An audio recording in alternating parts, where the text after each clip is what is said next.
Chapter 26. The girl is crying. I can't see her, only hear her in the pitch black.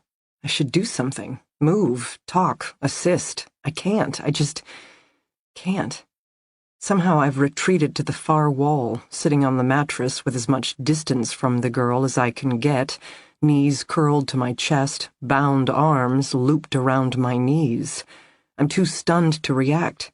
I know how to take care of myself. Are you in pain? Are you hungry? Are you thirsty? Are you uncomfortable? No, then you're all right. I'm uncomfortable, I think wildly. I have training and preparation and experience, but I never saw this coming. I'm supposed to take care of myself, fight to save myself, not this. Her cries are quiet, more whimpers than sobs, the kind of crying done when you're exhausted and dehydrated, when you've already used up your supply of real tears and this is all you have left. I recognize this kind of crying. I've done it myself. Water. Somewhere along the way I dropped the water bottle. I should crawl forward and find it. I should crawl forward and help. It's not easy to do. In fact, it's excruciatingly difficult. Why? I'm the one who collects images of lost people. I'm the one who assigned myself as personal savior of Stacy Summers. So now, faced with the opportunity to really, truly lend a hand? I don't want her to be her. I don't want her thinking I can actually save her. I don't want anyone depending on me. She's a resource. Is that a cold thought? A callous thought? But it comes to me. She's a resource. Her clothing, items she might have in her pocket, clips from her hair, who knows? And if she's been allowed more freedom and privileges, say a belt buckle, oh, the possibilities. Now I must move forward. I have to engage. She's a resource, and a victim must use all resources available to her. I pitch forward onto my hands and knees.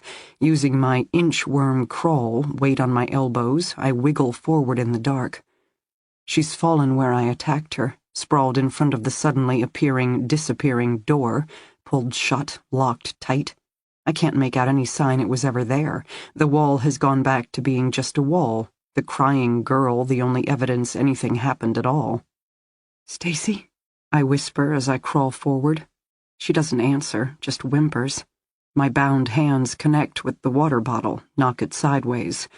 I pause. Feel around more gently until I can clasp it between my fingers.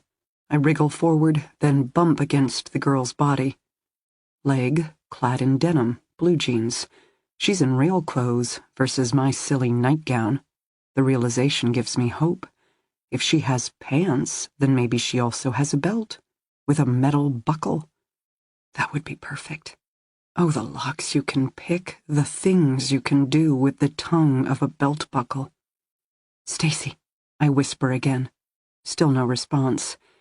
It doesn't feel right to simply pat her down, as if she were a suspect at a crime scene, but she won't talk to me either. I try to think of what I should do. That last day, when the police found me pouring through the hotel door and windows like a swarm of black armored ants, what had I been like? What had I wanted?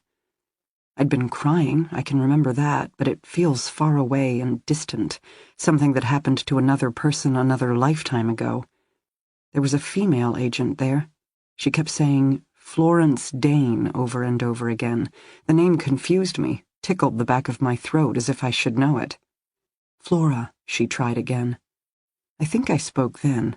I think I said, "My name is Molly."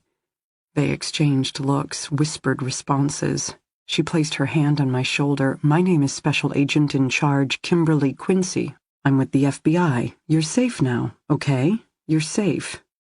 I flinched when she touched me, then felt myself go incredibly still. I wasn't shocked. I wasn't elated. I wasn't relieved. I was suspicious. I was steeling myself for the blow to come. She let go of my shoulder. She offered me water. Introduced me to a couple of EMTs who wanted to check me out.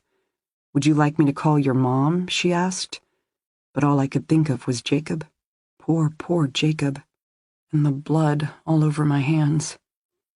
I couldn't respond to the Kimberly agent. I never talked, or screamed, or cried.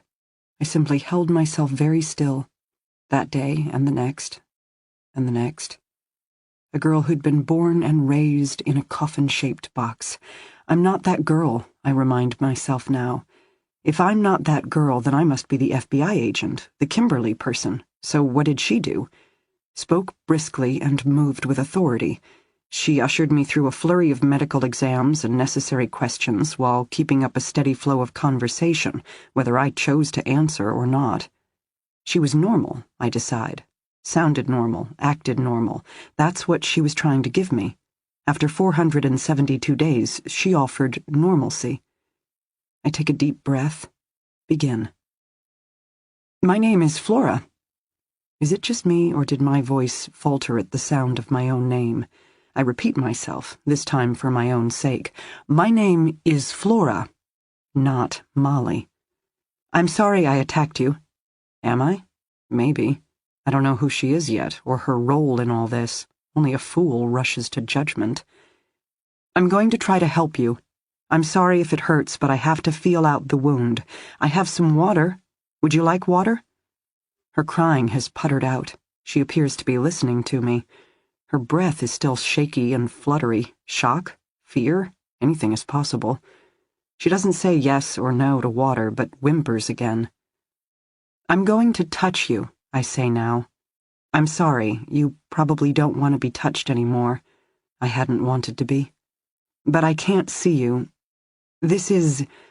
I shrug, feeling a helplessness I already hate. The only way I can figure out what's wrong. I don't know what else to do. She's not talking, but at least is holding still. Is that an implicit yes, or a mental hell no? I wonder if this is how the FBI agent felt 5 years ago. Less like she was saving a terrified girl, and more like she was dealing with a feral cat. Bare feet. That's my first discovery. The girl is clad in jeans, but no socks and shoes. Evidence she's not allowed to leave the house. I allow myself a small moment of mourning for the opportunities shoelaces might have presented. Resources, resources, resources. But no sense in mourning what you never had to lose. Next, I move my bound hands up her leg, fluttering my fingers across the line of soft, worn denim. Old jeans. Her personal favorites? I tug experimentally, not sure if that's appropriate or not, but it's as I expected. The jeans are loose on her. If these were her original pants, she's recently lost a lot of weight. She must be lying on her side, because next I come to the faint curve of her hip. She hisses in a breath, and I suspect I'm close to the wound. When the door first opened and I lunged forward, I was aiming for the stomach, a gut job. I'm hoping, for both our sakes, I hit her ribs instead. I feel weird, my cheeks flaming in the dark as I come to the waistband of her jeans. Lowriders, frayed to the touch. I can't help myself. I'm not trying to stroke a sliver of bare skin at her waist, but of course I do. She shivers, flinches in response, and I blush even harder in the dark. I have to force myself to continue. I need to determine if she has a belt, leather belt, corded belt, anything with a buckle. No such luck. Okay, this is it, the stab wound. I have to be close, and I'm no longer embarrassed. I'm petrified. I can't see, not an inch, not a bit. What if I hit a piece of wood and drive it deeper? What if I hurt her worse? I'm not cut out for this. I didn't train for this. I'm supposed to be alone. I'm all right alone. Because now I'm uncomfortable, and uncomfortable is not the same as okay. My hands are shaking uncontrollably. I hold them right above her, but I just can't do it. I will hurt her. I will make things worse. I'll learn once and for all just how much damage I've done. Fingers, suddenly closing around mine in the dark. She doesn't speak. Just the sound of her breathing, not calm and even, but fluttery and frightened, as she takes my bound hands and lowers them to the pool of blood at her side. I've made a mess of things. I don't need light to know that. I recognize the streaks of moisture, distinct in sticky feel and rusty scent. Blood combined with shards of wood. Slivers, really. Pine is too soft to make a great weapon. As I'd hoped, feared, I'd missed her belly, gouging against her ribs instead. Unfortunately, upon contact with hard bone, the pine had given up the fight, shattering into countless slivers. The girl's injury feels less like a stab wound and more like an encounter with a porcupine. She is crying again, hiccuping in the shaky, shuddering pattern of someone in great pain. I feel myself freeze up. I can't do this. The Kimberly agent never had to do this. All that blood. So much blood 5 years ago. My hands, my face, my clothes, but none of it was mine. I'm rocking back and forth. No, now is not that time. There are tears on my cheek. No, there will be no crying. I'm a survivor. I'm a survivor. I'm a survivor. And Samuel himself said survivors must never doubt what they had to do. I'm going to pull them out, I hear myself say. She has released my hand. Her body is quivering, definitely distressed. I try to move as gently as possible, but given that I have to find each wooden shard by feel, there's no way not to jar the wound. She hisses and moans, but remains passive beneath my clumsy touch. To the best of my knowledge, I'm not making any sound, but I can taste salt, so apparently there are tears on my cheeks as I gingerly pinch and pull each piece. Some of them are very small, definitely more like slivers. 2 pieces are thick and bulky, shards. Do they hurt worse? Does it matter at this point? I stabbed up with 2 pieces of pine clutched together. The end result is a bloody, pulpy mess, somewhere between road rash and a pin cushion. It's not going to work, I think, again and again. In the dark, I'll never get them all, only the obvious ones. And as anyone who's ever gotten a sliver knows, even the tiniest piece of foreign object embedded under the skin will eventually fester and inflame. But I don't know what else to do. So I keep at it, arms shaking from the strain of moving so carefully, salt coating my cheeks. 5 minutes, 10, 20. But eventually I reach a point that when I wave my hand right above the wound, I can't feel any obvious protrusions. Surely she has wood still stuck in her side. How can she not? But under these conditions, with not even a flashlight to work by, there's nothing else I can do. We need light. And bandages, and hydrogen peroxide, and, oh yes, a real doctor, not just me. I press my fingers gently against the wound. It feels about 2 inches wide, 4 or 5 inches tall, but maybe shallow? Or is that just wishful thinking? She hisses again, shudders. Does anything else hurt? I don't know what else to look for, what else to do. My fingers are sticky, covered in blood, her blood. She doesn't answer. I continue speaking out loud, making the decisions for both of us. I think we should leave it unbandaged for now, versus shredding more of my satin nightie for the cause. I don't think it's deep, but it's messy. It needs to dry out, scab over. Plus, I'm worried that trying to bind the wound will drive remaining splinters deeper beneath her skin. She still isn't talking. I have some water. I'm, going to pour some over the area. Rinse it out. Waste of a resource? I don't know. I launched an attack. Sure, I hit the girl, not my abductor, but my show of defiance most likely caught him off guard, maybe even pissed him off. He could pull resources. No more dinner deliveries or other presents wrapped in cheap pine coffins. Which brings me to another question. The girl's hands. Is she bound, like me? And why was she sent into the room? I finish what I started, uncapping the water bottle and releasing a slow trickle over the girl's side. I am sparing. I can't help myself. Some lessons cost too much to learn. I rub a little on my hands, then wipe my hands as best I can against the thin carpet. I replace the cap on the water, then sit back on my heels. There's no polite way to do this, so I just do it. Finish feeling up the girl in the dark. Cotton shirt, maybe a t-shirt. Chest. Neck. Face. Thick shoulder-length hair. Her arms, which I trace all the way down to her handcuffed wrists. Then, because I know something about these things, I skim around the line of the metal bracelets, where I can feel the roughness of new scabs interlaced with the smooth ridge lines of old scars.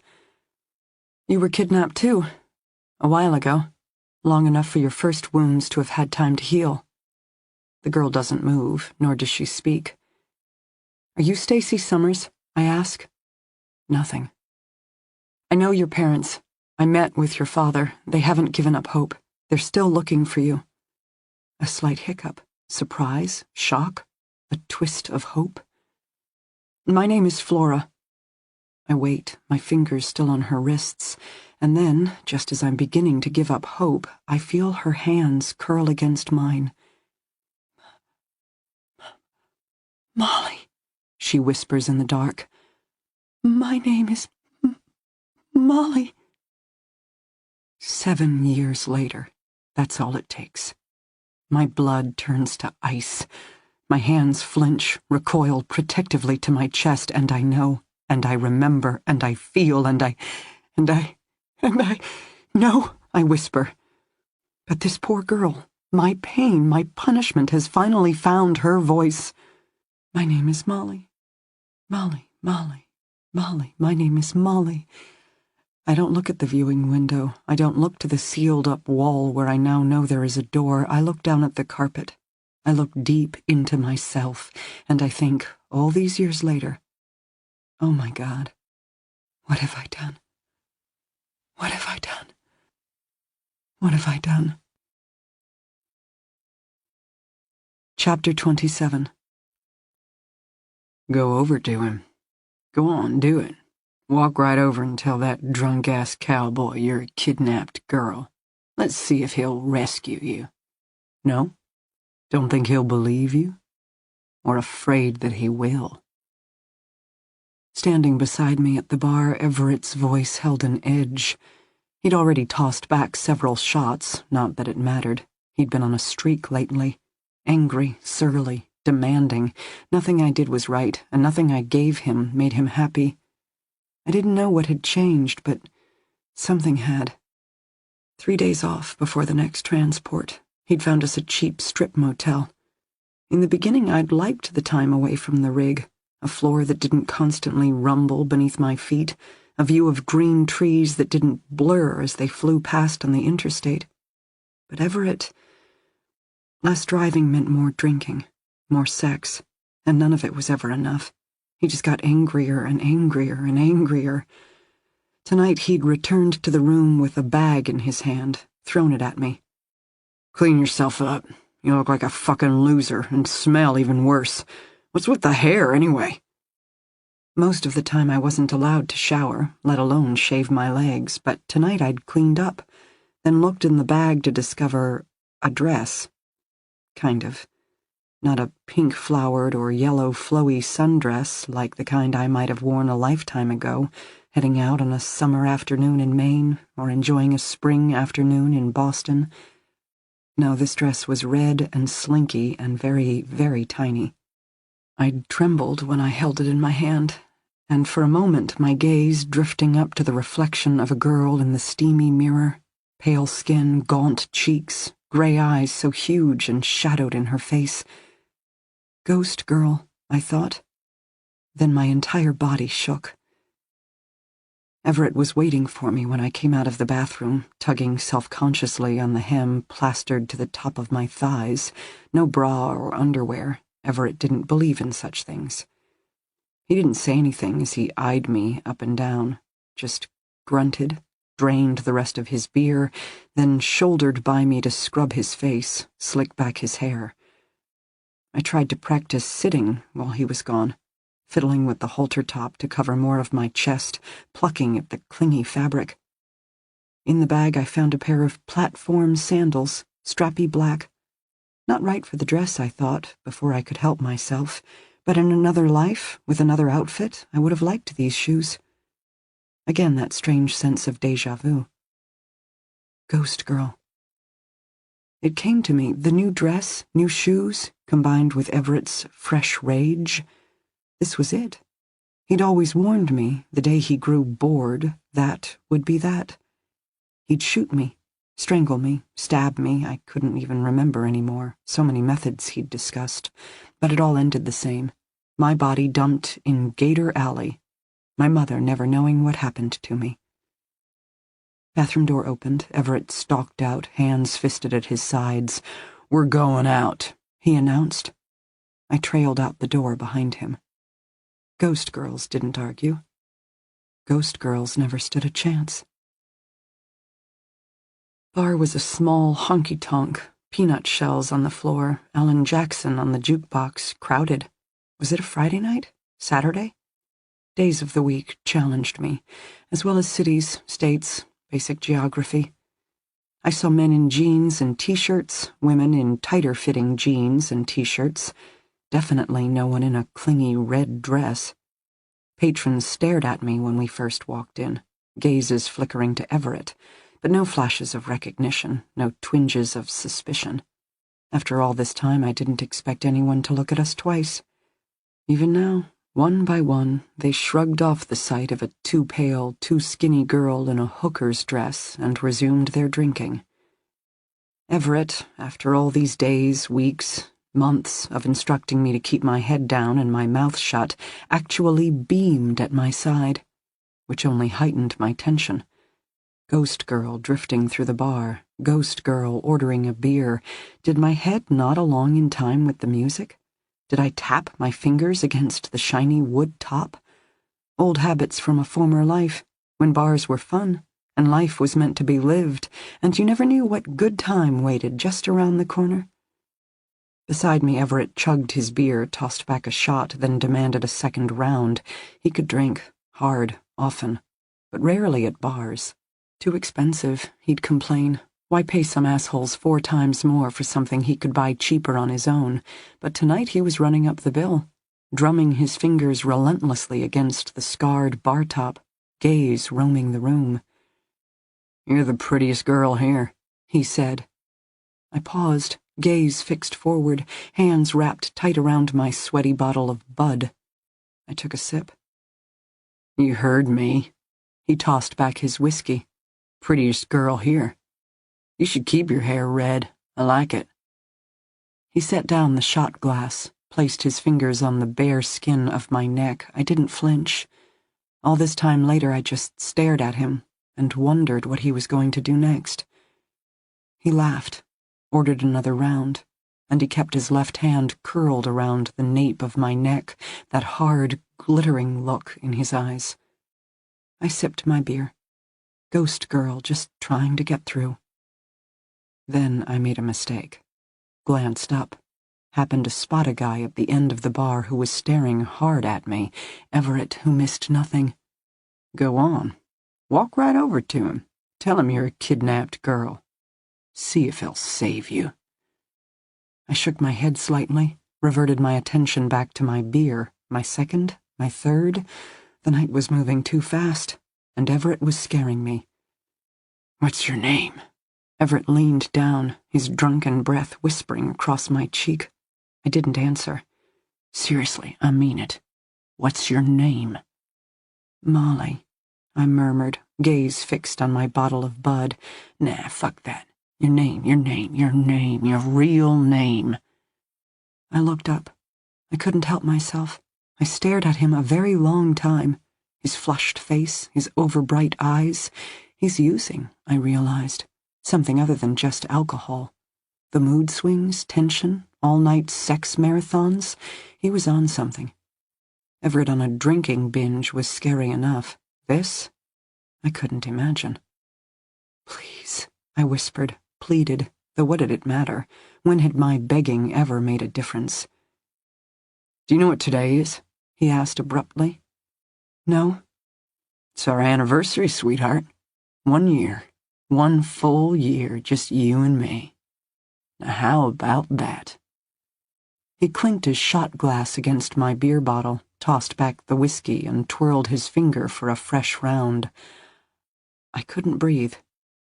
I found myself staring at him, his red-flushed cheeks, bloated face, greasy hair, but in my mind I was somewhere else, far and distant, where the wind in the trees blew clean and crisp, and there, just for an instant, A fox darting behind a bush.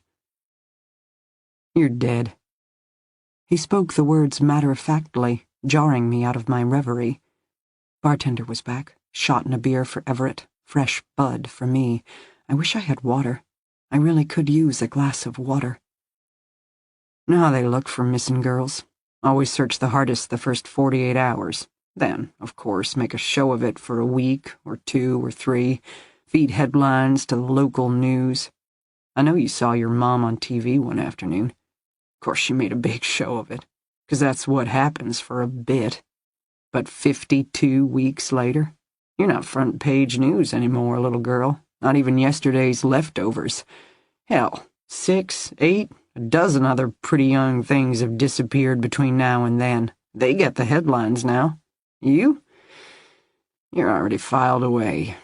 Even now, some detective's sitting around trying to work up the courage to call your mom and explain about how gators get the job done. Think she'll do a service? I mean, even without the body.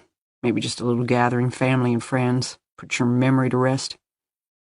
I couldn't breathe. You want that, don't you? His voice dropped low, sounded nearly concerned. You want your mama to move on with her life, right? Not suffer forever. Is that what happened to Lindy? I heard myself say. You fed her to the gators, too? He recoiled slightly, fisting his shot glass. Shut up, girl. Are you sorry? Do you wish you'd kept her longer? Is that why you still cry for her at night? Shut your fucking mouth. But I was on a roll, powered by 3 beers, a too-tight, too-red dress, and the knowledge we were in a public place. Later he would make me pay, but for now, this moment on our 1-year anniversary, did you love her? In a flash, his left hand was on my neck, fingers digging in, slowly tightening, but I kept my eyes open, my gaze on his face, and in that second I saw it. Pain, sharp and brittle, followed by hurt, long and deep. I still didn't know how or why, but Lindy held power over him. Lindy, mythical, unknown Lindy, was everything I was not.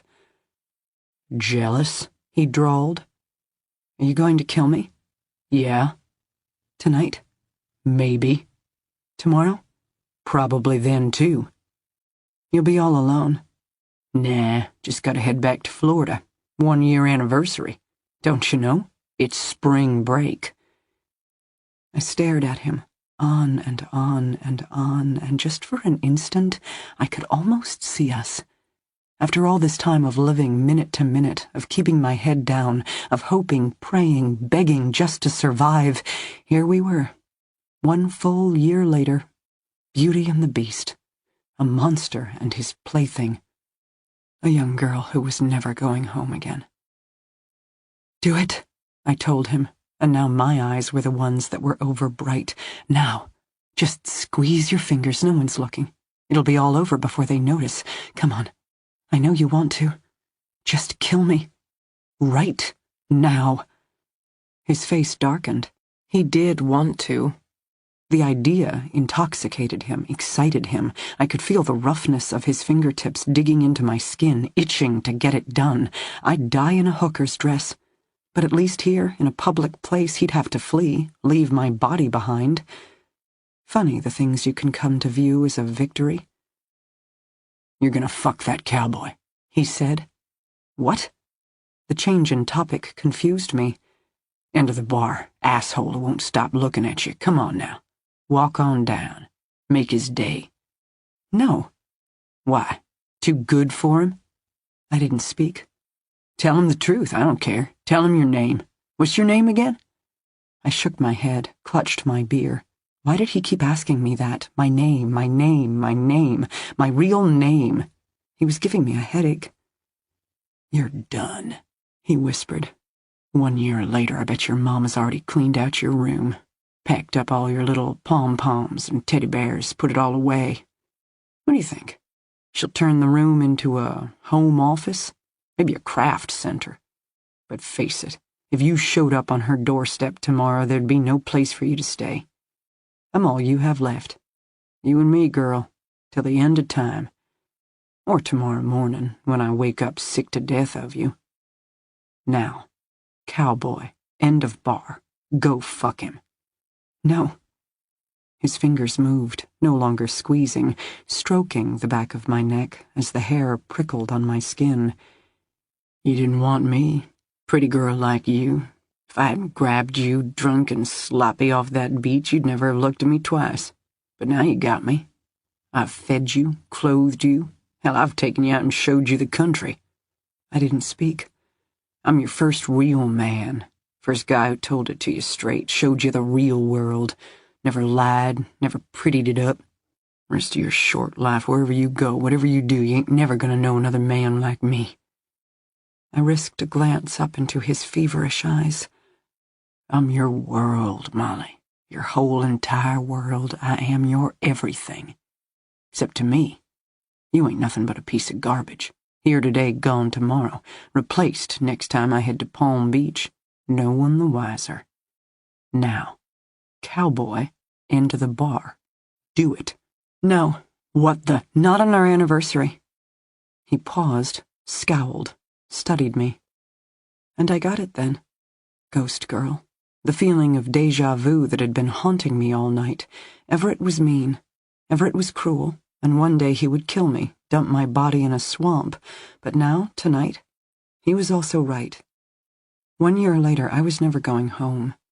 The girl I had once been, she was dead. And now there was only me and my strange, twisted relationship with this man. I could keep going along, struggling through day to day, or... I reached out, and for the first time of my own volition, placed my open palm on Everett's chest. He startled, couldn't help himself, and just for an instant I caught it in his eyes, uncertainty, longing, fear. Emotions I associated with Lindy, now slowly but surely being transferred to me. No one likes being alone, not even the monster under the bed. I rose off my stool, took the shot glass from his hand, then I leaned forward and with my entire body pressed against his, I whispered, I want a present. What? A gift. For our anniversary. Now, girl, your name. Your real name. Isn't that what you've been asking me all night? I think you're right. We are special, meant to be. I want to know your real name. 1 year later, what can it hurt? He eyed me, my lips so close to his own. I could see him thinking. I could see him considering. Then I felt his hands on my hips. Jacob, he said roughly. My name is Jacob. Pleased to meet you, Jacob. Now take me home, and I'll show you how much I appreciate a real man like you. Chapter 28. D.D. arrived home just in time to put Jack to bed. His little round face lit up at the first sight of her, stubby arms reaching out, and she felt the customary pang in her chest, a love a suspected killer had once warned her about, the kind of deep, powerful emotion that would move mountains, and yes, if the occasion warranted it, justify pulling the trigger. But for now she didn't have to worry about such dark things. For now she got to nestle beside her little man, tucked in tight in his wooden red race car bed, and open up the runaway bunny. Alex watched from the doorway, a smile on his face. From time to time she glanced over at him, sticking out her tongue, crossing her eyes. Family fun with both her favorite guys. There had been a time in Dee Dee's life she never would have thought she could have all this. Now it amazed her that she'd ever gone without. Especially after a day like today, she needed this. Alex, Jack, her family, these moments, they grounded her. And not for the first time, she wondered what she would do if something ever happened to her son.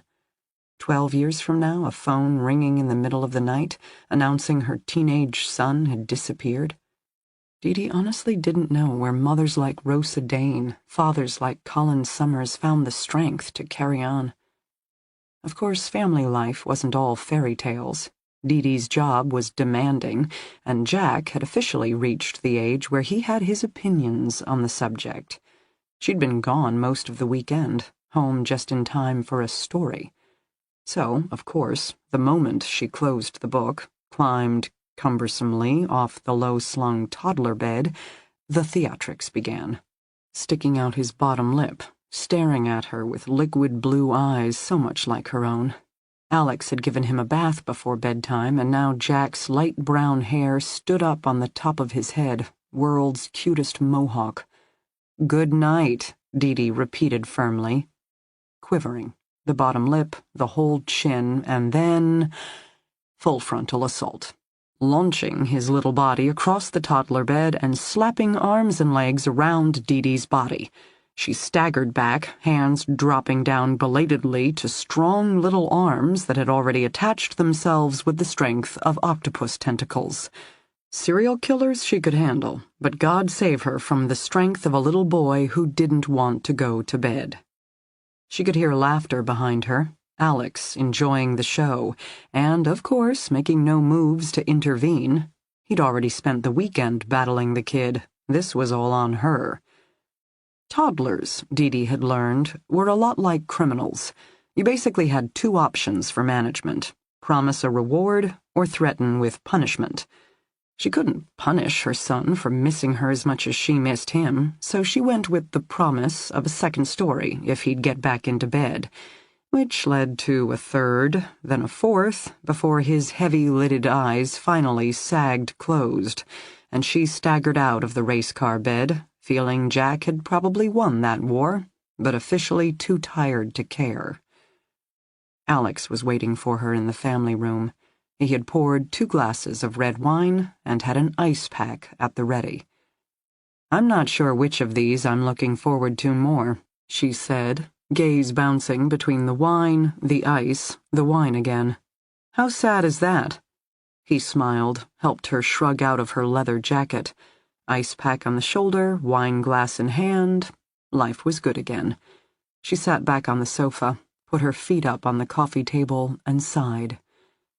"How is your vigilante?" he asked. "Missing. Fled from the new sheriff in town?" "No." She turned her head against the sofa cushion to regard him seriously. "We think she might have been kidnapped, maybe even by the same person who abducted Stacy Summers." He made her start at the beginning, which, given how many hours she'd logged in the past 48, should have been draining. But the crazy part of marriage, Dee had discovered, was that no matter what her day had been like, it didn't feel completely true or real or meaningful until she'd come home and shared it with Alex. Of course, him being a crime scene specialist, blood spatter more specifically, didn't hurt. He often saw or thought of things she'd overlooked. "Any video?" he asked now, referring to footage collected from local security and traffic cams. "When I left, the first batch of videos was just arriving. The new detective, Carol, promised to stay to sort through them." "Just the way you say her name makes it sound like you're biting into a pickle." "Nuh-uh." "Uh-huh." She glared at him. "In the morning, we'll see how she did." "But you're not releasing anything to the press?" She sighed, took a sip of wine. "Tougher call. It's going to be a media sensation, no doubt about it. Semi-famous former kidnapping victim abducted again? We want to get our ducks in a row. Confirm she absolutely, positively has been abducted before we lead with a story that's going to bring all the crazies out of the woodwork." "What kind of confirmation? A clip from the video feeds? Say an actual shot of Flora being dragged from her apartment? Or, now that we have the passcode to her phone, maybe some kind of proof she was definitely investigating Stacy's disappearance? Or, even better, had a solid lead that may have gotten her in trouble? Let's face it, second we announce this kind of news, it's going to be a media circus, which, unfortunately, will take time, energy, and manpower away from the actual search for Flora and Stacy. The mom doesn't mind keeping quiet for now. My impression is that she has no love for the press. "But if Flora really is missing," Alex countered, "then we need to find more witnesses and engage the public in the hunt, which calls for a press conference." "Gotta love the job," Alex said. She made a face at him. "Anything found at the apartment?" he asked. "No, except for her unmade bed. It's pristine. Mom, apparently, is a neat freak and had tidied up hours before. Given Flora's training, we suspect it had to be an ambush. Maybe he even drugged her. Otherwise, there should be signs of a struggle." "I could take a look at it," Alex offered. "I have some time before I have to head to the academy tomorrow, if you want a second set of eyes." Given how much we don't know at this time, I'd welcome a second set of eyes, or a third, or a fourth. She shifted restlessly, adjusting the ice on her shoulder. Strangest aspect of the scene? The front door, as well as all the windows, were unlocked. I mean, I get the front door. Guy thoughtfully prepared himself a master key ahead of time, then used it to access Flora's apartment. But why unlock all the windows? Why even take the time for such a subtle piece of theatrics? To prove he could? To emphasize no one is safe? Arrogant, D.D. muttered. Alex shrugged, topped off his wine. Not the first time. But sounds like your missing girl, Flora, has some skills as well. She might have been abducted, but she's hardly a helpless victim. True. I think I'm going to make a call in the morning. Talk to an FBI agent out of Atlanta. Kimberly Quincy. Name sounds familiar. I spoke with her once before, a couple of years ago, for the Charlene Grant case. Quincy was apparently the agent who finally located Jacob Ness. She led the raid to rescue Flora. Alex gave her a look. "And you want to talk to Quincy why?" "I don't know," D.D. said honestly. "But somehow, whatever happened 5 years ago, Flora's never gotten over it." How could she? Sure, but most victims of these long-term kidnappings, they retreat. They work on their recovery, focus on appreciating everyday life, write a book, sell movie rights, whatever. According to Flora's mother, however, Flora never talks about her time with Jacob Ness. And yet, the self-defense classes, the bedroom wall lined with missing persons cases, her obsession with Stacey Summers. Flora's absolutely positively still driven by what happened to her. My guess?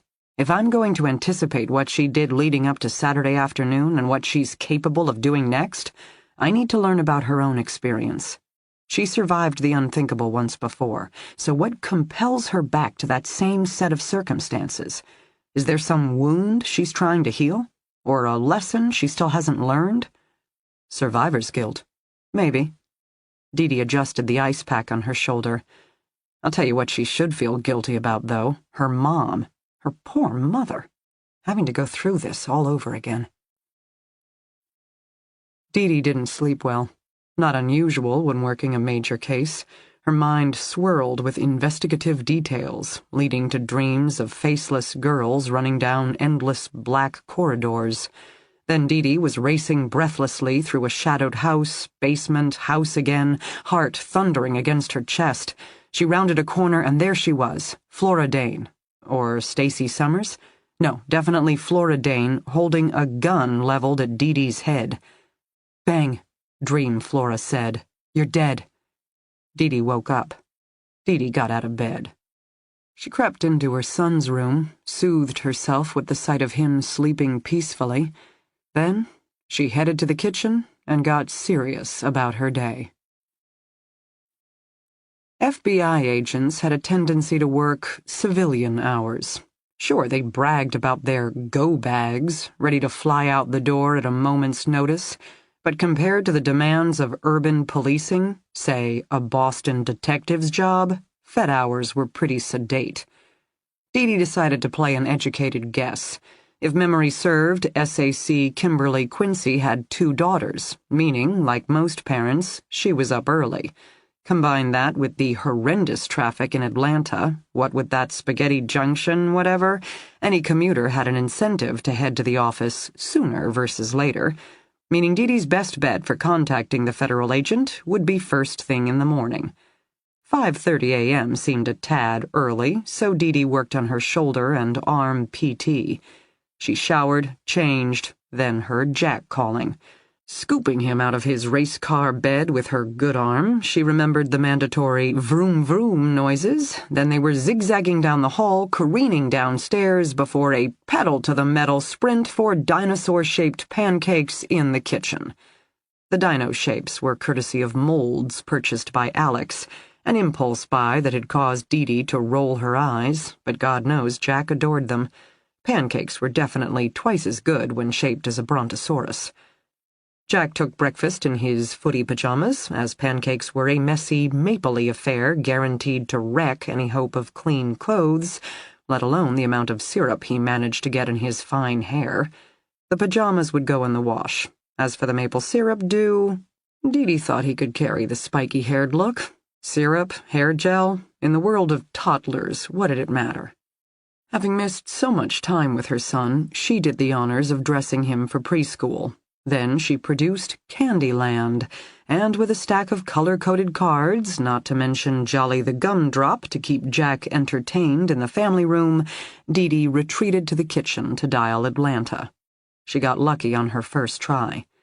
"Quincy," the FBI agent answered. "Morning. Sergeant Detective D.D. Warren from Boston PD. We spoke once before, a couple of years ago. Charlene Grant, you handled her friend's murder in Atlanta." "Oh, yeah. Hey, good job on that one. Honestly didn't think Charlie would survive the 21st. Well, every now and then this job is actually gratifying. So I'm working on a new case, and your name has come up."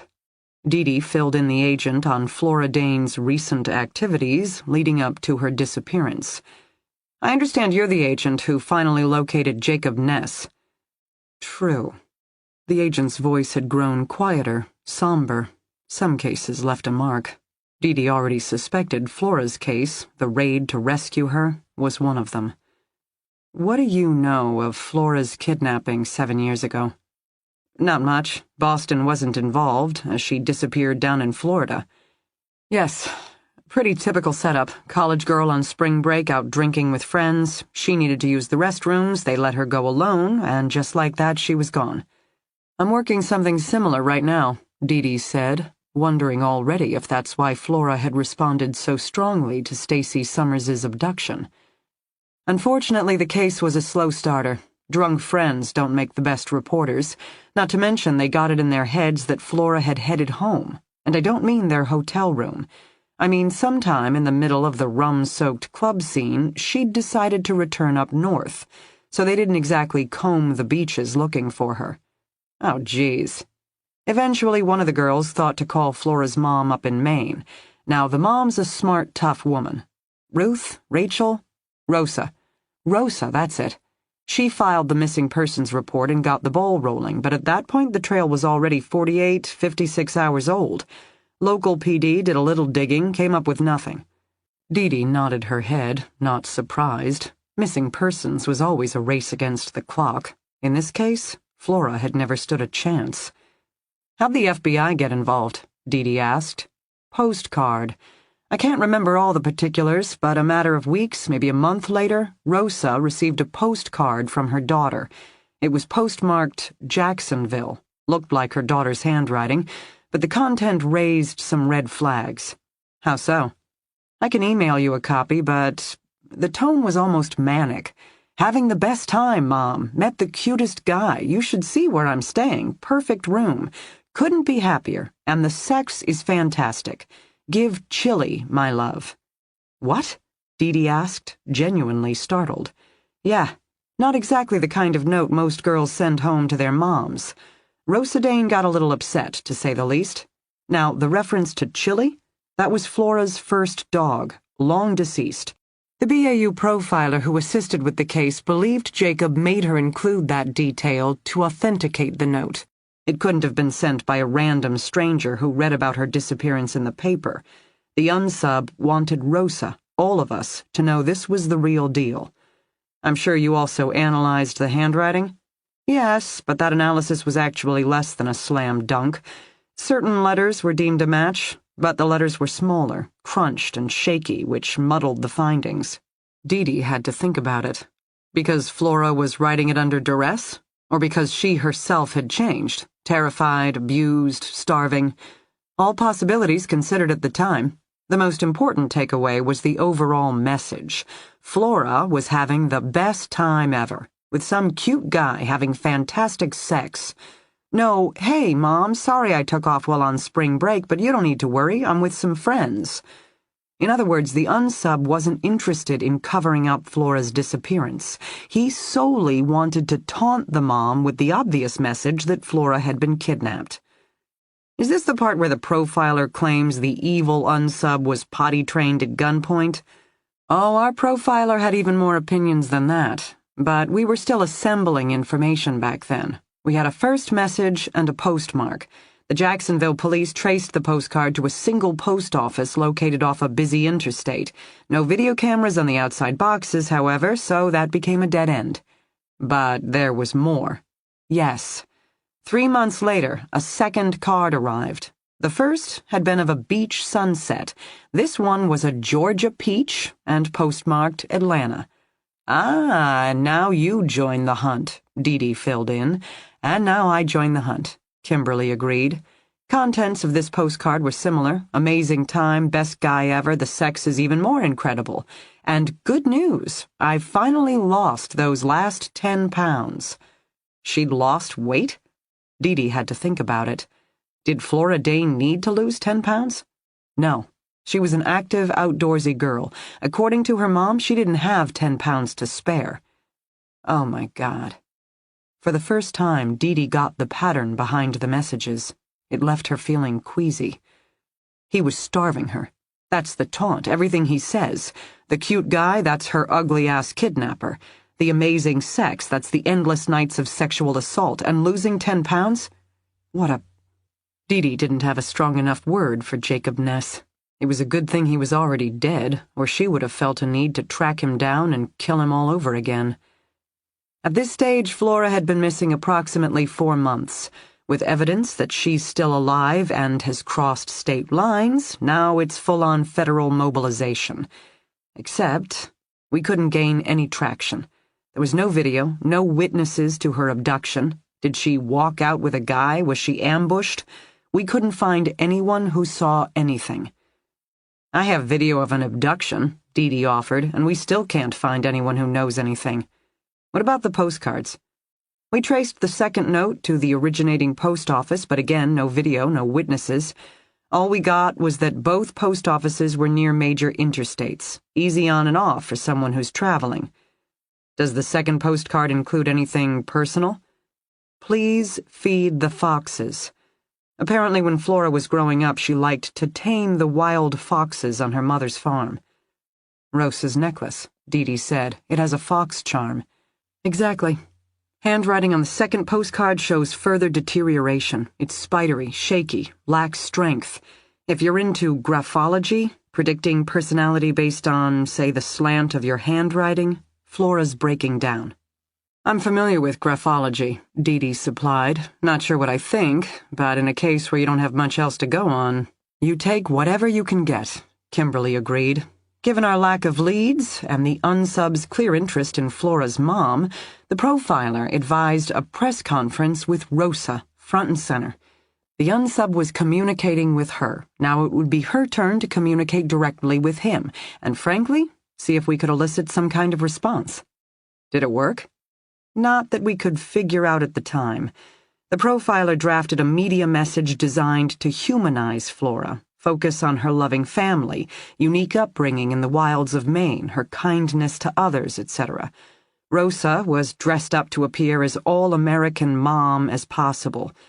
Basically, the kidnapper was crafting one storyline, an overly sexualized college girl obsessed with guys.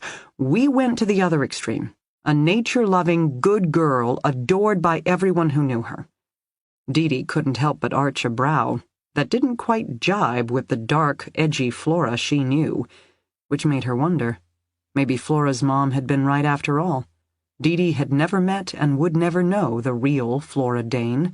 She had only encountered Jacob Ness's twisted creation, 472 days in the making. Rosa did her part, Kimberly was saying now. She stood up there, looked right in the cameras, and delivered a message that was empathetic, genuine, and moving. The news teams ate her up. We got full national coverage for a solid week, boosted by her appearances on several major morning shows, which is not something easy or automatic for a woman who, up until then, had been happiest driving a tractor. D.D. understood. What the media expected of victims in this day and age wasn't for the faint of heart, let alone when the lead investigator was standing at a grieving parent's shoulder saying this must be done. You want your kid back? Then this is what it takes. Exposing your heart and soul on the national stage. What happened next? Dee asked. Nothing. Nothing? Nothing. Week after week, month after month. Trail went cold. Rosa talked and talked and talked, received no postcards or messages in reply. We blasted Flora's picture all across the world. We got no credible leads, which, at a certain point, starts to tell you something, such as Flora's either locked away so tightly there are no witnesses, or he's done a bang-up job altering her appearance. And he either doesn't care about the press conferences, or he didn't see them. Didn't see them? Our profiler, Ken McCarthy, didn't believe it would be possible for the unsub who'd started the conversation to simply walk away. So if our attempts at communication weren't eliciting a response, maybe he wasn't getting the messages. Which brought us to the next phase of our investigation, where we chased down every southern recluse and off-the-grid survivalist with a history of sexual assaults. Now that was a list. Not a bad strategy, Dee granted. Certainly someone like that would fit your profile. Taunting the mother is a proxy for an authority figure, right? Hey, we're the FBI. We can make anything look good on paper. Unfortunately, we were wrong. So what happened? Jacob. Eventually, he reached out again, except this time it wasn't a postcard. It was an email sent from a dummy account to Rosa's personal email. It contained an audio of Flora talking. Dee winced. She couldn't imagine what that must have been like for Rosa, to, after all this time, hear her daughter's voice, and yet the terrible, twisted words that must have come from her daughter's mouth. Escalation of communication is not atypical, Kimberly said quietly. We assured Rosa this was a good thing. It meant Flora was still alive. It meant, as strange as it sounded, that he still cared. Now, him moving to email helped us. We could trace the IP address back to an internet cafe, this time in Alabama, and, like the post offices, located near a major interstate. This led us to our next investigative leap, from looking at survivalists hunkered down in backwoods to looking at someone who was mobile, say, salespeople, truck drivers. Given the long hours on the road, these people might not catch the morning news shows or the 5 o'clock wrap-up, hence the unsub's lack of reaction to our TV blitz. We adjusted our communication strategy accordingly, targeting mediums that would be more accessible to someone with a transient lifestyle. We emphasized social media, such as daily Facebook posts, that the unsub might access during his downtime on a laptop or mobile device. We also targeted local radio stations and independent newspapers, the kind of daily pubs that are easily accessible at diners, gas stations, motels. Flora's brother created a whole Facebook page for this phase, plastered with personal photos of Flora as well as snapshots from her daily life, the farm, the woods around it, a fox playing in the backyard. He also sat with his mom and generated lists of Facebook posts, one for each day, covering everything from Flora's favorite book to local events, family anniversaries she was now missing. We invited friends and neighbors to contribute as well, anything to remind the unsub over and over again of who Flora truly was, a young woman deeply missed by family and friends. He issued communications to break her down, you built her back up. We needed him to make contact. If countering his message drove him to send more and more postcards, emails, videos, all the better for us. He sent videos? Provoking him into further outreach remained our best strategy for catching him. Did you design this strategy? Dee asked. Yes. According to Rosa, Jacob's stupidity is what got him caught. He sent one too many messages and you nailed him. But talking to you, that was the plan. You weren't waiting for him to randomly email, you were baiting him into further communications. This kind of strategy, it's hard in the family. Kimberly sighed. The investigative team might have been the general, sitting in a back room, strategizing away, but Rosa, Darwin, they were our foot soldiers. They had to sit down every day and beg for Flora's life. They had to suffer through degrading postcards, audio recordings, and then that video. We advised both of them not to watch, but, of course, they were so desperate for some sign, some connection to their loved one. The brother vomited twice, and Rosa, she went blank. We ended up calling for medical. I thought she'd broken, and we'd never get her back. I understand the family has a different perspective on things. Of course they do. At the end of the day, they were the best tool we had to get Flora back. We used them shamelessly. And it worked. So how did you find him? As we hoped, Jacob started communicating more, especially via email, which allowed us to start tracking his progress across the southern states. By 14 months in, we were sure he had to be a truck driver, delivery man, something of that nature. The bulk of the emails were from internet cafes, some truck stops, all located near major interstates. So we shored up state police patrols of those areas, faxed Flora's photo to all the major truck stops. We wanted to apply pressure, but not too much. You didn't want him to panic, dispose of her. Exactly. But mostly we focused on the internet cafes. 471 days later, he sent an email we could trace back to a cyber cafe at a truck stop he'd used once before.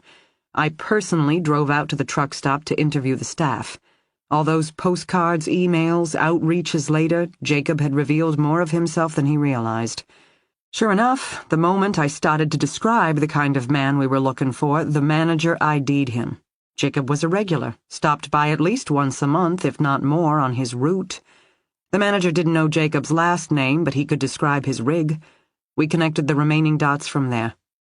Jacob Ness, a registered sex offender who had already served time for molesting a 14-year-old girl, suspected of several more sex assaults, currently working as an independent contractor for several major delivery firms, driving a big rig. In a matter of hours, a state trooper discovered Jacob's transport parked outside a motel just off the interstate. I mobilized SWAT, and we got serious. D.D. didn't need the FBI agent to say anything more. She could already picture it perfectly in her head, the adrenaline rush of such moments, at the cusp of breaking a major case. Do everything right, you get to save the girl, catch the bad guy. But one wrong move? Girl winds up killed, bad guy escapes, and a life, a family, your career is over. Yeah, she could picture it. "What'd you do?" she asked. We confirmed with hotel management which room Jacob was in, and that he'd entered with a female companion. The room was an end unit with no rear door. That was the good news. Now for the bad news. We had reason to believe Jacob was in possession of at least one firearm, if not more. Also, our profiler, McCarthy, believed that if cornered, Jacob would be most likely to shoot Flora, then himself, rather than surrender. Suicide by cop? Possible, but only after killing Flora. McCarthy felt at this stage of their relationship Jacob felt a strong attachment to Flora. The nature of his taunts, his need to torment the family, she was his, and he wouldn't give her up without a fight. Relationship. D.D. had to think about this. She was familiar with Stockholm Syndrome, though more from movie plots than real-life experience. That syndrome, made famous by the Patty Hearst case, described how a victim bonded with her attacker over time, feeling empathy, even loyalty, for the very person who had caused her harm. But D.D. had never considered such a process in reverse, that by virtue of time and total dominance, a kidnapper might develop a certain affection for his captive. Jacob Ness had been a long-haul trucker, meaning for years he'd been traveling alone, living in isolation, until the day he'd snatched Flora Dane and brought her along with him. 472 days of companionship later, D.D. could see why he'd be loath to give her up. "Did you worry about Stockholm Syndrome?" she asked Kimberly now. "That Flora might not welcome your rescue efforts?" On the other end of the phone, D.D. could hear the agent's hesitation. "We were prepared for anything," Kimberly said at last, which D.D. took to be a yes. "So you have an armed subject holed up in a hotel room with a victim who's suffered severe long-term trauma. What did you do?" "Let SWAT lead the charge," Kimberly said bluntly. "They fired in 6 canisters of tear gas through the room's front window. Then they took down the door." The federal agent paused. They found Jacob sprawled on the ground, clearly incapacitated by the gas. Next to him was a damp hand towel. Apparently he'd noticed the officers mobilizing outside, had made some effort to prepare for their charge, but he hadn't been fast enough.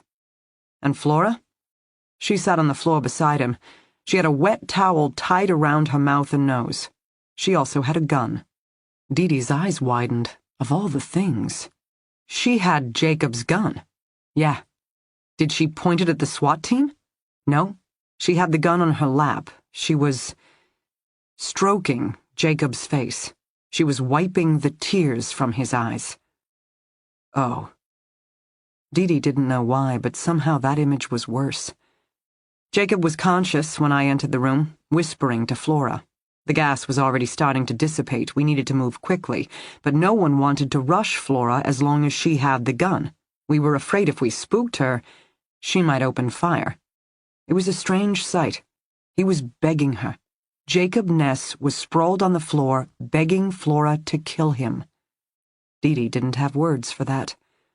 I tried to get her attention. I called her name, tried to get her to look at me, but she wouldn't respond. Not to me, not to any of the officers. Her attention was solely for Jacob, stroking his hair, rubbing the tears from his cheeks. She seemed not just attentive to him, but tender. Dee knew tear gas. It didn't just inflame the eyes. It turned the subject's nose, everything, to a giant, streaming, mucousy mess. Jacob Ness would have been in a great deal of discomfort, desperate for water to flush his eyes, tissue to blow his nose. But he hadn't surrendered. Instead, the man who'd been taunting his victim's family and investigators for more than a year had pulled himself together for one last move. What did he do? He kept talking to Flora. Talking, and then, just when we thought we'd have to make our move one way or another, Flora suddenly leaned over and whispered something in his ear. What? I don't know. Flora's never said. But she told him something. And the expression on his face? Jacob Ness looked scared out of his mind. Then Flora grabbed the gun off her lap and pulled the trigger. .45 Magnum to the top of the skull. It got the job done. Flora dropped the gun, SWAT took her down, and that was that. Dee couldn't speak. You know about trauma bonding, right? The agent asked abruptly. Forget kidnapping victims. You see it all the time with battered women. They're isolated, at the mercy of their dominating spouse, going through intense spells of abject terror, followed by even more emotionally draining periods of soul-wrenching apologies. The trauma itself creates a powerful bonding element. The things these two have gone through together, how could anyone else ever understand? It becomes one more thing that makes a woman stay, even after her husband has beat the crap out of her again. I know trauma bonding. I expected to see it with Flora Dane. How could you not? 472 days later, I couldn't even get her to respond to her own name. Instead, she identified herself as Molly, the name Jacob had given her. Okay. Trauma bonding is most likely to occur in situations where the victim is isolated and the perpetrator appears all-powerful. We found in the rear of Jacob's cab a wooden coffin bearing a padlock. It bore traces of Flora's hair as well as DNA. Dee closed her eyes. That's isolating, she agreed. Jacob put her in the box, but Jacob was also the one who took her out. Jacob starved her for long periods of time, but he was also the one who gave her food, which would make him all-powerful. So here's the issue. Flora absolutely, positively shows signs of trauma bonding, which, we know from other cases, makes victims stay even when they could run. Flora had opportunities to escape, but didn't take them. We learned that by the end, Flora accompanied Jacob everywhere of her own free will. He could leave her sitting alone in restaurants or waiting for him in hotel rooms. She stayed, which to outsiders makes her appear complacent, a willing victim. Anyone who has experienced trauma bonding, however, will tell you that in those moments, she was just as physically restrained as if he'd wrapped her in chains. Such is the power of the bond. Okay. Dee was familiar with trauma bonding, though it was hard for her to associate the Flora she had met 48 hours ago, the woman who'd burned Devin Goulding alive, with that level of submission. Trauma bonding can also lead to someone committing acts they wouldn't normally have done otherwise. Patty Hearst, wielding the M1 carbine. Exactly. There are many well-documented cases of victims that, over time and torture, have become accomplices to their own attackers. In this case, we found more than Flora's DNA in that pine box. In fact, we found DNA from several different, unidentified girls. Oh. D.D. didn't know what else to say. The FBI agent was right. Especially in cases where the victim was held for a long period of time, many reached a point where they assisted in ambushing others. It was tempting to lay blame, though psychologists would frown upon such things. Kimberly had been right. The trauma bond coerced the victim into compliance as powerfully as physical force. You think Jacob Ness might have grabbed additional girls? I think I would have liked to ask him that question. In fact, the more we dug into his life, the more suspicions we had. Unfortunately, we'll never know exactly what he did, how many women he might have raped and even murdered. What does Flora say? She doesn't. She's never talked about what happened to her. In the beginning, we gave her time and space based, frankly, on the advice of Dr. Keynes, but later? We know that box held girls other than Flora. We can't, however, say when the evidence got there. For example, maybe the DNA from other victims occurred before he kidnapped Flora versus during the same time period. Given that, we don't have grounds to subpoena her. If she doesn't want to talk, she doesn't have to. You think she's covering for herself? For what she might have done, under duress or not? I think there are questions I'd like to ask that Flora's gone out of her way not to answer. Not to mention... Kimberly paused again. Between agent and investigator? Because in this day and age, when we're never supposed to blame the victim, by all means. As I was leading Flora out of the hotel room, she paused for one moment, looked back at Jacob's body. She'd lost the towel by then. I could see her face. And just for a second, her eyes sparked. It was like watching a machine come to life. She appeared triumphant. Having just shot her own kidnapper? D.D. guessed. Or maybe having just killed the only other person who knew exactly what she'd been up to over the past year. I can tell you one thing. Dozens, if not hundreds, of law enforcement officers were involved in the search for Flora Dane, and yet, for all of us, 472 days of that woman's life remain a complete mystery. Chapter 29. I'm not okay. I want to be.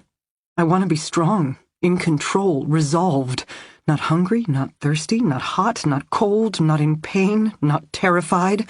I am the new and improved Flora Dane, the kind of woman who will never be a victim again. I'm shaking uncontrollably. The name. Why does this girl call herself Molly? She's not Molly. I know she's not Molly because I knew a Molly once. I was a Molly once. That can't be a coincidence, right? And the pine coffins? The endless procession of cheap pine coffins? What the hell is going on here? He's dead. Jacob's dead. I have to tell myself this. I'm huddled in a corner, bound arms looped tight around my knees. Jacob's dead, and I know Jacob's dead because I pulled the trigger. I felt his blood, bits of his skull, blow back into my face. I left that room, finally free after 472 days, with Jacob's brain matter stuck in my hair. He's dead, he's dead, he's dead. I have tears streaming down my cheeks. I hate myself for the weakness. And I hate even more that small, miserable, pathetic part of me that still misses him. I am not okay. The girl is on the mattress. I think. She crawled there on her own. She's sleeping now, or has fallen unconscious, or is dying. Probably I should check on her. But she said her name is Molly, and now I can't stand her. That FBI agent, staring straight at me. Flora? Flora? Flora? Myself, no idea who she's talking about. My name is Molly. Victims and captors form a bond. You don't have to like it. You don't have to understand it. That's just the way it is. Dr. Keynes explained this to me many times. I couldn't help forming a relationship with Jacob any more than I couldn't help being hungry, thirsty, and tired. Human beings are social creatures. We aren't meant to live in a vacuum, or more specifically, locked away in a coffin-sized box. Jacob might have been evil, but he was also very smart. He knew what he was doing every time he stuck me in that box and denied me light, food, water, companionship, and he knew exactly what he was doing each time he took me back out. Becoming my hero. Becoming the all-powerful father figure I never had. Of course I listened and obeyed. You don't piss off the all-powerful father figure, and you don't leave him either. Not even when you might suddenly, unexpectedly have the chance. Because he is all-powerful. And if he says he knows where your mother lives, and your brother, and your den of favorite foxes, and he can track them down and kill them any time he wants, you believe him. When he says you're his favorite, and he never meant to keep you alive this long, but somehow you've grown on him, you're special, worthy, maybe even the one woman who could finally make him happy, you believe that too. And this girl, huddled away across the room from me in the dark, has she also been shut up in a box? Has she also endured hours, if not days on end, of her own pathetic company, until she too would have sold her very soul just to get out? I can't trust her.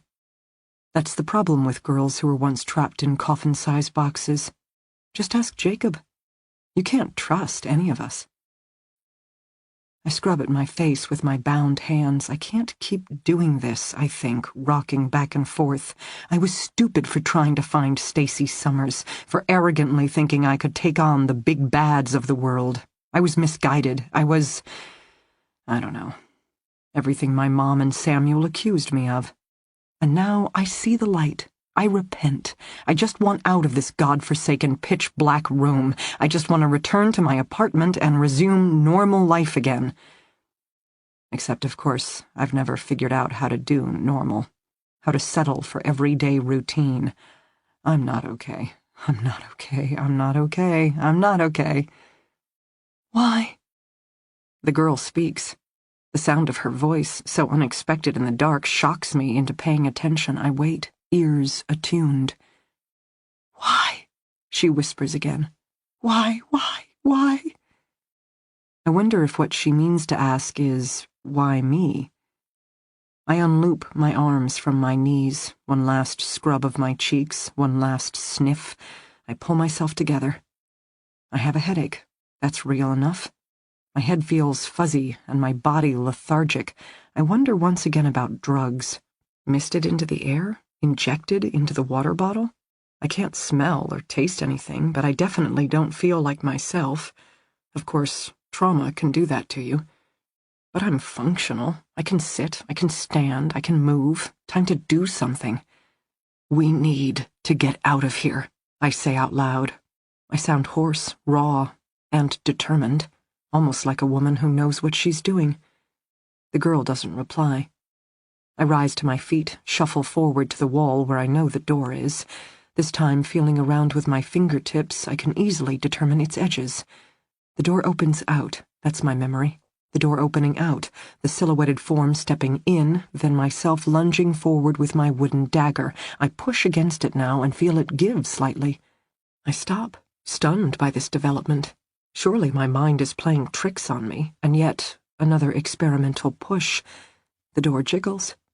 It's closed, I realize, but maybe not locked tight.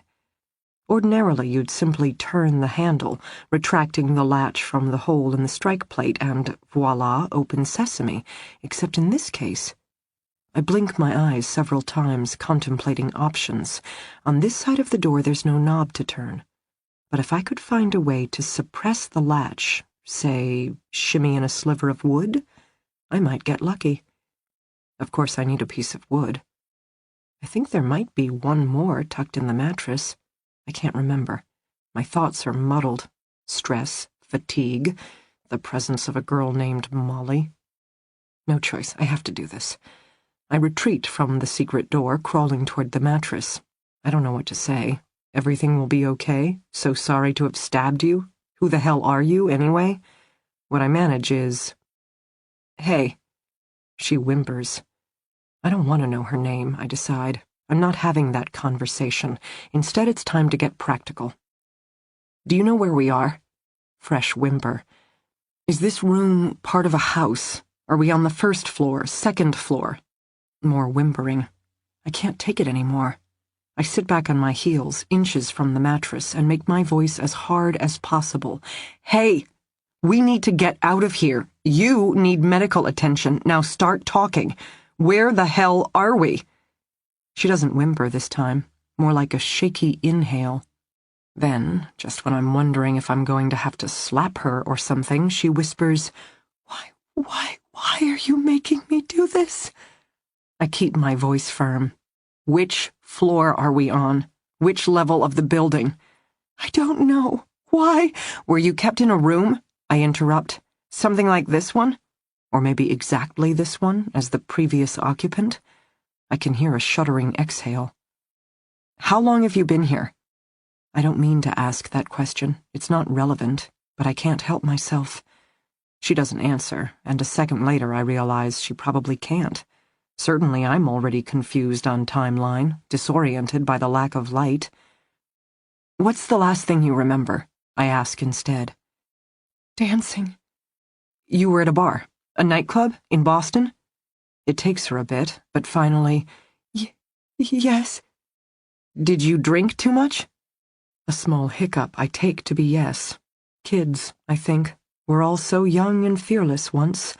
Nightclubs are nothing but a source of adventure, and a fourth, fifth, sixth rum runner is the best idea in the world. I hated myself for my own stupidity, waking up in a coffin-sized box, minute after minute, day after day, so much time to do nothing but repent. And yet, if there's one thing I miss, one reason I ended up taking so many self-defense classes, I would give anything to feel that young and fearless again. It's okay, I hear myself say, and there's a gentleness to my voice that catches me off guard. What happened next? Why, she mutters, and I can tell she's on the verge of tears again. Do you live in Boston? I ask, trying to regain her focus. Your family, yourself, you're from around here? Yes. I consider my next step. Asking her name directly hasn't worked. God knows it didn't for me in the days right after my rescue. I can't explain it. It seems strange, surreal, thinking about it now. 20 years later, how can you lose your own name, that reflexive, immediate sense of self? All I can tell you is that pine coffins work an awful lot like cocoons. At a certain point, it's easier to let go, shed the layers, emerge anew, become the person he wants you to be, because to hold on to the past, the last sight of your mother's face, hurts too much. So you let yourself go, assuming one day when you get out of here you'll find yourself again. Not understanding it doesn't work that way. A sense of self is such a fragile, powerful thing, and once you lose it... I wonder again if this girl is Stacy Summers. If we had some light, if I could just see her. But now the two of us are alone in the dark. It shouldn't matter.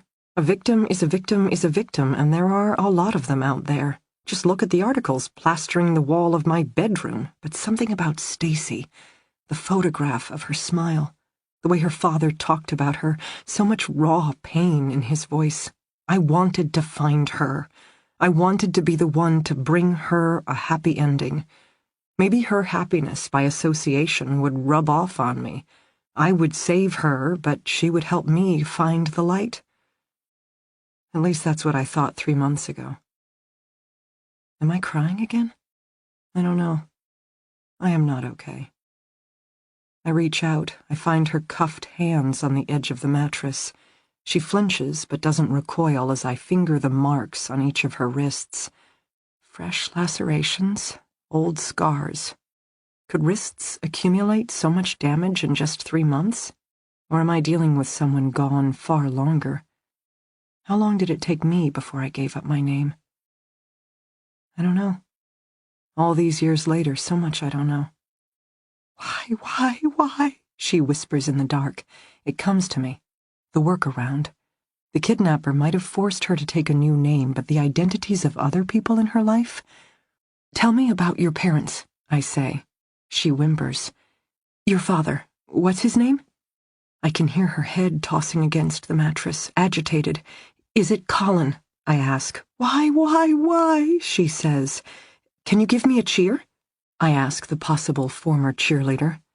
Give me an E. Give me an S. Give me a C. Give me an A, a P, an E. What does that spell? Escape. I might be losing it. The edge of my voice contains a hint of hysteria, but she stopped moving, is listening to me intently. Have I finally hit upon the remnant of a memory? Some inner trigger that will help snap her out of this? Why? She whispers in the dark. Then, why are you doing this to me? Because we need to get out of here. Because I'm working for Colin Summers. Because I promised him, I promised myself I'd bring you home safe. She doesn't speak. Is it just me, or do I detect a sense of wonder? I can do this, I inform her, forcing myself to sound confident. The door. I think I can jimmy it open. I can get us out of here, but I need your help. She doesn't move. You don't need to be afraid of him, I add belatedly. First time he caught me off guard, but now I'm ready. Who? The big guy. The one who took you from the bar, grabbed me from my apartment. I think he might be drugging me. I'm babbling now. I mean, how else can he keep getting in and out of the room without waking me? So we'll have to think of something. Maybe tear apart the mattress, jury-rig something with stuff, strips of cloth. We have resources, we just have to use them wisely. I'm getting ahead of myself. What I really need is the last sliver of wood I'm pretty sure is still stashed inside the mattress, except she's still not moving off it. Why? She whispers. Why what? Why am I helping you? I already told you that. Why are you doing this? Because we need to get out, because I promised your father. She whimpers, recoils. In the dark, I can feel her snatch her hands back. Hey, I try to reassure her. It's okay. Whatever he promised, whatever he threatened, he can't hurt your family.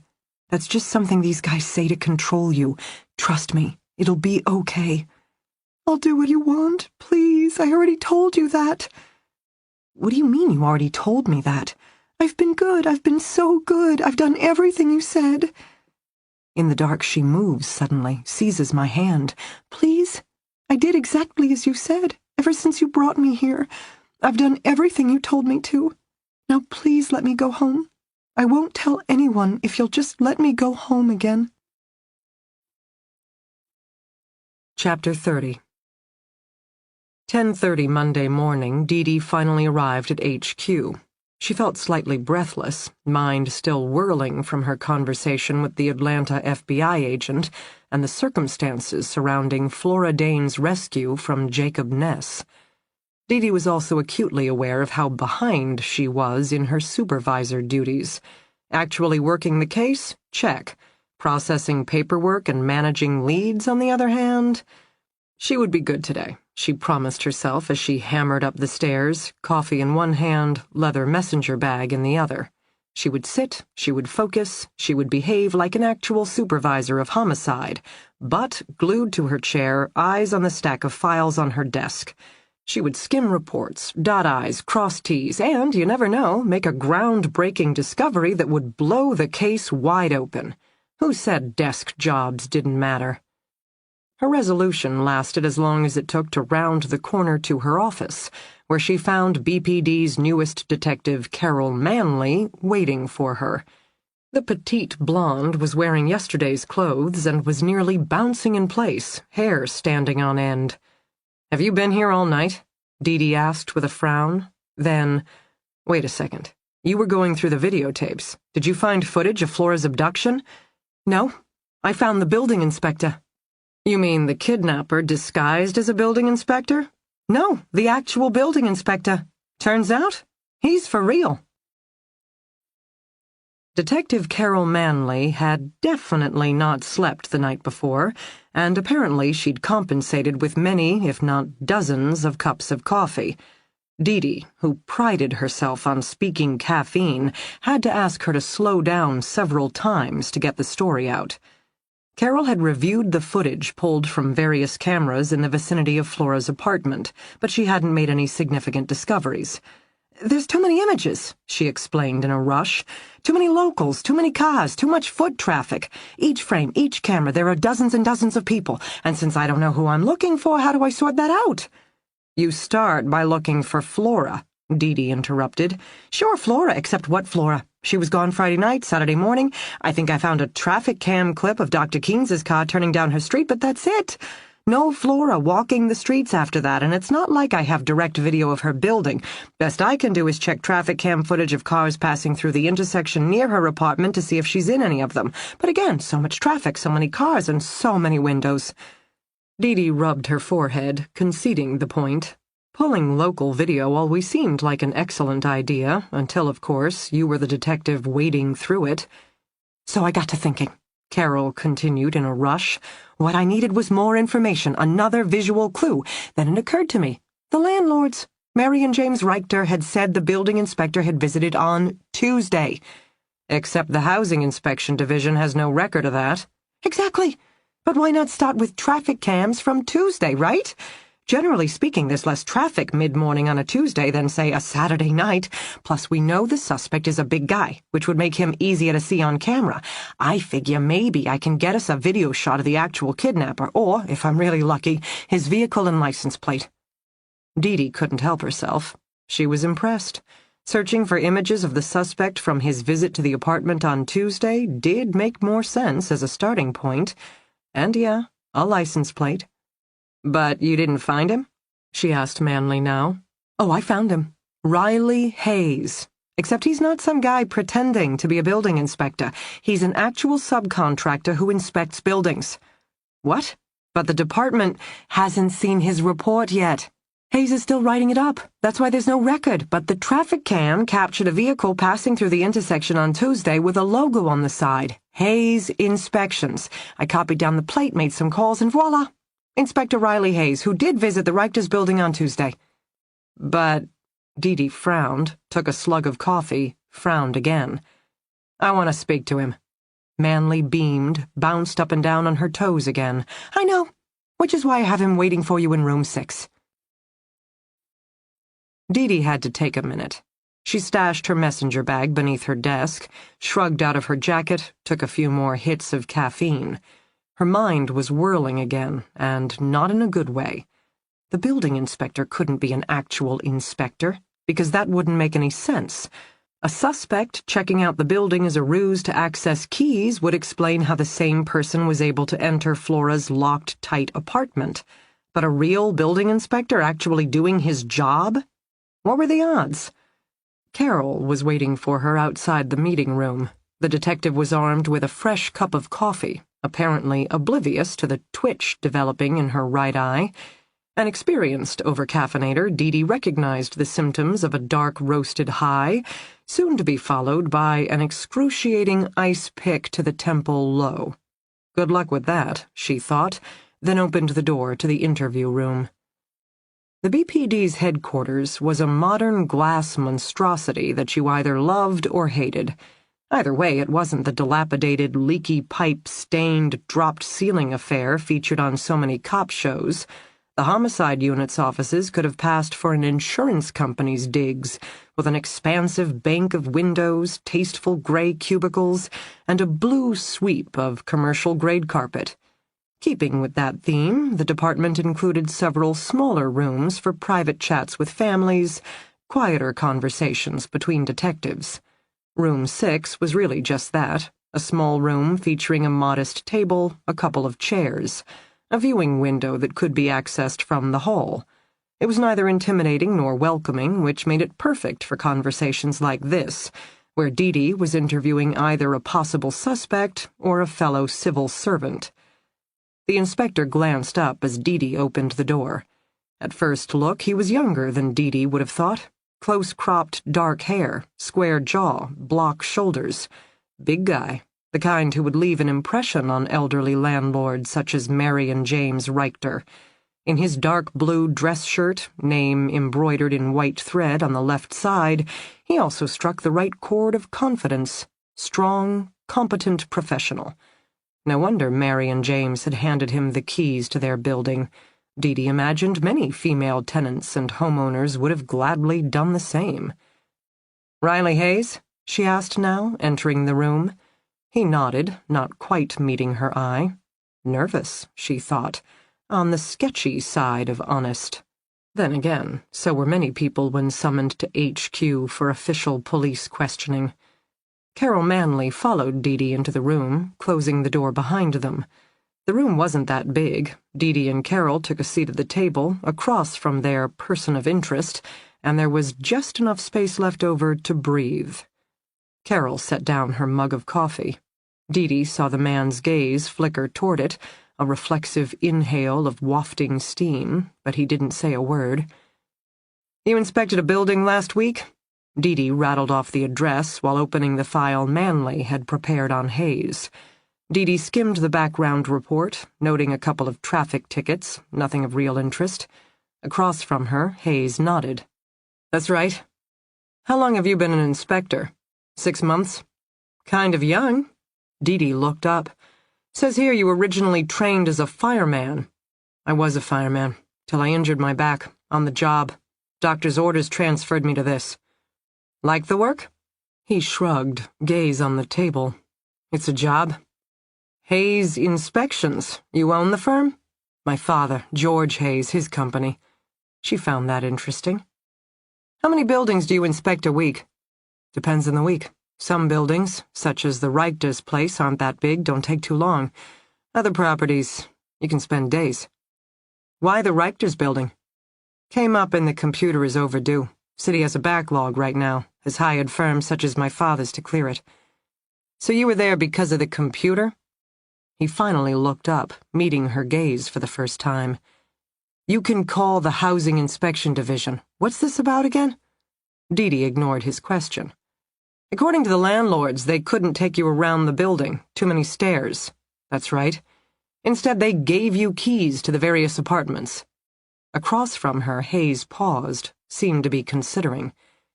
"Did someone say they're missing something? Is that what this is about?" "I'm not interested in robbery," Dee informed him. "Not my department." Hayes frowned, appeared even more confused, which was right where she wanted him. "Anyone home in any of the units?" she asked. "Yeah, as a matter of fact." "Who?" "Woman, 3rd floor.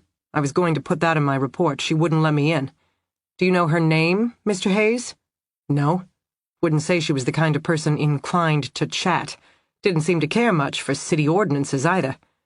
"She didn't believe you were a building inspector?" "I had to show her my ID, twice." First flicker of emotion on his face, annoyance. "Even then, she said she'd have to call in to confirm before I could enter." He shook his head. Some people. "Did she let you in?" "No. When she called the department, no one picked up. Plus—" He hesitated. "What?" Dee prodded him. "Plus what?" "Her locks. She has multiple key-in, key-out bolts. I informed her those weren't to code. In an emergency situation, they would impede the fire department's ability to access her apartment." Dee was intrigued in spite of herself. "And how'd she take that?" "She informed me that fire was the least of her concerns," he said dryly. "Then she ordered me to go away. She didn't need any bureaucrats to teach her about safety." "What did you do next?" He shrugged. "Asked if I could at least check her unit for fire alarms, emergency egress." "She agree?" "Please."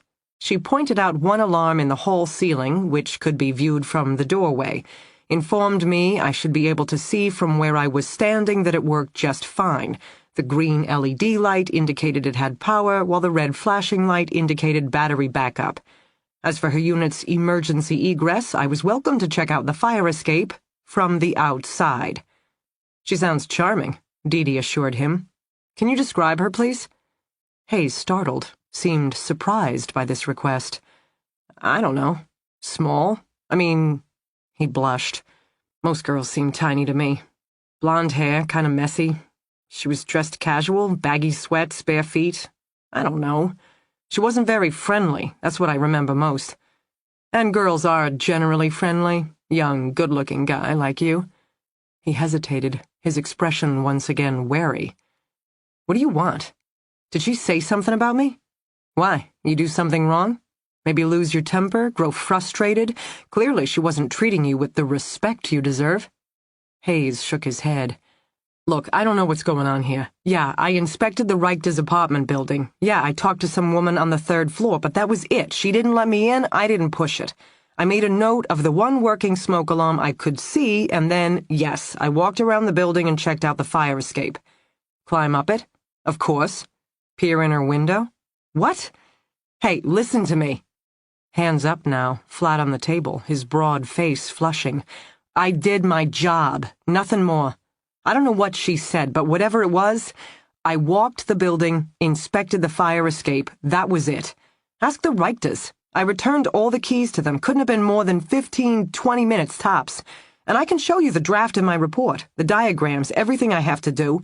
15, 20 minutes is about right. So whatever she said happened, it didn't. Care to take a polygraph? Seriously? I mean, do I need a lawyer? What happened? Name Flora Dane ring a bell? No, should it? That was the woman, the 3rd floor apartment. I don't know, like I said, she wasn't a talker. She's missing. What? She's gone missing, was possibly kidnapped, Saturday night, most likely by someone who had a key to all those locks on her door. Hayes shut up, face going pale. He looked at D.D., then Carol Manley, then D.D. again. D.D. couldn't tell what was going on in his mind anymore. Guilt, innocence, denial, rationalization. He was sketchy, she decided. Just enough to be worth provoking.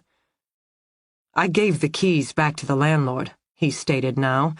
Whatever happened, it's got nothing to do with me. Easy enough to take an impression of the keys, or make an actual copy. No, I wouldn't. Where were you Saturday night? What? Saturday night, where were you? I had a date. Hayes sat up straighter, voice picking up. Boston Beer Garden. I was out with a group of friends. I can get you their names. What time? 7? Before that. Getting ready. I have a roommate. He can tell you. Hayes nodded now. He saw his way out, and he was taking it. Look, ask my dad. Ask whomever. I'm a good guy. I show up, do my job, end of story. Tuesday at the Reichters building. I don't know what happened to that woman, but I promise you, it had nothing to do with me. Saturday night, I was out with friends, and I can prove it.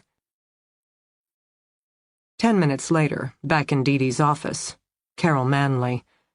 I don't think that guy copied a set of keys or kidnapped Flora Danes. No. But if not him, who could gain that kind of access? Open a triple-locked door? Grab a highly trained semi-professional in her sleep? I have no idea, Dee Dee said. So we start back at the beginning. We look at the victim, Flora Dane. Sure. Well, and Stacey Summers, because maybe it's the same guy, right? Except then there's Devin Goulding, whom Flora killed, and the pictures of the missing women whom maybe he killed. Couldn't be Devin Goulding, Dee Dee said. He was already dead when Flora went missing. Carol sighed, dragged a hand through her rumpled hair. I'm confused, the new detective said. Me too, Dee Dee agreed. Me too. Chapter 31. The woman who looked like my mom was talking on TV. Sitting alone on the bed in the cheap motel room, I stared at her image. Sound was off. I watched her lips move and felt a sense of déjà vu. For a moment, I could almost hear her say, "This is all of Flora, getting some sleep." I climbed off the bed, approached the TV. A silver fox charm nestled in the hollow of her throat. I touched it. My fingers so big against the small screen it obliterated all of the woman's head, and I felt it again, that sense of déjà vu. Because I'd done this before. Seen the woman who looked like my mom talking on TV, but that was months and months ago, eons ago. Way back when I was still a girl who thought I might one day go home. Now, her picture back on TV caught me off guard. She shouldn't still be talking about me. She shouldn't still be missing me. Jacob said nobody missed me anymore. Jacob said I was already dead. Jacob said my family was better off without me. Jacob, Jacob, Jacob. Jacob who'd left me once again. He'd screwed up a job, not that he would admit to such a thing, but last month's bender had led to last week's delivery arriving late. Guy hadn't been happy. yelling on the loading dock. I don't know what all was said. I sat inside the cab the way good girls do, waiting for my man to return to me. When Jacob finally climbed into the driver's seat, he was furious, hands fisted on the steering wheel, lips set into a grim line.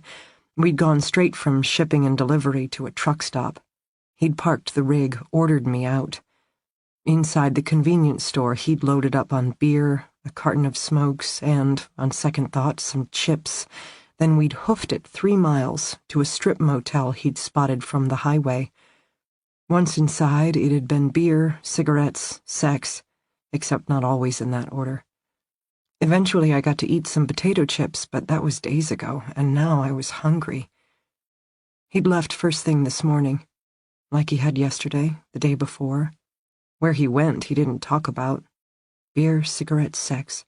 That was all this room was about. Did he lose his job? He didn't seem to be in a hurry to hit the road again. Was he broke? If he didn't work, how would he cover the cost of the motel rooms, food, cases of beer? What would become of me? My mother, who didn't look like my mother. She had tears on her cheeks. She was crying on TV. More than a year later, still pleading for my safe return. This is all of Flora getting some sleep. Footsteps outside the window. Quickly, I snapped off the TV, retreated to the bed. Jacob walked through the door 2 seconds later, wearing his usual grease-stained jeans, yellowing t-shirt, open flannel shirt. Beneath one arm, he carried a case of beer. In the other, a brown paper bag. Most likely 4 Roses whiskey, which he'd downed straight from the bottle.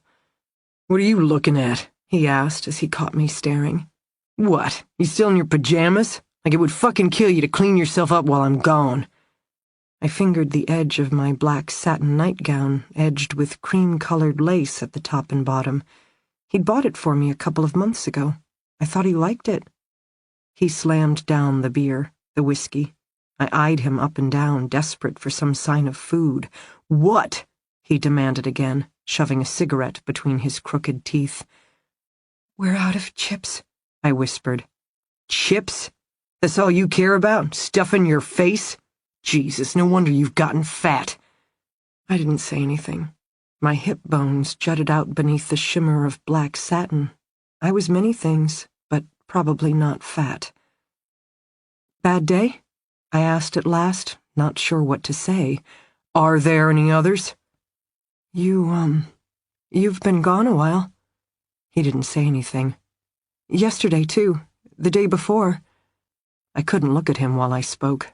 I picked at the fabric balls on the worn blue comforter. "Jealous?" he asked. He ripped open the case of beer, picked out the first can. "Figuring out the thrill is gone? I'm a man, you know.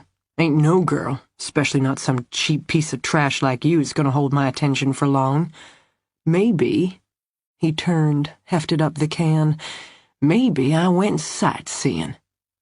I stilled, feeling my heart accelerate in my chest. He could be lying. He liked to torment me. But the sneer on his face, the hard look in his eyes. I swallowed, pretended my hands weren't now shaking on the comforter. This is all of Flora, getting some sleep. But who is Flora? And how could she ever go home again? There was just me. This room, this man, my life now. "Take me?" I heard myself say.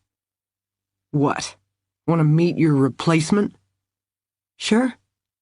I kept my voice level, forced myself to meet his gaze. "I want to see if she's pretty enough for you." I'd caught him off guard. My secret weapon, my one redeeming trait. No matter how much he sought to control me, from time to time I still surprised him. And he liked it. Even now I could see the spark of interest in his eyes. He set down the beer, gaze lingering on my thin satin slip.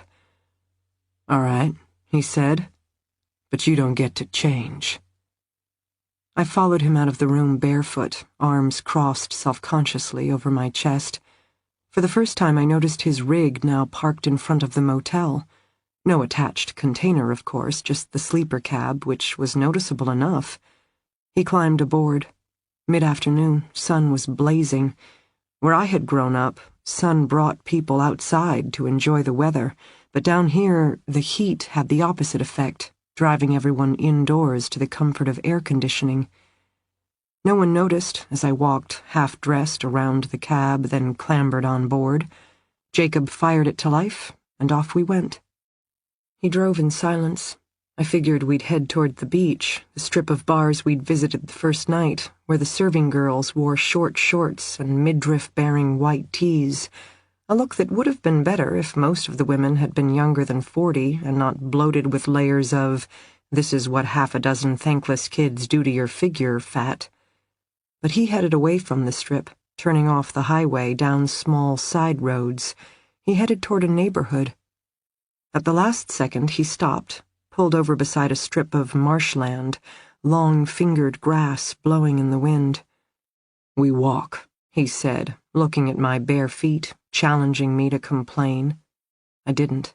I got out, kept to the sandy side of the smoking hot blacktop, and trudged forward.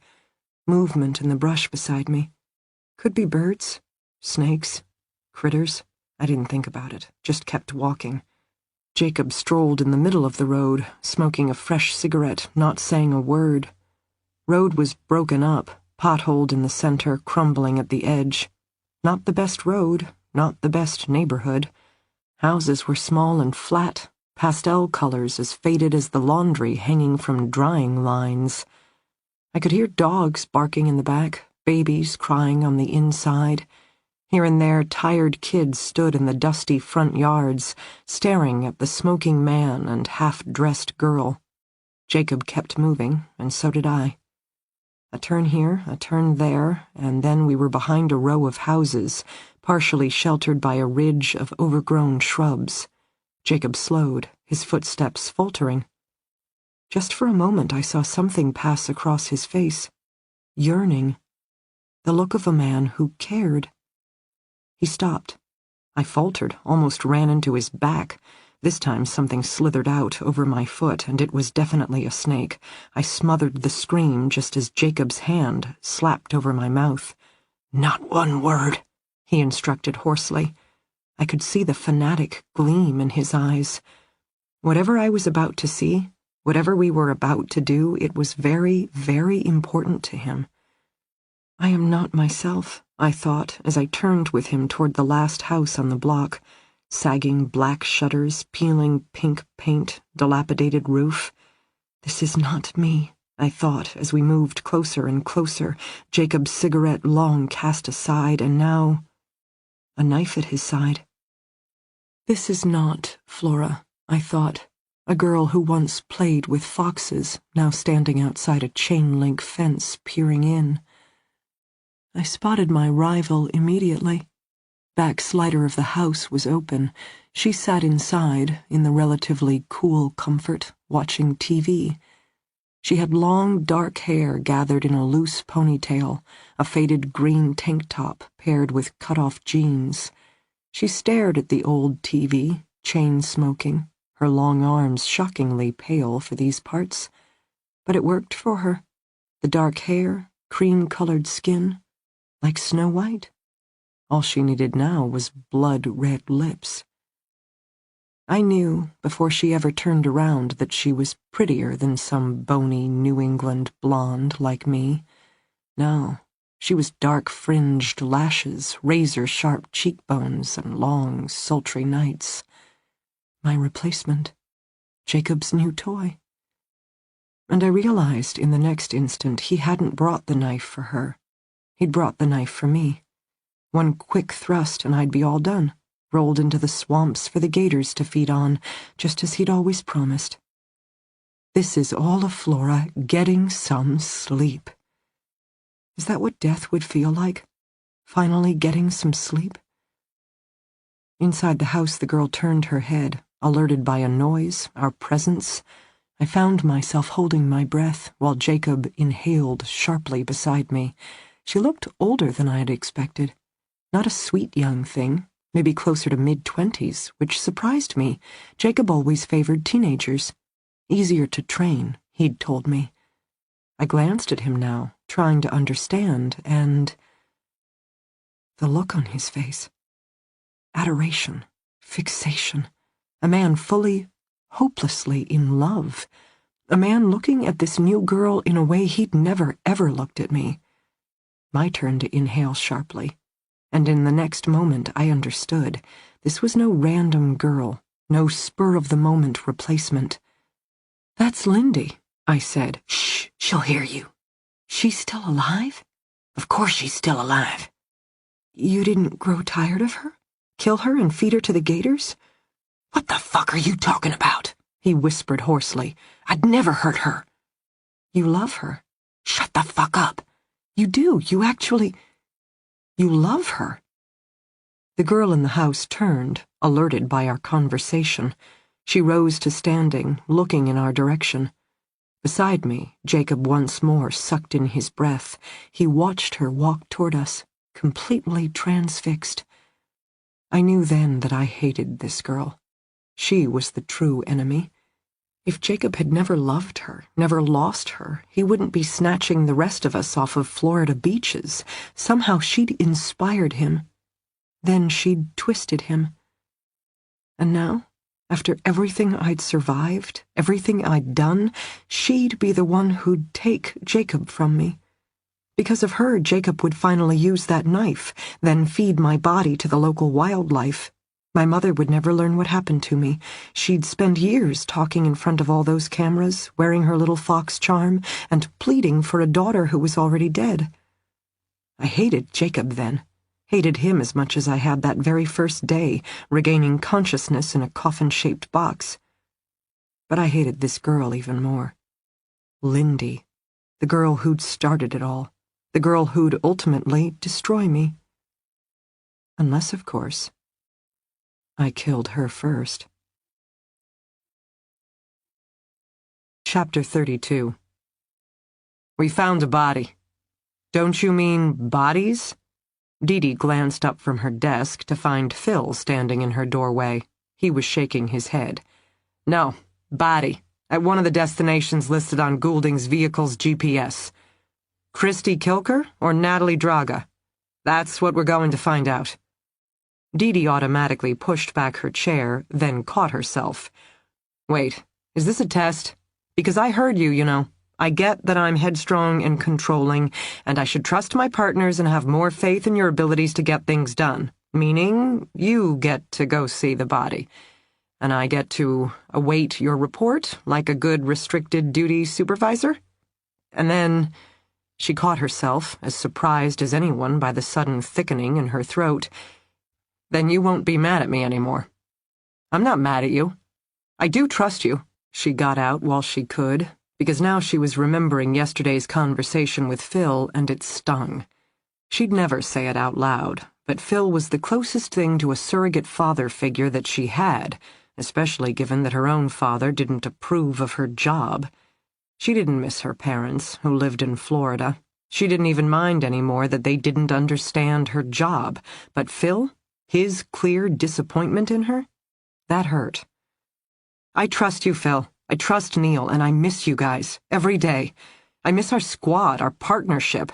I don't like feeling like I let you down, because you're my team. You've always been my team, and let's face it, not just anyone wants a team member as headstrong and controlling as I am. I know that. I definitely know that. Are you done?" "Maybe. Because this isn't a test, though for the record you are headstrong and controlling." "I know, and you should have more faith in us. I know. But you're also you, and I know you, D.D. Most of the time, when I'm not completely exasperated or frustrated or scared out of my mind, I even like you. So, now that we both agree that I'm right and you're wrong, are you going to come along or not?" "Come along?" "To the crime scene, with the body.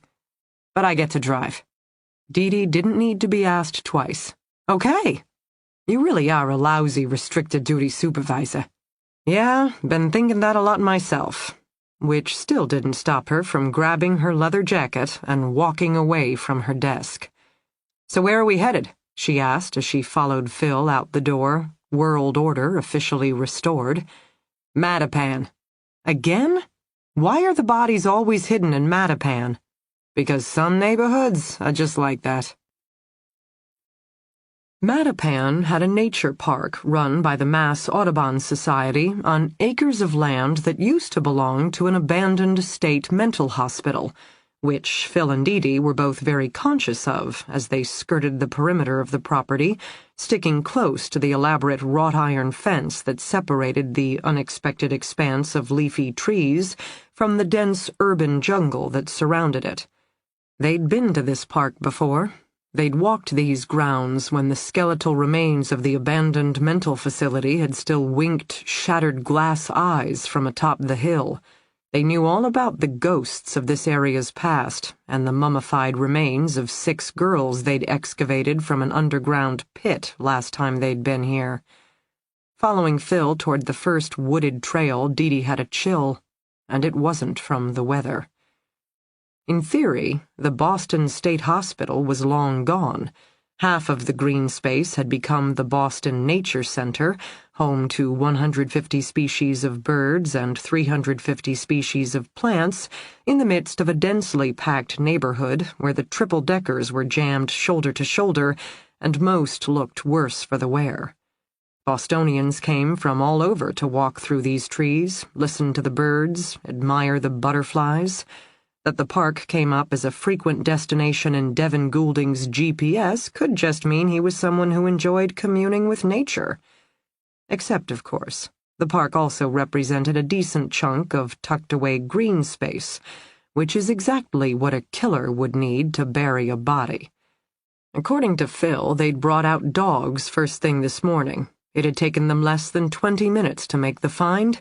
A low mound of earth resting next to an equally long depression in the ground, both just starting to be reclaimed by the undergrowth. Lay people generally gravitated toward the mound when digging for a body. Experienced pros like Boston's ME department, however, knew better.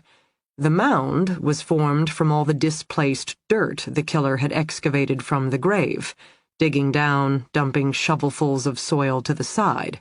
The depression? That was the grave, where the subject had interred the body, then covered it with enough soil to make it relatively level, never once considering the effects of putrefaction, that flesh and muscle would eventually decay, slide off the bones, melt into the very ground, that if blowflies had found a way to lay eggs on the body before it was interred, this process would happen even faster. Let alone critter activity, as a new food source was introduced into the local area. Shallow graves took on a life of their own, and eventually all bodies did what they were meant to do: decay, ashes to ashes, dust to dust, disappearing back into the earth until months later a uniquely shaped depression was formed, the kind of hollow that any experienced homicide detective could look at and say, "Hey, betcha a body is buried there." The ME's full team was out. This kind of retrieval was conducted like an archaeological dig, with the leaf-strewn area beneath the trees already marked into a series of grids. Each shovelful of earth that was removed went into a marked container, to be sifted through later for signs of additional evidence. It would take all day for the ME to remove the body, Dee knew, and weeks, if not months, before Ben would issue his full report.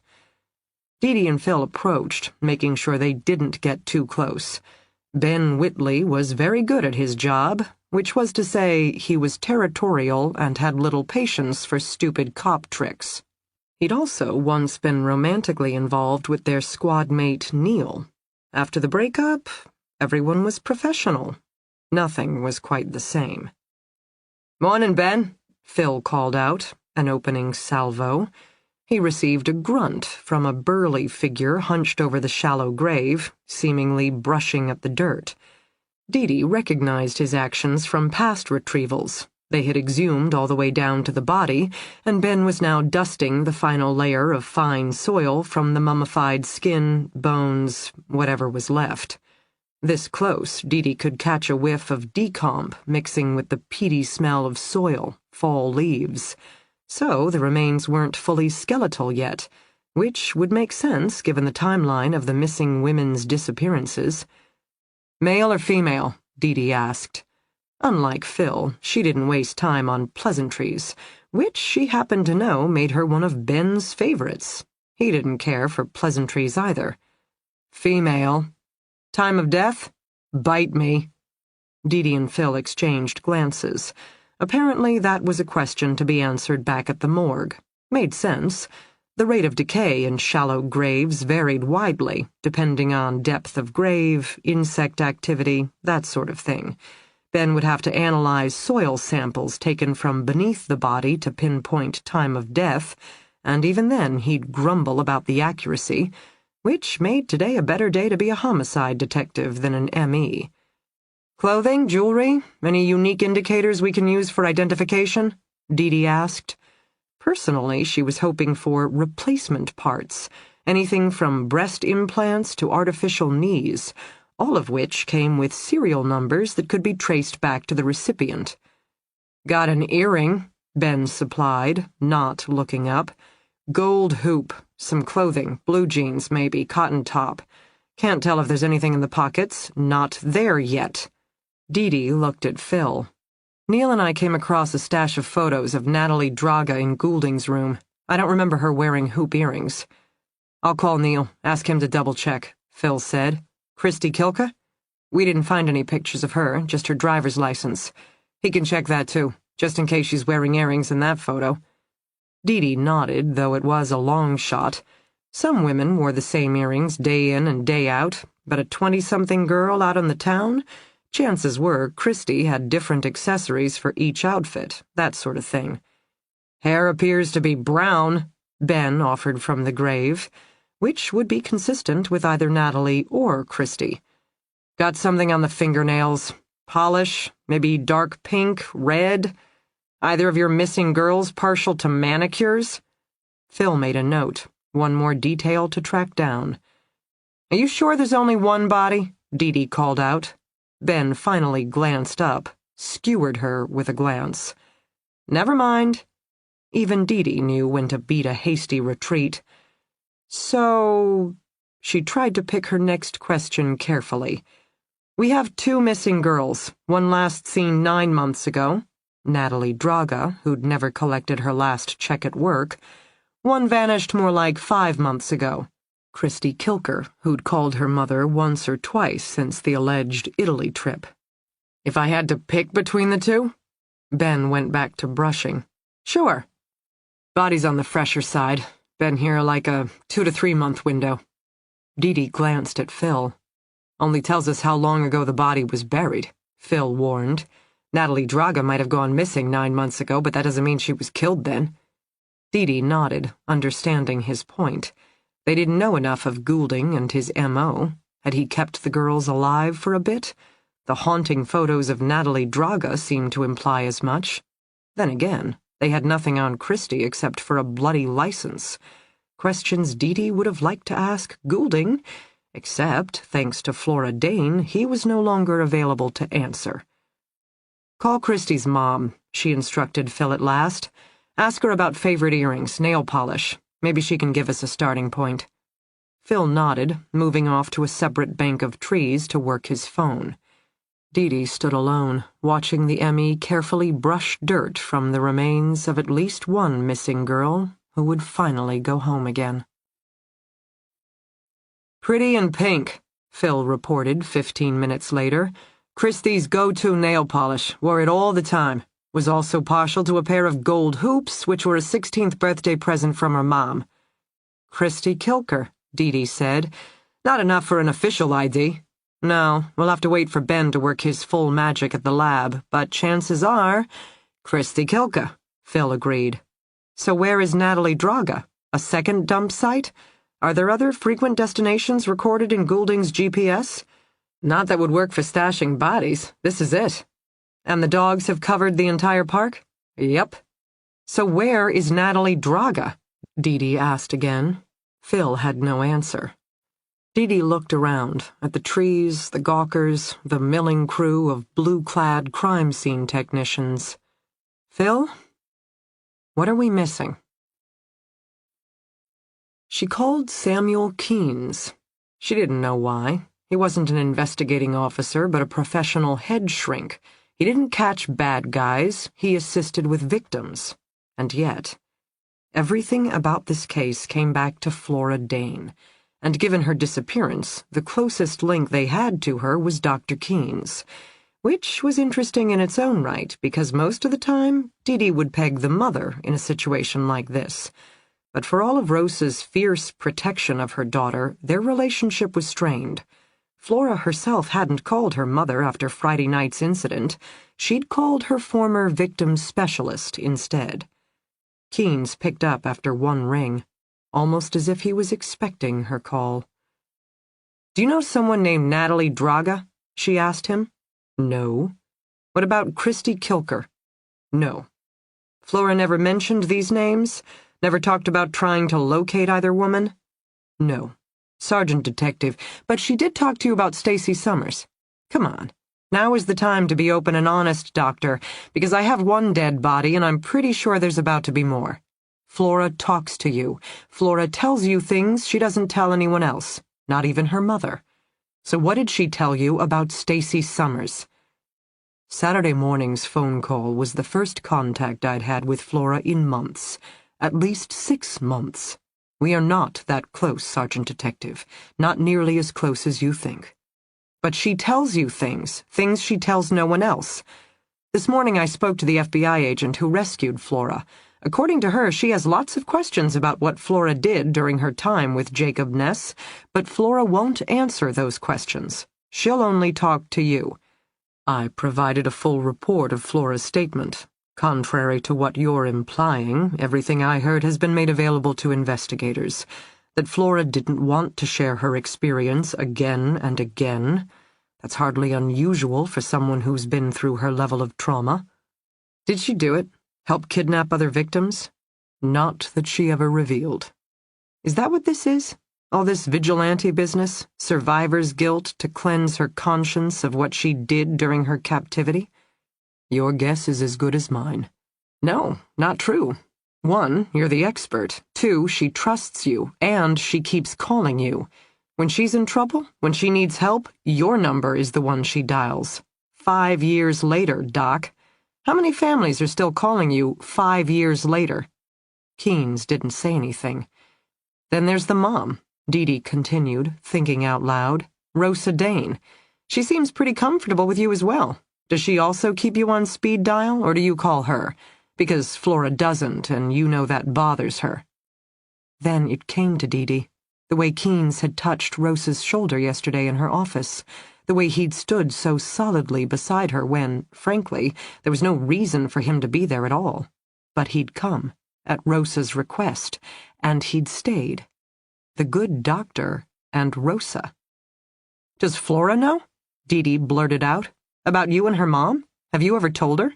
Sergeant Detective, do you have any new leads on Flora's disappearance? Answer my question first. I will not. It's relevant. It is not. Now, do you have any new information? Rosa's standing there, D.D. filled in abruptly. She's standing right beside you, and she's asking about her daughter. Keene's didn't answer, which D.D. took to be a yes. Rosa doesn't know, does she? D.D. said more softly. Your feelings for her you've never said.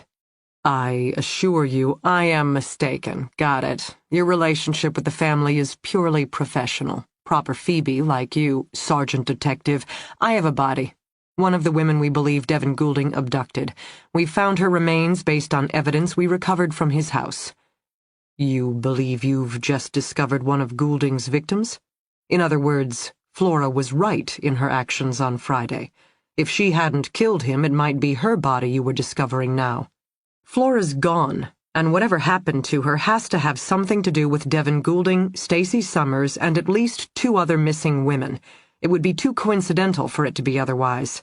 So I'm asking you one more time, did Flora ever mention the names Christy Kilker or Natalie Draga? And I'm telling you, I hadn't spoken to Flora in months before Saturday morning. Which only tells me when you spoke to her, but doesn't answer the question of what she said. Come on, Keene's. I might not have the initials Ph.D. after my name, but that doesn't mean I'm stupid. Do you have any new leads on Flora's disappearance, Sergeant Detective? No. Please call me when you do. Keene's disconnected the call. D.D. stood there, gnashing her teeth for a while longer. wondering once again at the relationship between the victim specialist and the Dane family, and why, once again, she had a feeling he wasn't telling her everything. D.D. convened the task force meeting at 1, ordered in sandwiches and cookies because it was always good to keep the troops motivated. She also added salad, because most of them were at the stage in life where they had a deeper appreciation for dark, leafy greens. Alex walked in as they were just getting started. He was dressed in his official academy shirt and slacks. She remembered his offer to tour Flora's apartment this morning and figured by the intent look on his face he'd made it there. She waved for him to take a seat, and he helped himself to a turkey sub. "This is what we know," D.D. stated, standing in front of the white board at the head of the conference room. She liked running these meetings. Frankly, she needed an opportunity to organize her thoughts on this case. Now she tapped a list of bullet points, sadly a much shorter list than the second column, which included all the questions they couldn't answer. Flora Dane headed out Friday night, most likely in search of Stacy Summers's kidnapper. In her own words, she'd targeted some loser at the bar when a second suspect, Devin Goulding, entered the picture. He punched out Flora's original partner, then dragged her off. When she regained consciousness, she was tied up, naked, in his garage. When he re-entered the space, presumably to rape her, she retaliated by setting him on fire using items she'd found in his garbage. Devin Goulding died on scene. Upon further investigation, we found the driver's licenses for 2 other women, Natalie Draga and Christy Kilker. As of Saturday morning, we began investigating the whereabouts of these 2 women. At the same time, Flora Dane returned to her apartment where she spent some time with her mother. Shortly after 1 p.m. on Saturday, Rosa Dane departed her daughter's space, and Flora has not been seen since. D.D. had added a timeline to the bottom of the whiteboard. She now tapped Saturday afternoon on the bar. "We believed initially that Flora was abducted by a large man who'd posed as a building inspector days before in order to gain access to her apartment keys. However, we have tracked down the inspector, who it turns out is real enough and has no criminal record. He also has an alibi for the time in question, which leaves us with..." D.D. moved on to her second, longer column. 4 missing persons cases: Stacy Summers, Natalie Draga, Christy Kilker, and Flora Dane, all of which may or may not be related.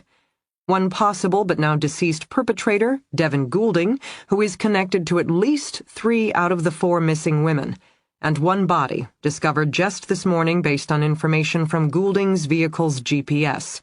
We do not have definitive ID but believe the remains belong to Christy Kilker, meaning we may have found 1 of the women. But where are the others? And if Goulding is the one behind it all, how could Flora Dane disappear after his death? "Do we know she was kidnapped?" Phil spoke up, leaning back from the table with a chocolate chip cookie halfway to his mouth. "I mean, wasn't half our suspicion based on this inspector the city housing department swore it never sent? Now that you've determined the visit was legit, what are we left with? Unlocked front door, undisturbed apartment. What if Flora simply took off? Got a hot lead on Stacy Summers, freaked out we'd figured out what she was up to after she burned Goulding to death, so she disappeared on her own accord." D.D. shrugged. Hard to argue with that line of reasoning. Still, call me sentimental, but if Flora planned to take off for a few days, I think she'd let her mother know, even if she simply made up some excuse. But she'd call her mom, tell her not to worry. Except, of course, she didn't. "We'd never call you sentimental," Neil assured her from the back of the room. Phil nodded grudgingly. "Saw the mom leaving yesterday. Tough cookie, but definitely shaken up." "She was at Flora's apartment," Alex spoke up. All heads turned toward him. "At Dee Dee's request, I swung by. Rosa Dane was already there. She'd brought a tin of muffins for the landlords and was waiting for me on the 3rd-floor landing to break the crime scene tape. She's something else." "She baked homemade muffins in a hotel room?" D.D. was still trying to work that out. "If you let her stay in her daughter's apartment, she's promised us cake." "You let her in?" Judging by the look on her face, it was going to happen. At least this way she had supervision. "Was an FBI officer, Dr. Keynes, with her?" "No, just her." Dee nodded but remained frowning. Her conversation with Keene still bugged her. "Did Rosa notice anything?" Dee asked at last. "Nothing appears missing. All Flora's clothes are intact, that sort of thing. The bed was unmade, but according to Rosa that's not atypical. Flora isn't a stickler for neatness. That's more the mom's department." "What did she do in the apartment?" Dee asked. Alex shrugged. "Walked around, seemed to be absorbing the space. She spent a fair amount of time in her daughter's room, reading the articles on the wall." "Are any of those cases Natalie Draga or Christy Kilker?" A new detective spoke up. "No," Dee answered. "Neither girl was ever reported missing. Natalie was in Boston on her own. Christy Kilker's mother thought her daughter was in Italy. So, in theory, Flora was focused on Stacy Summers." She returned her attention to Phil. "Any leads from Flora's cell phone or computer?" "Working through both of them now. Flora was definitely fixated on the bar scene in Boston. She'd been reading up on tonic in the days before she headed there." Dee frowned. "But Stacy Summers disappeared from Birch's, meaning something else would had to have put tonic on Flora's radar screen. What?" Around the table, no one had any answers. "Natalie Draga used to work at tonic," Carol Manley piped up. "Maybe Flora did know something we didn't know. I mean, just because Natalie wasn't formally declared missing doesn't mean a friend hadn't started asking around. 'Hey, any of you seen Natalie lately?' That kind of thing. Given Flora's obsession, maybe such rumors caught her attention." Dee nodded, which was exactly why she'd grilled Keynes on the subject, because Flora did have an obsession when it came to missing persons, and seemed to be better informed than even the police. "All right," Dee said. "For now, let's focus on the case we know Flora was definitely working, Stacy Summers. I want some suits paying visits to Stacy's family and friends, except this time, show them Flora's picture. Let's see how far she got with her own investigation. Because if Flora was looking at other bars in the area, then I'm guessing one of Stacy's friends must have mentioned something. Maybe Tonic was a nightclub they'd visited often in the past, or Stacy knew someone who worked there. Maybe Flora even figured out that another pretty girl who used to work at Tonic hasn't been seen for months. Honestly, I have no idea. But whatever the connections are here," Dee drew lines between Natalie, Christy, Goulding, and Stacy Summers, "we need to figure them out." "I might have one clue," Alex offered. He'd finished his sandwich, was now wiping his hands. "On the fire escape outside Flora's apartment, I found traces of glitter." "Glitter?" Dee didn't mean to sound so dubious, it just wasn't the type of clue she'd expected. Hey, for us crime scene geeks, glitter is the new duct tape. "I don't even understand that statement," Dee assured her husband. Around the table, her fellow detectives were nodding. Alex leaned forward. "Glitter is nearly perfect trace evidence. It's very easy to transfer while also being highly unique. Better yet, like duct tape, there are extensive databases available to help determine the particular source of the glitter in question. For example, glitter is present in everything from women's makeup to greeting cards to various clothing items. Needless to say, the size, color, cut of each of these sources is different. Better yet, on a microscopic level, you can tie an individual piece of glitter to a specific cutting machine from a specific manufacturer, proving once and for all the glitter found on the victim's bed definitely came from the same source as the glitter on the killer's fancy shirt. Good stuff, glitter. "So, what did you find on the fire escape?"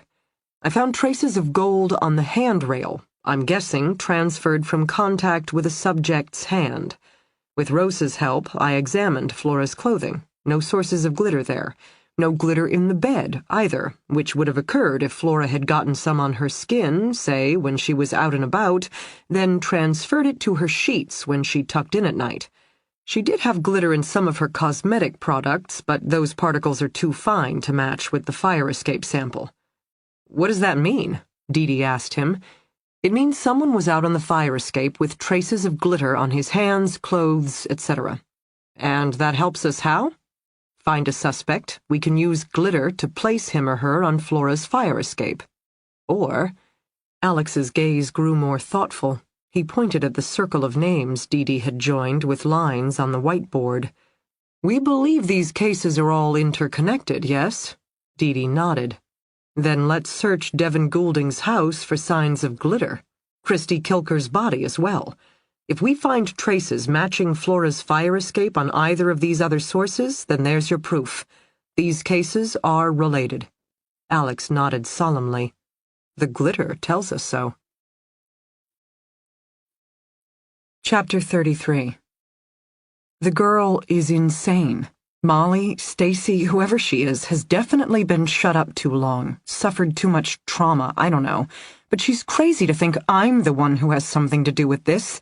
I save people, which sometimes does involve hurting others. Devin Goulding, his skin smoking, then catching on fire. But I only attack bad people. And this girl here. That doesn't count. I make the girl move. Actually, I advance closer and she drags herself off the mattress, away from me in the dark. Whatever.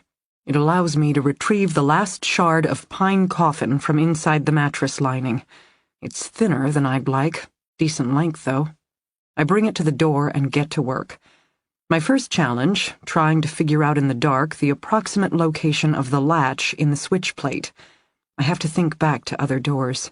It works best to stand and simply reach automatically for a doorknob. Once I have that height, I attempt to slide in the wooden shard, only to discover that, as flimsy as it is, it's still too thick. I sit in the dark and shred it down. Not hard, really. The wood pulls away in long strips. There's something rhythmic to the work, therapeutic. Why would the girl think I had something to do with this? A shadow looming in my doorway, voice thick with menace. An intruder who got through all my locks without ever waking me. An attacker who removed me from my apartment before I struck a single counterblow and delivered me here. Sitting in the dark, shredding a piece of pine coffin, I feel the memory become thinner and thinner. Less a memory and more a bad dream. The man's face. I can't picture it. What did he do next? Lunge forward, I would guess, but I can't recall, and I lay in my bed and waited for him to ambush me? Oh, my head hurts again. I instinctively raise a hand to rub my temples and hit myself with the tethering chain, which presents my next challenge. Even if I get the door open, how do I get out of the room? I doubt my tether is long enough. My handcuffs will have to go. Mine and hers, I decide, so we can work together. Or she'll run away. From me. I feel bad. I don't know why. I'm not sure how I ended up here. I don't know what's going on. A girl brainwashed into calling herself Molly, the delivery of pine coffins, a regular blast from the past. Someone coming in and out of this room, and again I never wake up, never respond to the disturbance. Because I'm drugged? Or because I'm expecting them? I shake my head, hard. No. I have nothing to do with this. I don't hurt people. Only Devin Goulding, screaming as he clutched at his burning skull. Only a beautiful girl who threatened to take Jacob from me. That memory comes from nowhere. Hastily I push it away. Survivors do what survivors have to do. I mutter in the dark. Don't second-guess your choices. I wish Samuel were here. I could use his calming presence in the dark. Stacy Summers, I think in the next instance. The video of her abduction. Big guy leading her away. Proof positive someone else is involved. Second rational thought. I've spent the past few weeks going all around town, various bars, restaurants, college hangouts, asking questions about Stacy Summers. Maybe I came closer than I realized to discovering the perpetrator involved. And maybe that person became suspicious, looked me up. My story is hardly private. Please, 472 days locked in a coffin? The press loved it. No aspect of my degradation, no salacious detail of my captivity was spared front-page glory. Not a single person understands what I went through, and yet everyone knows my story. The nightgown. My stupid, flimsy nightgown. I try thinking about that. Had Jacob bought me a lacy, satiny nightgown? He bought me some clothes, a summer dress. What do I recall? What did I ever mention out loud? I start to shiver. Goosebumps up and down my arms. I'm going to vomit. I'm going to be ill. I drop the pine shard, my breathing ragged, my hands shaking uncontrollably. I find myself on my knees, head hanging low, trembling even more violently now, and fighting the urge to be sick. I know something I don't want to know. The past does matter. The past has everything to do with this. Except I can't afford to stop and think about it, because the past is the past, and the only way out of this room is to move forward. Deep breath. Forget coffins and nightgowns and Jacob Ness. Forget everything. I'm Flora 2.0. I have training, I have skills, and I'm going to get the fuck out of here. Save myself. Save Stacy Summers. So, wooden sliver in the doorframe? Proceed. I want to go home. I want to see my mother with her ugly flannel shirts, the silver fox charm nestled at the base of her throat. I want to throw my arms around her, and even if it won't be a hug the way we used to hug, or feel the way it used to feel, I want it to be good enough. I want her to know I miss her, and I love her, and I'm sorry. She worked so hard to get back a daughter neither of us understands at all. She still works so hard to love me. I wedge the pine shard into the seam around the door. Slowly but surely I shimmy it up until I encounter resistance. The door latch. Okay, this is where the magic needs to happen. I pause, consider the next steps. Best case scenario is that I somehow succeed in suppressing the latch and pushing open the door, at which point, wounded girl can walk out. Me? I'll only make it as far as my leash. And we'll be encountering how many people? What kind of threat? Not me, I insist. I am not the boogeyman in the dark. I didn't kidnap Stacy Summers, no matter what she thinks. I certainly didn't kidnap myself. I mean, just because I don't remember anything after my mother left, don't know anything about how I got into this room, no psychotic breaks here. I'm not the monster. Of course, once, a long time ago. My heart is beating faster again. I find myself sitting on my heels. Suddenly, all I can think of is Jacob. Nobody wants to be a monster. It's true. Nobody does want to be a monster. Not even me. And yet, and yet, and yet. Now is not the time, I remind myself again. I'm getting out of this room. That's the deal. That's the mission. But first, there's the matter of handcuffs. Finally, something I'm good at. I leave the door, wooden piece still jammed into the frame. I wiggle backward to the mattress, where I give up on subtlety and, using both hands, tear at the fragile cover. I rip down long strips of thin covering. The material, old and frayed, hardly puts up a fight. Inside, I find stuffing. It smells musty, maybe even faintly herbal. I have a sense of déjà vu, as if I should know what I'm smelling. Italian cooking? But that's not right. I move on, registering the crumbly feel. Foam padding, I deduce, that's disintegrated with age. I keep digging. The mattress is thin, the kind meant to top a cot or be used for one of those IKEA chairs that folds out into a bed, that kind of thing. It's possible it's just a giant slab of foam, but it didn't feel that way, lying on it. It had sections and lumps and nooks and crannies. Even cot mattresses can have coils and springs for durability, especially in a college town like Boston, where half the apartments are furnished by IKEA.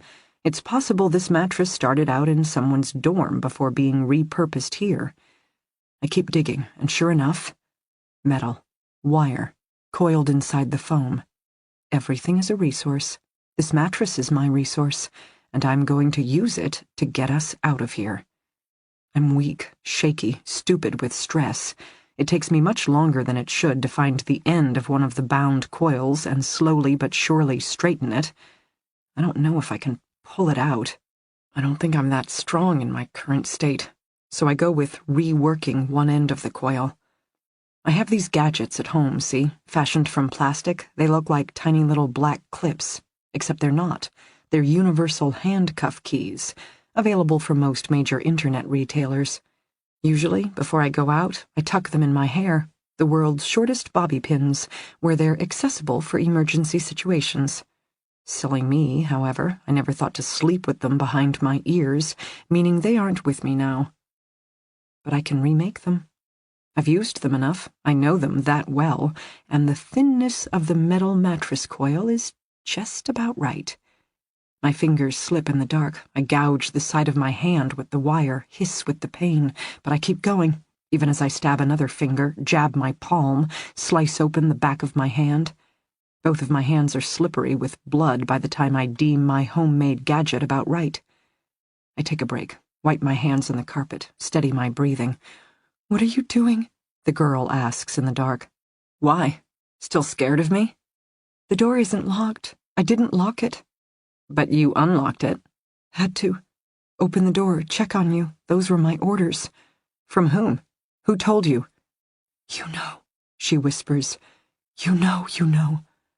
"I'm not the one calling the shots here," I insist, though I don't know why I bother. "Door is closed," she whimpers. "No getting out from the inside. I tried. There is only the dark, and bad things happen in the dark." "You ever spend time in a pine coffin?" The girl doesn't answer.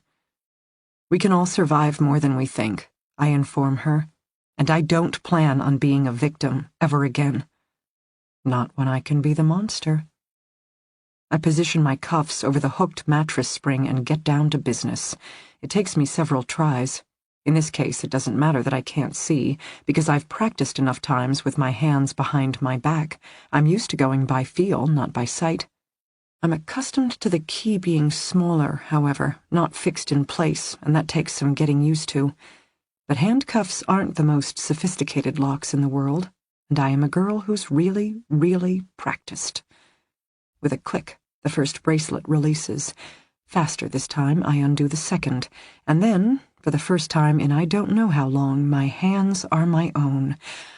I lift them up, massage my wrists. It feels wonderfully strange to separate my arms, move them independently.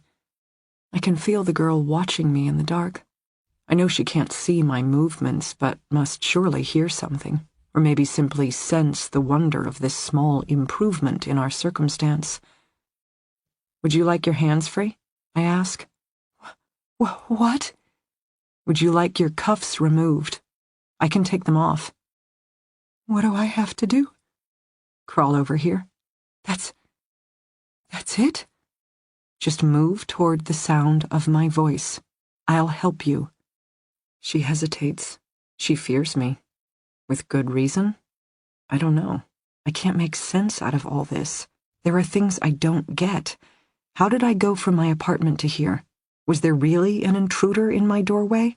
And how did I end up trussed up like a Thanksgiving turkey, putting up no resistance, no fight, not even awareness, as someone opened the door to this room and delivered not one, but 2 pine coffins? How did someone as smart as me become that stupid? The girl moves toward me in the dark. I can hear her, slow and shuffling. I catch her sharp hiss of breath as she moves wrong, aggravating her injury, the one I gave to her. Then she arrives, so close to me I can feel her breath. I reach out, take her hands, feel the line of her metal cuffs with my thumbs. "Just hold still," I tell her. I adjust her wrists over the hooked coil and, closing my eyes for concentration, work on guiding my makeshift lockpick into the tiny holes on each metal cuff.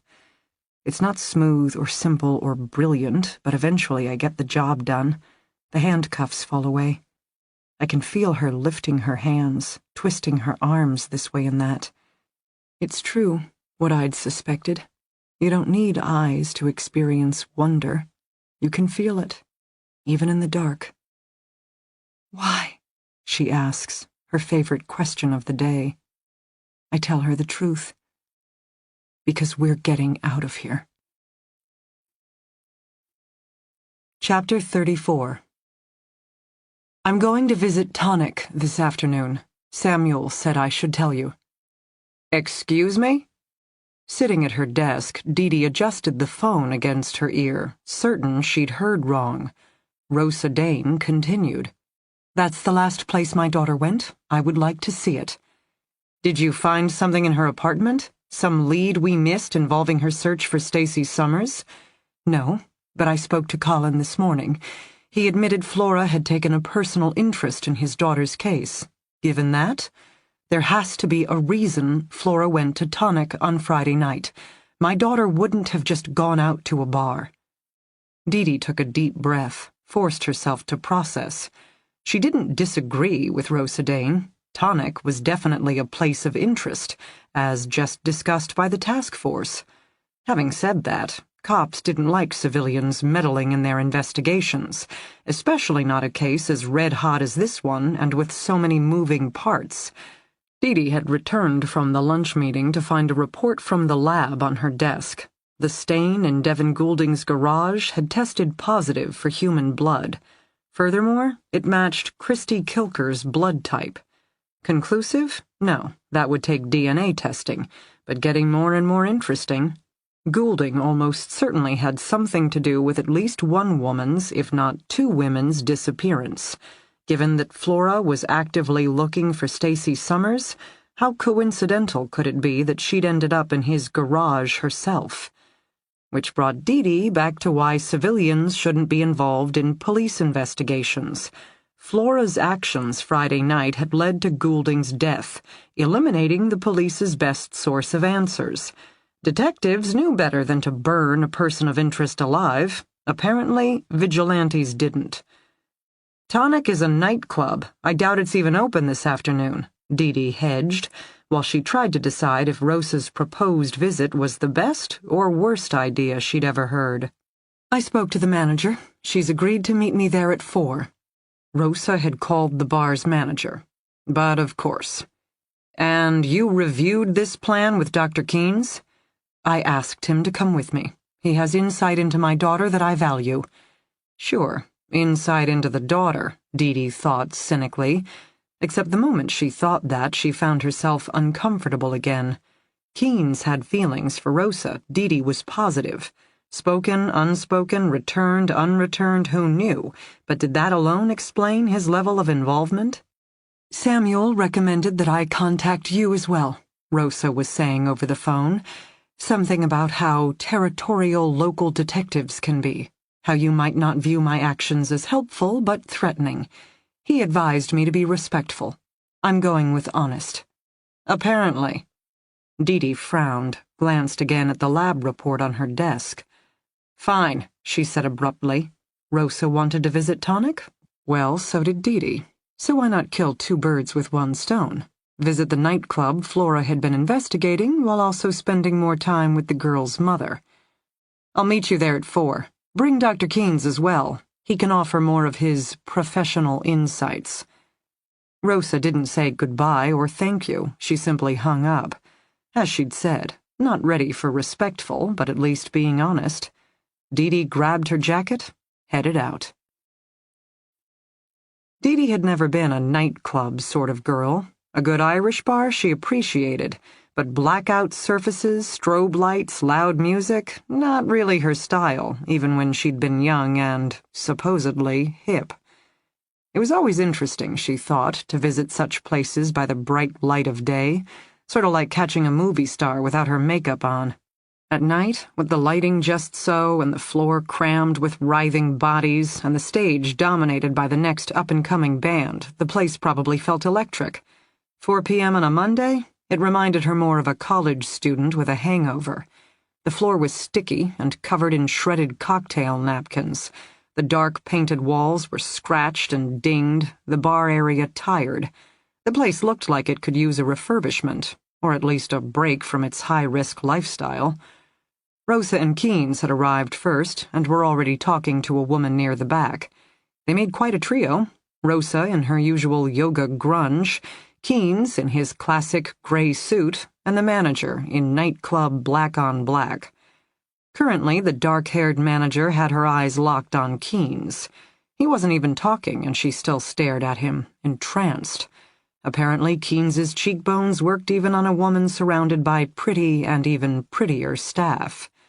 Dee walked up. She flashed her credentials, purely to establish dominance, because yes, she was that petty.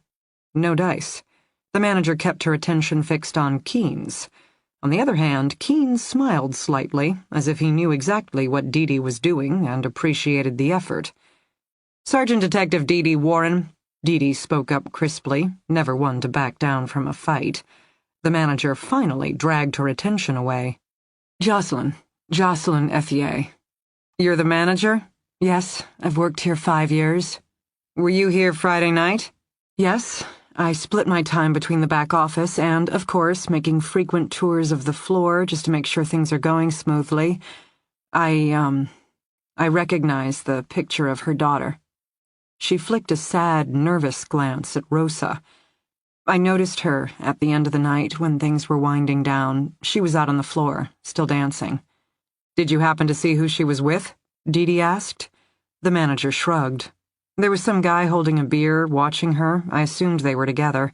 She was out of his league, I can tell you that, but... She shrugged again. What did the guy look like? Average. Khakis, long sleeve, light blue button-up. Like a wannabe finance guy or something. Not really much to look at. D.D. nodded. That was consistent with what they knew thus far. I understand Devon had worked here for the past 3 years. Yes. The manager's face shuddered. Devon. Excellent bartender. Reliable, which is tough enough around here, but also... he had the look. We're a nightclub. Appearances matter. He worked out. D.D. supplied neutrally. He did. His chest. Women and men lined up for at least one more drink. The manager still didn't look up. Uncomfortable about talking about a recently deceased employee? Or something else? He mind the male attention? D.D. asked. Not that I could tell. My impression was that he worked pretty hard to look the way he looked, and he enjoyed showing it off. He have a girlfriend? Not that I knew of. And you and he... D.D. let her voice do the asking. No, the manager said flatly. I run the asylum. I don't frequent with the inmates. There was an edge to her voice, however, that spoke of a lesson learned the hard way, a woman scorned. What about Natalie Draga? D.D. switched gears. Natalie, she worked here, briefly. I think I showed her file to one of your other detectives. Did she know Devon? Would have been hard not to. He was one of our regular bartenders. She was around for at least a couple months. As for fraternizing... Backroom staff hookups are about as common as front-room players. Anything's possible. What about Christy Kilker? Who? D.D. flashed a photo. The manager shook her head. I don't recognize her. The volume of people who pass through here on any given night, however, I'm only familiar with the regulars. You didn't know Stacy Summers. Rosa spoke up. No. But that doesn't mean she didn't come here on occasion, Rosa supplied. It's possible. Like I said, the volume of people in a night. The manager shifted uncomfortably again. Of course, what happened to her? That video of her abduction on the news? It's every manager's nightmare. We made some changes to our procedures immediately. Really? D.D. interjected sharply. Because, given what your own bartender did on Friday night... Ethier stiffened, her expression turning wary. I didn't know, okay? Is that what this is about? Because I've already told all this to the first detective you sent over. No, I didn't suspect my own bartender was a rapist. No, I didn't realize Devon had ambushed some girl on Friday. He left abruptly, didn't come back. Was I pissed? Yes. But did I imagine... She thinned her lips. This is a hard job. The amount of turnover in staff, vendors, customers... I don't know everything that goes on. No matter how hard I try, I can't know everything that goes on. Do you know the staff at other nightclubs, such as Birch's? Keen spoke up. In contrast to the manager's heated voice, his tone was perfectly neutral. The woman's shoulders relaxed marginally. She conceded to meet his gaze. Sure, the industry isn't as big as you think. The bartender fired from Birch's today will most likely be asking me for a job tomorrow, so it's good to be able to compare notes.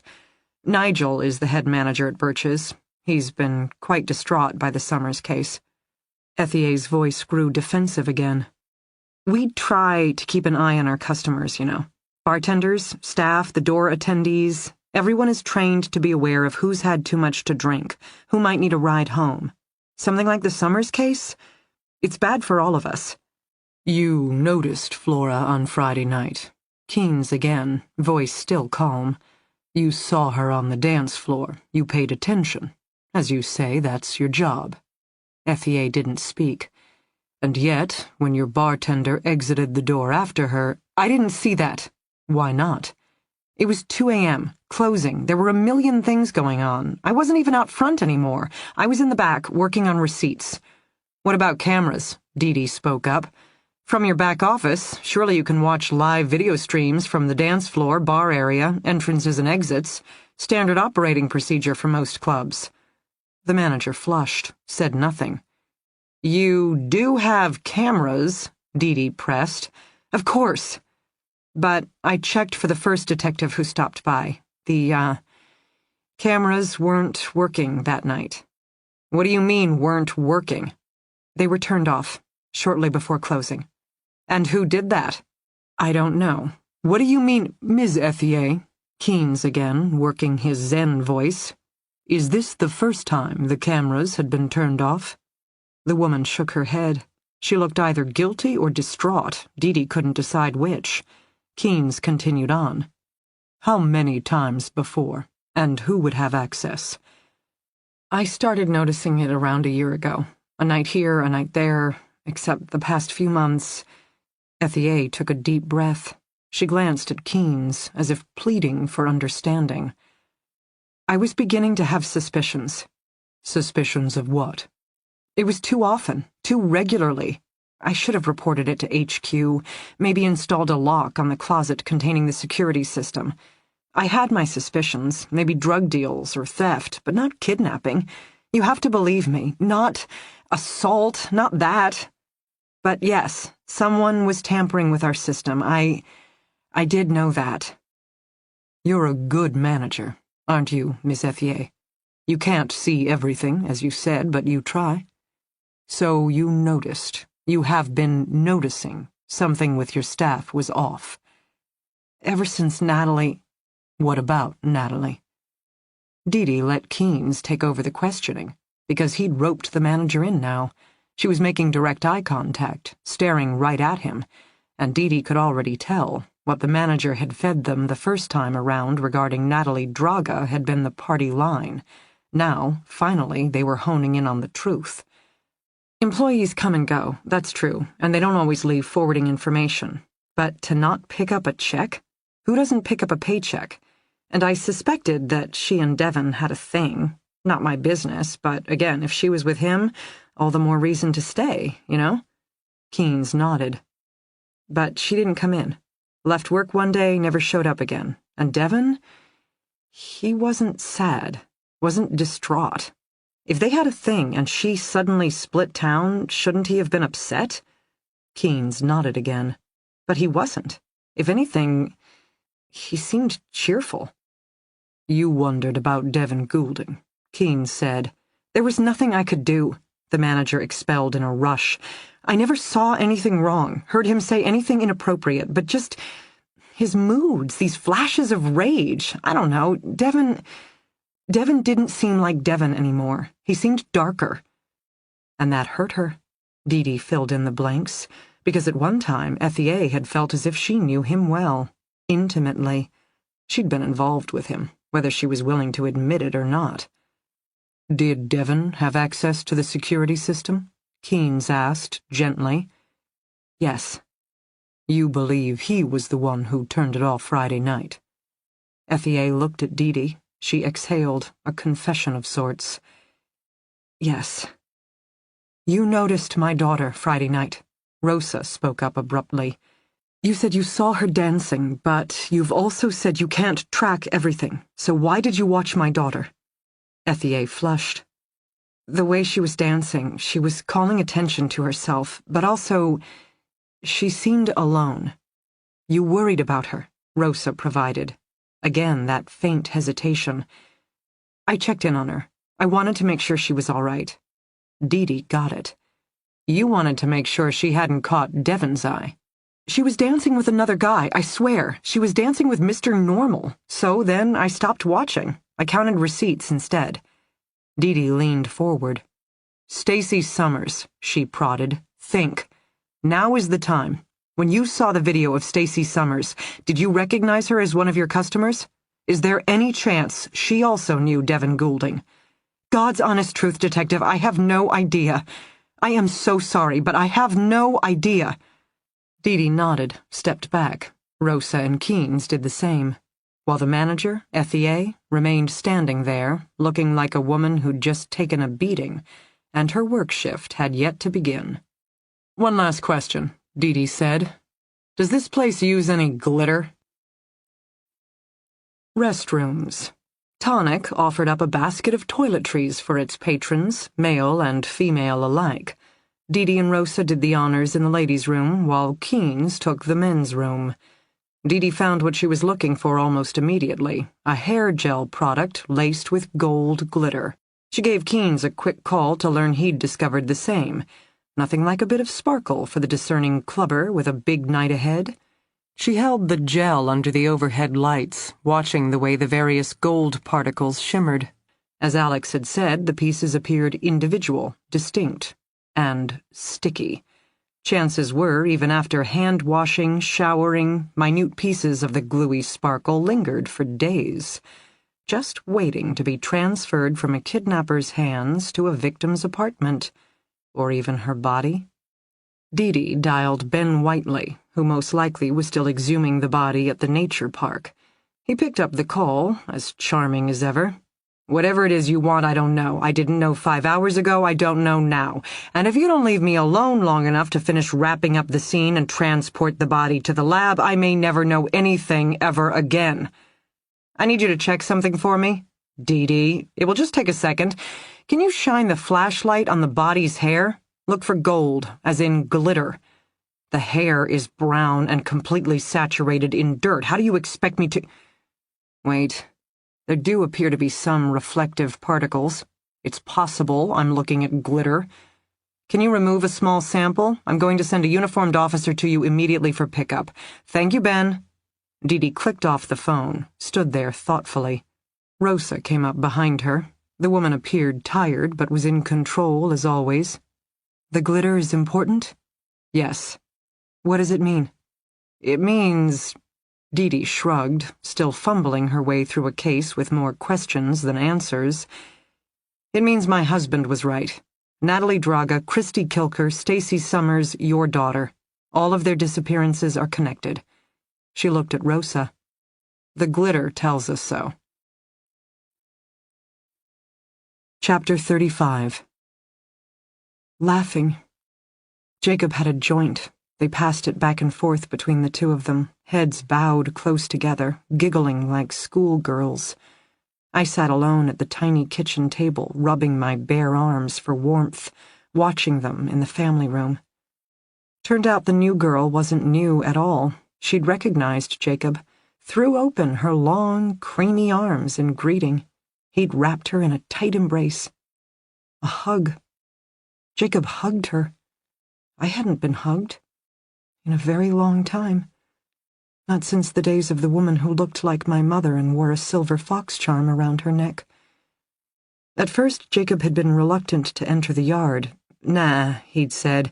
"She told me last time she caught me that she'd call the police. That'd be it. Back to the slammer, and we both know I ain't never going back there." "Then it's a good thing she's not around," the new girl had said, hands still on Jacob's shoulders. "Come on now. You don't need this kind of headache. I was just in the area. Wanted to say hey." "Hey," she said, and I swore his eyes glittered with tears. "I don't mean to bother you," he whispered. "You were right last time. I'm an ass. I should just stay away." But he wasn't moving, and neither was she. "I was mad," she said suddenly. "Last time I saw you, the things you said, I wasn't ready to hear. Maybe I didn't want to know. But I've been doing some thinking since then. Sometimes I even hoped you'd stop by again so we could talk. 'Cause I think maybe there's some truth in what you said." "What do you mean?" "You know what I mean." "Lindy." "Come inside. Come on. Just have a visit. We'll catch up. This time I'll listen. I promise." "But if she's not coming back. I'm telling you the truth. She's gone, and she's never coming back again." That seemed to do the trick. Jacob stopped resisting. He followed the beautiful girl across the burned-out yard. I trailed behind the two of them, already forgotten. I hated this new girl who wasn't new. I hated her long, dark hair. I hated her gleaming brown eyes. I hated the way she smiled at me, as if she already knew things I didn't, such as I was the one just passing through. She would always be the real deal. The house was shabby. Dirty stucco-colored linoleum in the kitchen, tired cabinets with sagging doors, furniture patched with silver splashes of duct tape. It made me feel better. Some basic female instinct, at least my house is nicer than yours. Except, of course, I didn't have a house. I had a coffin-shaped box in the back of Jacob's sleeper cab. I couldn't breathe. I didn't know why. My throat was closing up, my heart rate too high. Jacob, holding the knife down at his side, now drinking and smoking with this girl, the legendary Lindy, whom he talked about in his sleep. They were together, before, now, forever. She would always be his, which made me completely expendable. Gator food, literal white trash. I was going to be sick, except I hadn't eaten enough lately to vomit. My hands trembled, my left knee jogged uncontrollably. Stress, fear, fatigue, hunger. Take your pick. I suffered. While Jacob sat on the sofa and laughed and smoked dope with the most beautiful girl I'd ever seen. I don't know when I first moved. I just did. Stood up at the table, not like they were paying attention to me. Walked toward the jumbled collection of broken-down drawers, sagging cabinets. A ratty kitchen, a shabby kitchen, but still a kitchen, and every kitchen stocks similar items, such as knives. The paring blade, short and easy to conceal, or maybe the butcher knife, go full psycho. In the end, I selected a model in between, without ever truly thinking about it. If the new girl wasn't really new, then I could make a decision without really deciding. Giggles, high-pitched, happy, and just for one moment, I am home. I am rolling on a bed, all tangled up with my mother, my brother. We are laughing. This is Mom, all cracked up. The softness of the down covers, the smell of spring rain and loamy earth right outside the window, the sound of my mom, my brother laughing hysterically. Home. Snapping back, I looked down at my pale, skinny arm. I studied my hand holding the kitchen knife, and I realized then, truly got it, that I wasn't going home again. I would never roll on that bed. I would never laugh with my family. I would never go to that place. I would never be that person. That girl was dead. All that was left was this moment, this place, this knife in my hand. I held out my left wrist, studied the maze of red scars, blue veins. It would be so easy. One swipe here, one swipe there. Leave Jacob to clean up the mess. Gator food, literal white trash. My mother never knowing what happened to me.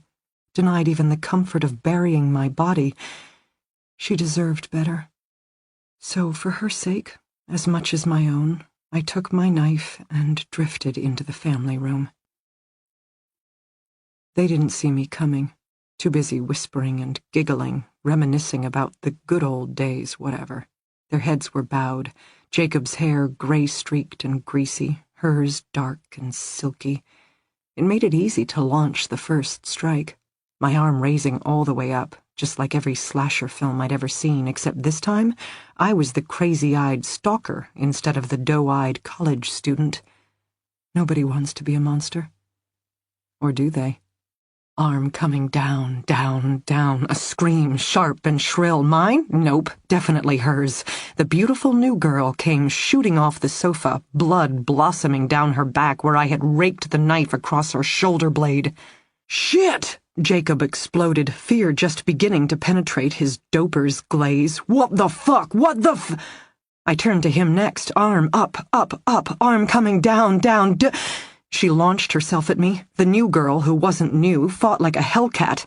She tackled me down to the ground, fingernails slashing down my face, going for my eyes, screaming words at me in a language I didn't know, not Spanish, something far more exotic, as I heaved against her reflexively, forgetting all about the kitchen blade which had scattered from my grip. But she didn't. Her gaze flashed to the knife, resting several feet away, her face sharpening with a look of cunning. I realized what she was going to do the second before she made her move. A fresh launch, this time from my chest toward the blade.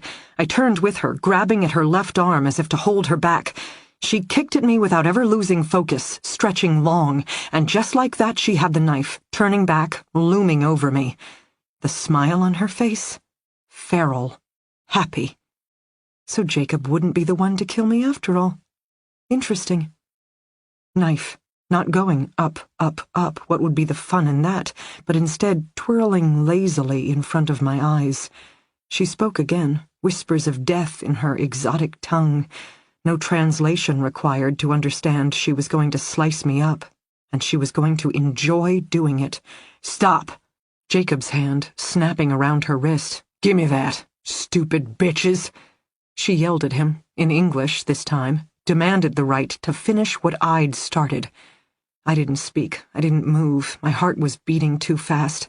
I lay on the floor, the fallen gazelle trapped between two lions.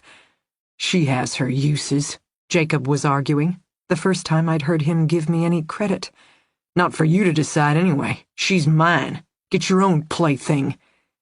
Then, after a long exchange that went over my fuzzy, blacking-out head, she was still sitting on my chest, a sudden change. The girl stood, removing her weight and allowing oxygen to come flooding back. She tucked away the knife, but still peered at me in triumph. You, Jacob addressed me. You got work to do. It took me a bit to sit up, climb shakily to my feet. You attacked my daughter, he said. Daughter? Violated her hospitality. Now you gotta pay. She demands a tribute.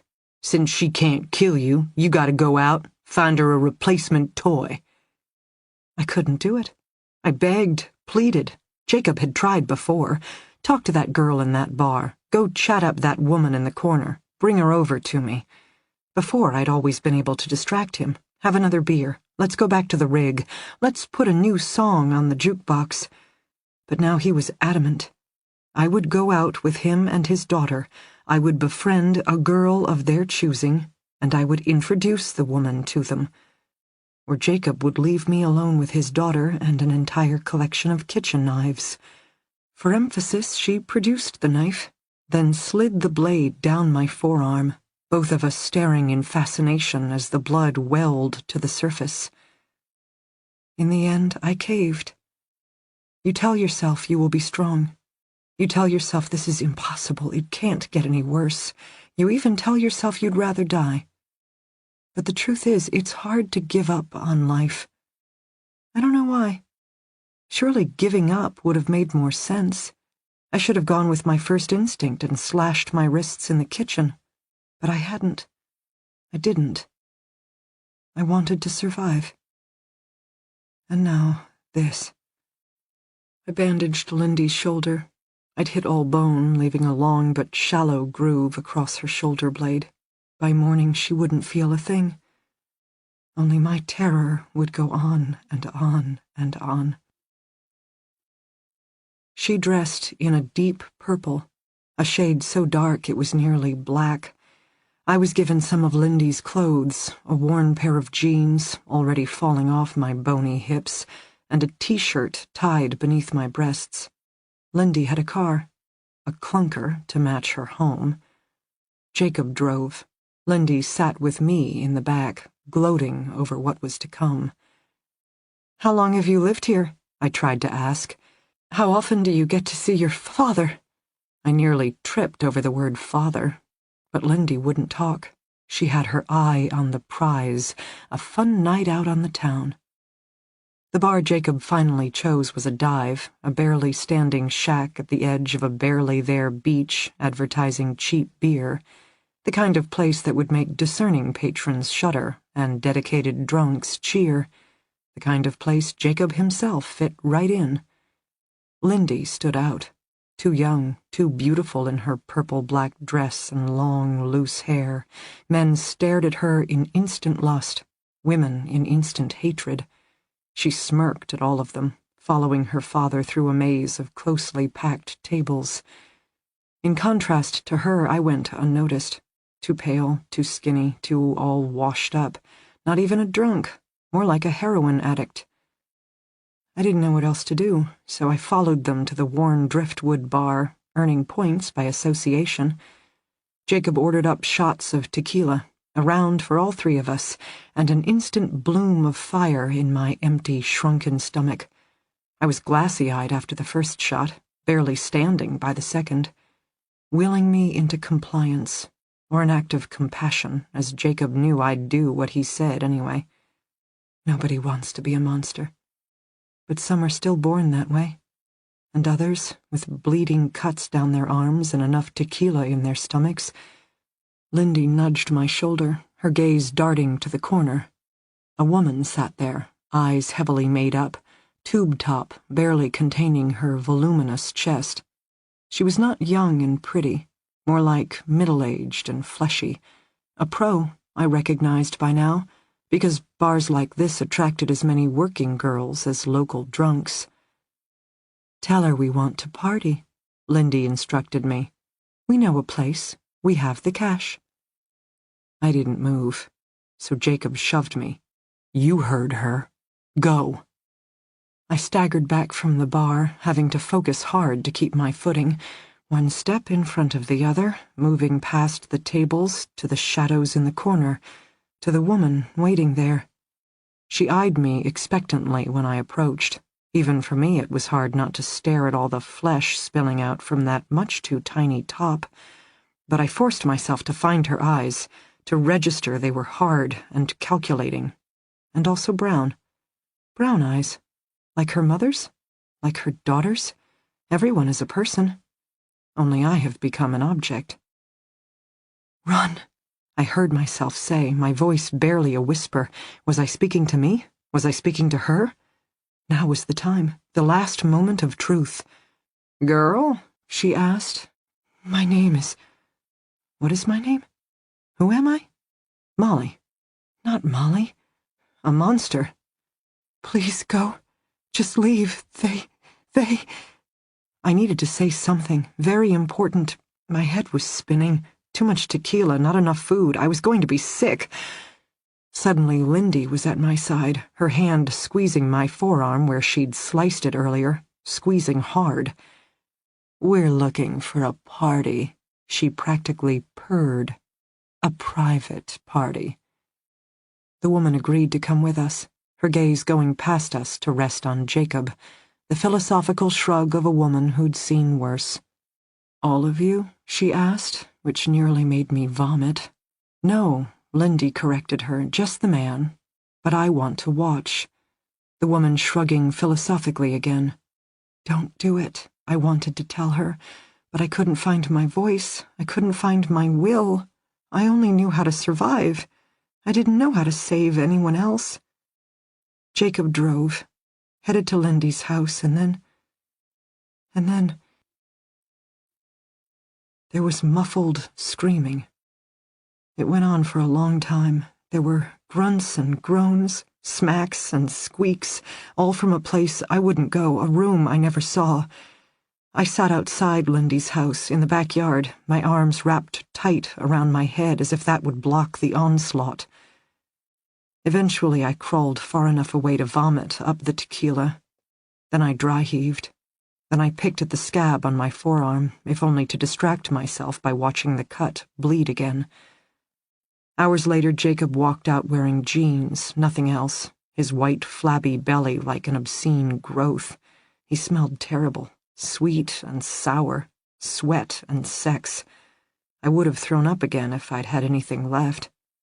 He merely grunted, lit up a cigarette. "Evening time, we'll take her out to the swamp. Let the gators do the hard work for us." I said nothing. He squatted down, peered straight at me. "If it hadn't been her, would have been you," he said. Brown eyes, I thought, like her mother's, like her daughter's. "Do you have any more children?" I heard myself ask. He laughed. "Nah, just this one." "Her mother?"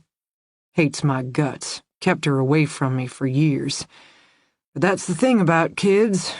They grow up, get a mind of their own. Now she wants to know her daddy. Can you believe it? All these years later?" Jacob grinned in the dark. "My little girl loves me." Jacob rose to standing, stubbed out his cigarette. "You know things now," he informed me. "Got your hands dirty yourself. No matter what happens, you're now one of us. Welcome to the club." Chapter 36. My thin pine shard, meticulously peeled down to slip into the door jamb, splinters the second I try to use it to jimmy the door latch. I sit back on my heels in the dark, holding the remnants in my hand. I could try again, but what would be the point? The pine is soft and thin. The door is solid and heavy. Using one to pry open the other is never going to happen. Behind me, the girl whimpers. I track the sound to the far left corner. "Yeah, I know," I say out loud, encouraging contact. I can't see her in the dark, which makes sound more important. Like mine, her hands are now free, her arms unrestricted. God only knows what she'll do next. Jump me from behind? Go for my throat? Just because she's a victim doesn't mean she's innocent. I know that well enough. Survivors do what survivors must do in order to survive. Shut up, Samuel, I mutter out loud, which makes the girl whimper again. I rise to standing, stretching out my arms, flexing my wrists, which feels good. Then I contemplate my options. No sound from outside, no shadowy movements in the viewing window. So far, the girl and I have been unshackled for at least 30 minutes, and there's been no response from the peanut gallery. Evil kidnapper doesn't realize we're on the loose yet, or doesn't care. How did he get pine coffins in here without me ever waking? How did he snatch me out of my own apartment without me ever fighting? Stop it, I order myself. Now is not the time to analyze the past. Now is the time to move forward. "Who's out there?" I ask the girl as I roam our dark prison, searching for anything that might make a better crowbar than slivers of cheap wood. She doesn't talk. "Did you know Devon?" I ask. It takes me a minute to remember his full name, told to me forever ago while I was sitting in the back of a patrol car. "Devon Goulding. Bartender. Amazing pecs. Works at Tonic. Did you know him?" No more whimper. A sharp inhale. Recognition. I would swear it. "I killed him," I say, my voice just as conversational. "I tossed antifreeze and potassium permanganate onto his head and shoulders. Chemical fire. Burned him alive." Another shocked inhale. "Does that make you happy? To know that he suffered? That he's dead? Or do you miss him?" I don't mean for my voice to sound understanding, even wistful, but these things happen. "The man's dead?" Her voice sounds hoarse, but at least she's finally talking to me. "I didn't kidnap you," I say. "I don't know." "What do you mean you don't know? How can you not know what happened to you?" She doesn't answer. I should have stuck with understanding. Compassion is not my strong suit. "Tonic nightclub, downtown Boston. Ring a bell?" I've come to the plastic bucket. I pick it up, heft it for weight. A metal handle would have been nice. Even a plastic one might have worked. But I'm not that lucky, which means there's nothing to harvest as a pry bar. What if I threw the bucket at the viewing window, went for shattering glass? I twist the bucket in my hands, already skeptical. It's too light, the one-way mirror no doubt being heavy-duty. I keep the bucket with me for now, however. If the girl rushes me, I can always use it to conk her over the head, Three Stooges style. "Tonic," the girl whispers, as if recalling a name from another lifetime ago. "Black walls, blue lights, killer bands," I begin, then halt myself. Black walls. Unbidden, I cross to the right until I hit one of the walls in question.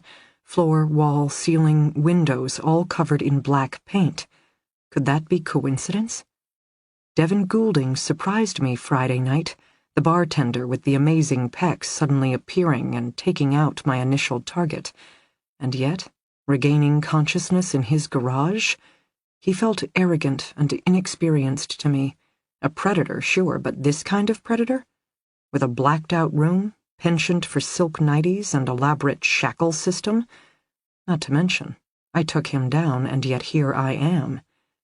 And yet, a nightclub famous for its blacked-out bar, and a room now covered entirely in black paint. Could that really be a coincidence? Which makes me wonder what else I'd missed Friday night. Several of Stacy's friends had said they frequented Tonic as well as Birch's, not to mention the staff at both places were friendly with one another, getting off duty at one club to go grab drinks at the other, given the close proximity. In my mind, that made it worth checking out.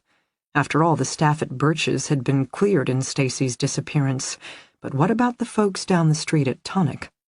Long shot, maybe, but apparently closer than I'd thought. Birch's, I say out loud, just to see what kind of reaction I can get from my cellmate. She inhales again, her official sound of recognition. Stacy Summers, I state. She doesn't reply as much as she whimpers. Affirmation? Denial? What I'd give for the tiniest beam of light. Last thing you remember? I ask her. She doesn't answer. I search my brain for a better approach. What did I remember in the beginning? Or perhaps, more accurately, what did I allow myself to still know? Because it's not like you magically forget your entire life, identity, the people who loved you. It's more like you box them up, put the images away. Because thinking of such things, knowing such things, is simply too hard. Those memories make you human, which is inconsistent with your current role as an inanimate object. And just because the police one day spring through the door, black armored beetles toting weapons and shouting orders, doesn't magically open up the mental attic.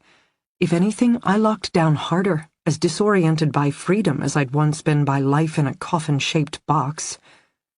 I found the girl, stumbled upon her quite literally in my search for resources. She is curled up in the corner, my foot having tripped over her own. She flinches at the contact. I can feel her recoil, then, when there's no place for her to retreat, make herself smaller. It tugs at me. Another response I know too well, tried so many times myself. Except it never worked. Jacob always got his way in the end. Until that very last moment, his brains and blood in my hair. I kneel down. I keep my voice soft. I dreamed of foxes. I whisper to this girl in the dark. I dreamed I ran with them through the woods. I dreamed I was wild and free. And though I always woke up again, it felt good to dream. She doesn't answer. It's okay, you know. Survivors do what survivors have to do. Samuel told me that. When we get out of here, I'll introduce you to him. You'd like him. Then, when she still doesn't respond, you'll have bad nights after this. It's funny, you escape, but you never really get away. You don't realize what a comfort it is to go through life thinking that will never happen to me, until, of course, that assurance is gone. And every story in the news, every article you read in the paper, all you can think is, that could be you. I studied, that's what I did.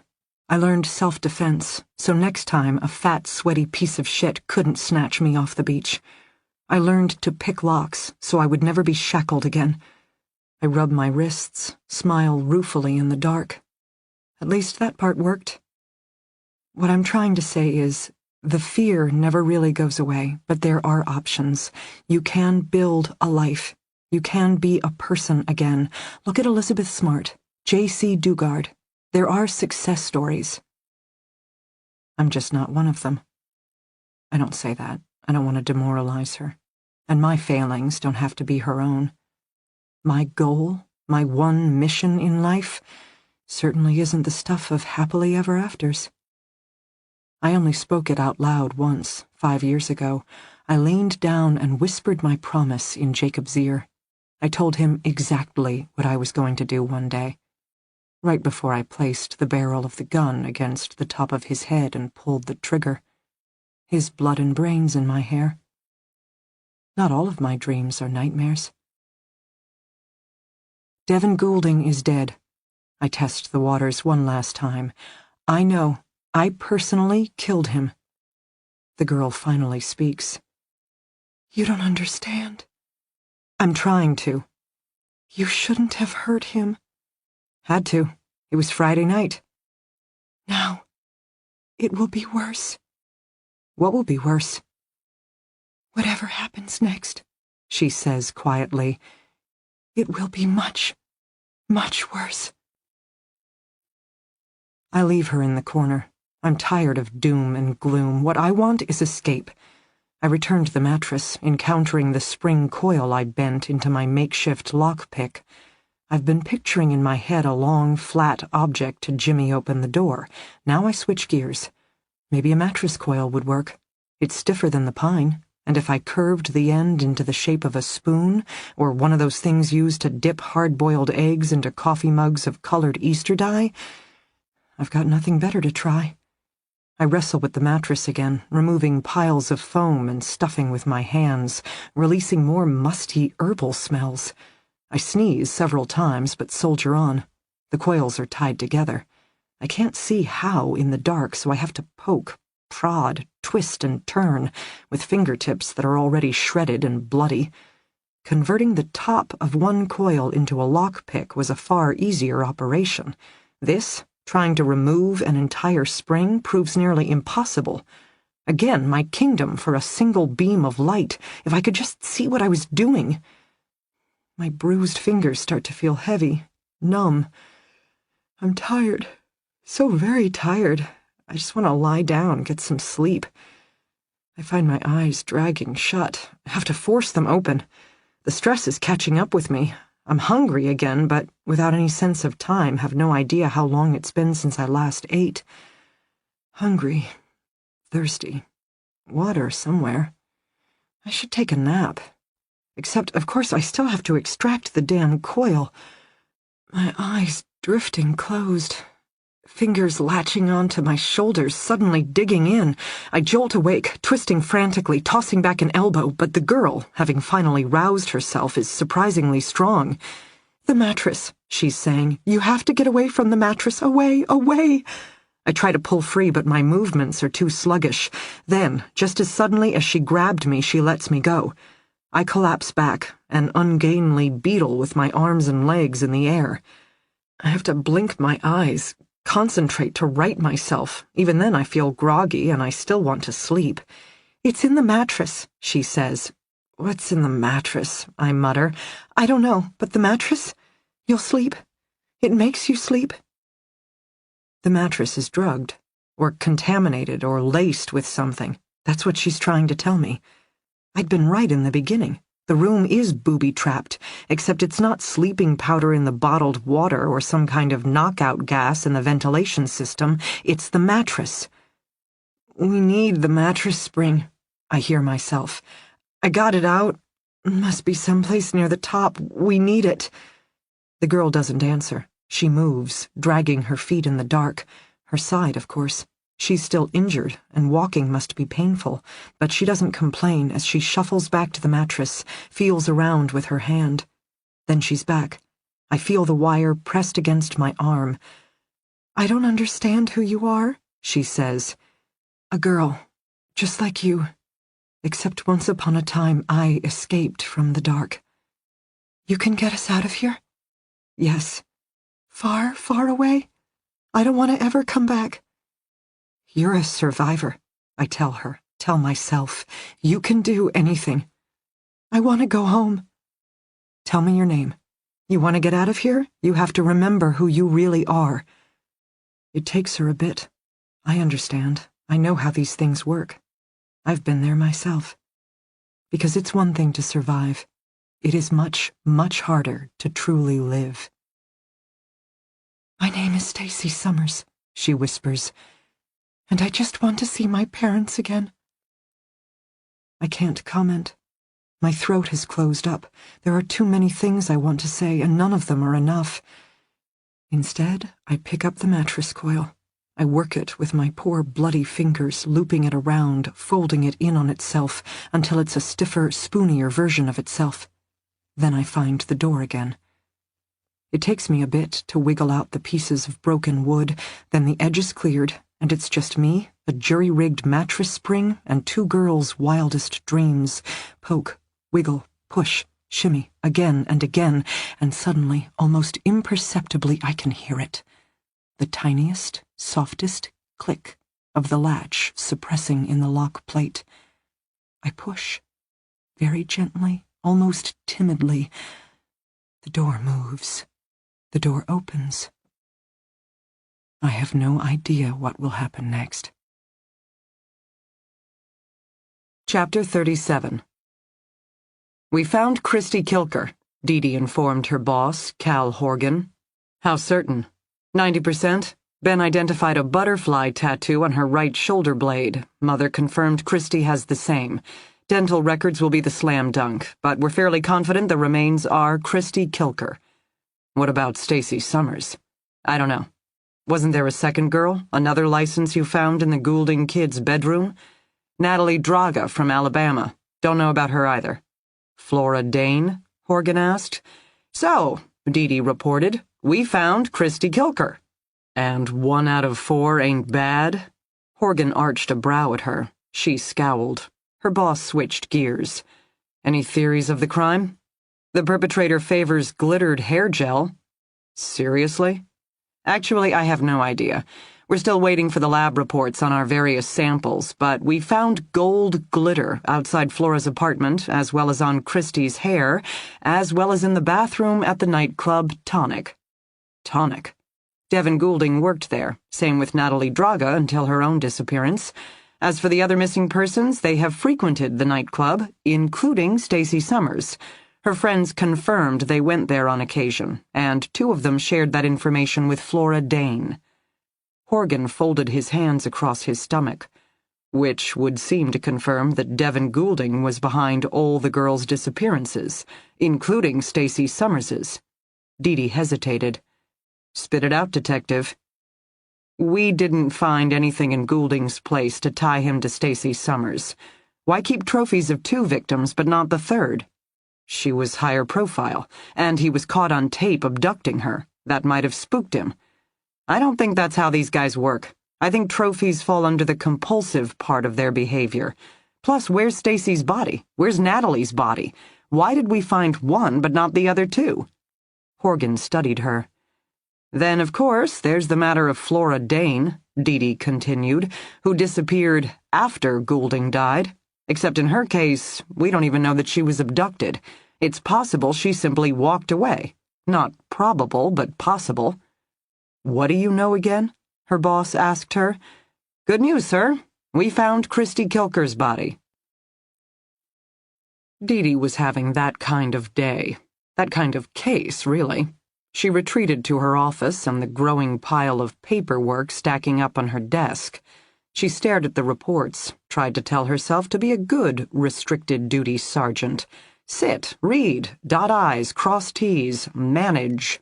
Perhaps somewhere in that mound of files the next clue awaited. But she didn't believe it. This case didn't give up information, it took away common sense. Knocking. She looked up from her desk to discover Keene standing in her doorway, impeccably clad as always, and bearing a burnished brown leather attaché. She would never call it a merce, at least not to his face. Where's Rosa? D.D. asked. If I were a betting man, I'd say in a kitchen somewhere, baking. Have you allowed her access yet to Flora's apartment? She paid a visit this morning, as I'm sure you know, but crime scene techs aren't ready to release the scene. Keynes nodded, moved into her office. He was wearing his cashmere coat. She should stand, take it from him, offer a glass of water. She couldn't bring herself to do anything. She simply sat there, waiting. It's the nightclub Tonic, she stated abruptly. Whatever happened to those girls, Tonic had something to do with it. And Devin Goulding. Which reminds me, I'm really angry with Flora. I was peeved when I first arrived at the Goulding crime scene. Now I'm pissed. She never should have killed him. Devin, alive, could answer all of our questions. Devin dead, completely worthless. When we find Flora, I plan on charging her with at least 6 offenses, just to feel better. Keynes removed his coat, hung it on the coat rack in the corner, took a seat. My professional opinion? He offered. By all means. The manager, Jocelyn FEA had a relationship with Devin Goulding. Seriously? That's all you got? I'm just a city cop and I figured out that much. Woman scorned, practically had it tattooed on her forehead. Keynes shrugged. She lied. The question is, did she lie because she was embarrassed, or because she has something more to hide? Yet another question to contemplate in the small hours of the morning. The problem is, we have too many questions. We need information. Fresh, tangible clues. Which is why I'm here. You brought me a fresh, tangible clue? I brought you information. Regarding Jacob Ness. Jacob Ness is dead. Yes, Keynes agreed. But his daughter isn't. What's relevant about this information is that Flora never provided it. What do you mean? D.D. asked. I debriefed Flora while she was recovering in the hospital. She struck a deal. She would tell her story one time to one person, then never again. She chose me for the honor. Then she talked and talked and talked. 472 days she had much to tell, and yet for every story, every horror, every revelation, I would never say I know everything that happened between Flora and Jacob. For each anecdote Flora revealed, I could tell there were others she held back. That's not atypical with survivors. They're traumatized, shell-shocked, and, in many cases, guilt-stricken. Because they survived? Or because of what they did in order to survive? Take your pick. Either way, guilt is guilt. D.D. leaned forward. The lead FBI agent, Kimberly Quincy, mentioned she still had questions about everything that occurred during Flora's captivity. Something about other traces of hair, DNA belonging to other women, recovered from a box he had in the back of his rig. Flora would not be the first kidnapping victim coerced into helping target other victims. True. Do you know what the hardest part about survival is, Detective? I'm sure you'll tell me. Living with it. Every rescued person I've ever debriefed, they were so sure if they could just escape, just get through the ordeal, they'd never complain, never want, never suffer again. My primary job is helping them understand that won't be the case. Survival isn't a destination. It's a journey. And most of the people I help, they're still getting there. Killing off one perpetrator at a time? D.D. asked dryly, considering Flora's crime spree. 472 days, much of it locked in a coffin. Do you really think you could handle it any better? D.D. scowled. She didn't have an answer for that, and they both knew it. So, the daughter. The FBI recovered many samples from Jacob's hotel room and his long-haul rig. As SAC Quincy revealed, we found DNA evidence belonging to others. One sample was identified as being female and bearing markers consistent with Jacob himself. In other words, a daughter. You found DNA from Jacob's own daughter? In the wooden box? From cigarette butts littered on the floor of the rig. Keynes lifted his leather attaché, extracting a file. D.D. took it, then, glancing down at her desk, realized she was officially out of room for new paperwork. Who is she? D.D. asked, finally positioning the file crossways on another stack of God knows what. We never figured out. The DNA didn't match with anything in the system. Agents ran down birth certificates, etc., but never found any records bearing Jacob's name. Of course, it's possible he was never listed as the father, and since we don't have an approximate age, it's hard to be more exact in our search of hospital databases, assuming the hospitals have computerized all their old records. Many small rural hospitals haven't. What about following up with Jacob's known love interests, checking with them about a possible child?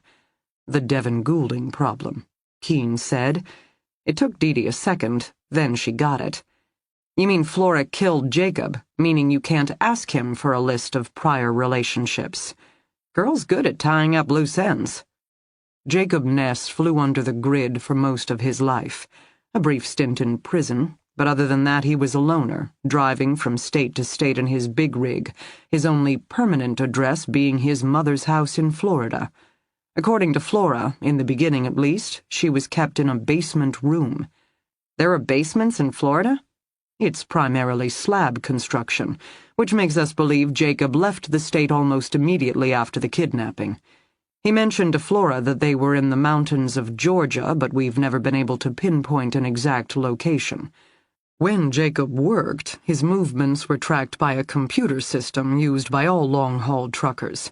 Jacob was an independent contractor, however, and he spent weeks at a time not working at all. During those periods, we don't know where he went. According to Flora, he had a penchant for crashing at cheap motels in small southern towns, but we've never been able to retrace all of his movements. More questions he can't answer and she won't tell? I don't know if Flora has the answers, Keynes said bluntly. Hard to get your bearings, locked in a box. Good point. We know Jacob moved around, mostly in the South. We know he didn't return to his mother's house during the time he had Flora, but we also know, at some point, he met up with his daughter. Happily, unhappily, we have no idea. What's Flora's official position? Jacob was partial to prostitutes. She doesn't know anything about a daughter. He had his own personal sex slave and he was still hiring prostitutes? Jacob Ness was a sex addict, claimed it wasn't his fault he was a monster. D.D. didn't have words for that. She could tell by the hard set of Keynes's jaw that neither did he. But you think Flora is lying. You think she knows something about the daughter. Why? Small things. Do you know about the postcards Jacob sent? Some. The messages ran toward irony. Met a handsome guy when, in fact, Flora had been kidnapped by Jacob. Amazing views when, in fact, she was locked in a box. Got it. Last email Rosa received? Made a new friend. Very sweet. I know you just love her. You think that's a reference to Jacob's daughter, D.D. said, which, if he's describing her as sweet... I asked Flora about it directly. She wouldn't respond.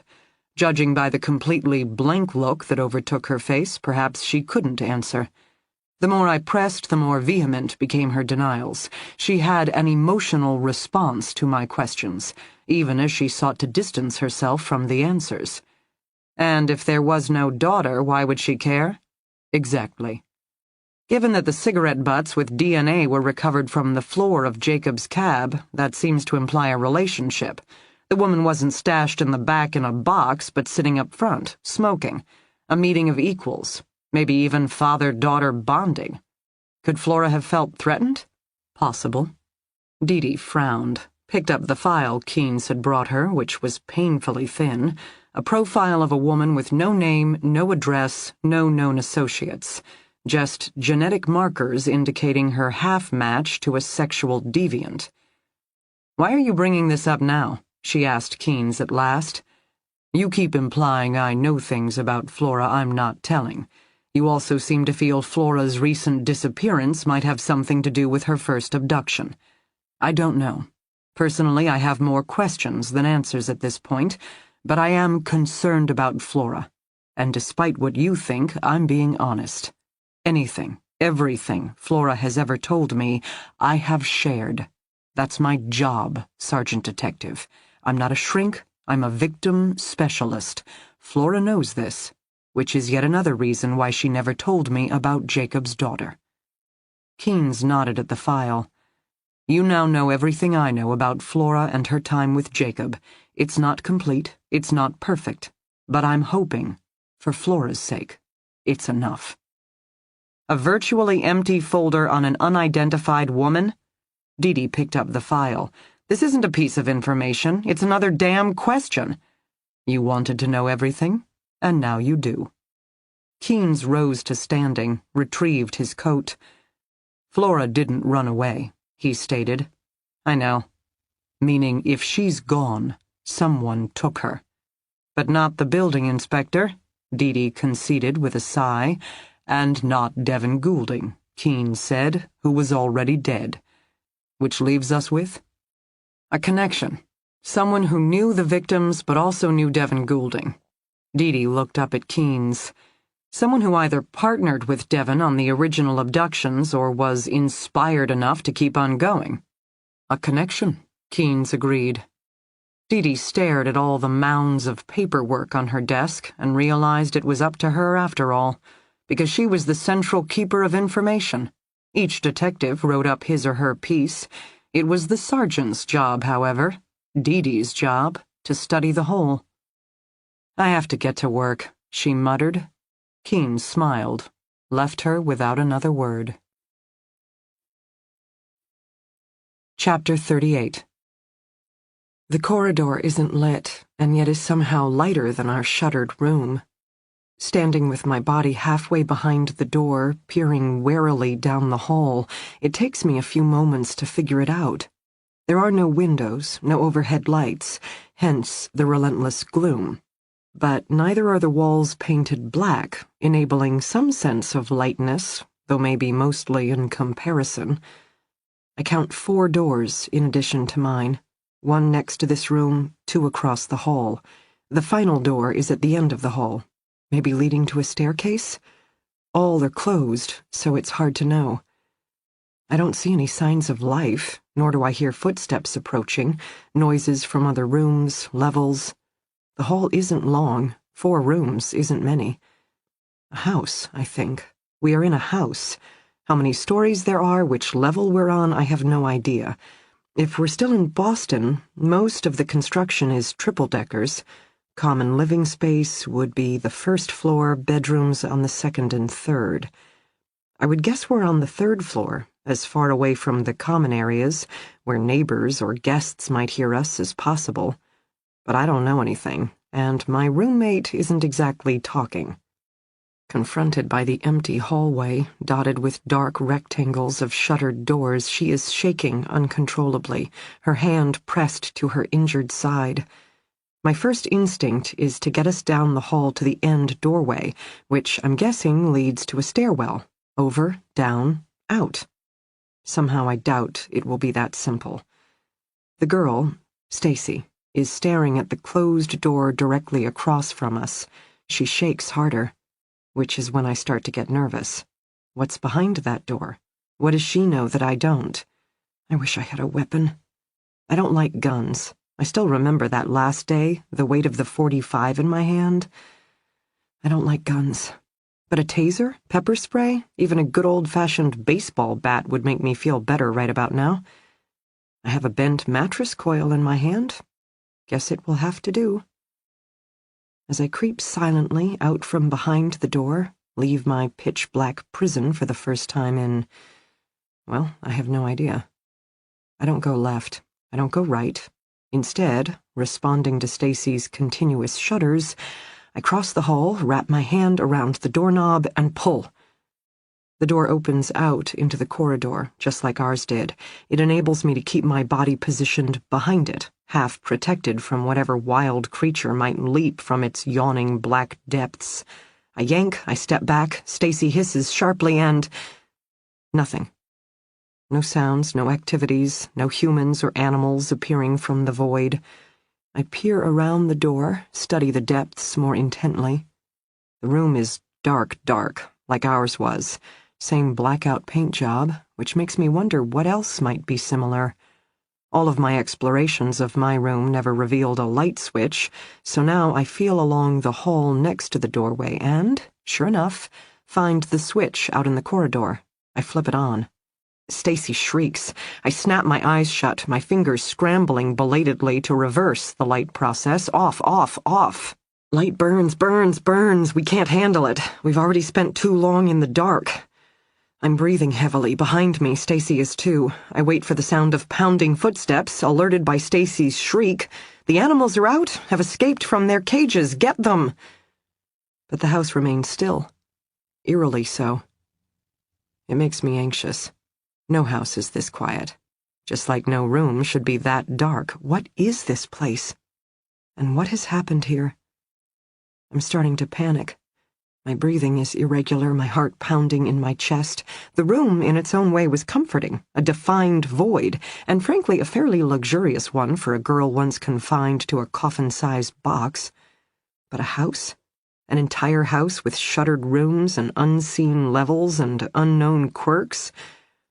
I fist my hand, force myself to focus. Are you tired? Are you hungry? Are you cold? Are you in pain? No? Then you are okay. I am okay. And I'm going to get out of here. The light went on. The room lit up. What did I see? I try to recall, but I can't. Just an impression of blinding brightness, like a blowtorch in front of my retinas. I take a deep breath. If I'm going to figure out what's in that room, I'm going to have to flash the light again. Look away, I instruct Stacy. I lower my own gaze, then once again work the switch. I look sideways first, still blinking hard against even the ambient glow. Behind me, Stacy is doing God knows what. She whimpers, but at least doesn't scream this time. I count to 3, then I glance up swiftly, register the room, snap the light back off. Both Stacy and I breathe easier, and now I understand her anxiety about that space. It had contained a thin mattress, plastic bucket, and a length of chain dangling from the ceiling. I turn to her. "Is that your room?" It takes her a moment. She nods, which makes me glance down the hall to the 2 other closed doors. "And those rooms?" I ask her. She shrugs, appears more miserable. She is struggling, with evidence of her past captivity, with the hope of new escape, I don't know. But in the gloom, her face is pale and shiny, like a waxy moon. Maybe she has an infection. Maybe she's dying right now while I stand here and interrogate her in the middle of the hall. I don't know. I don't know anything. I keep my ears attuned for any sign of approaching noise, clutch my mattress coil tighter, and advance to the next door. There are locks on the outside, but near the top of the doorframe. I didn't notice on the first door because I hadn't looked up that high. Now I realize all 4 doors have external latches placed high. None of them are bolted shut, however. Why?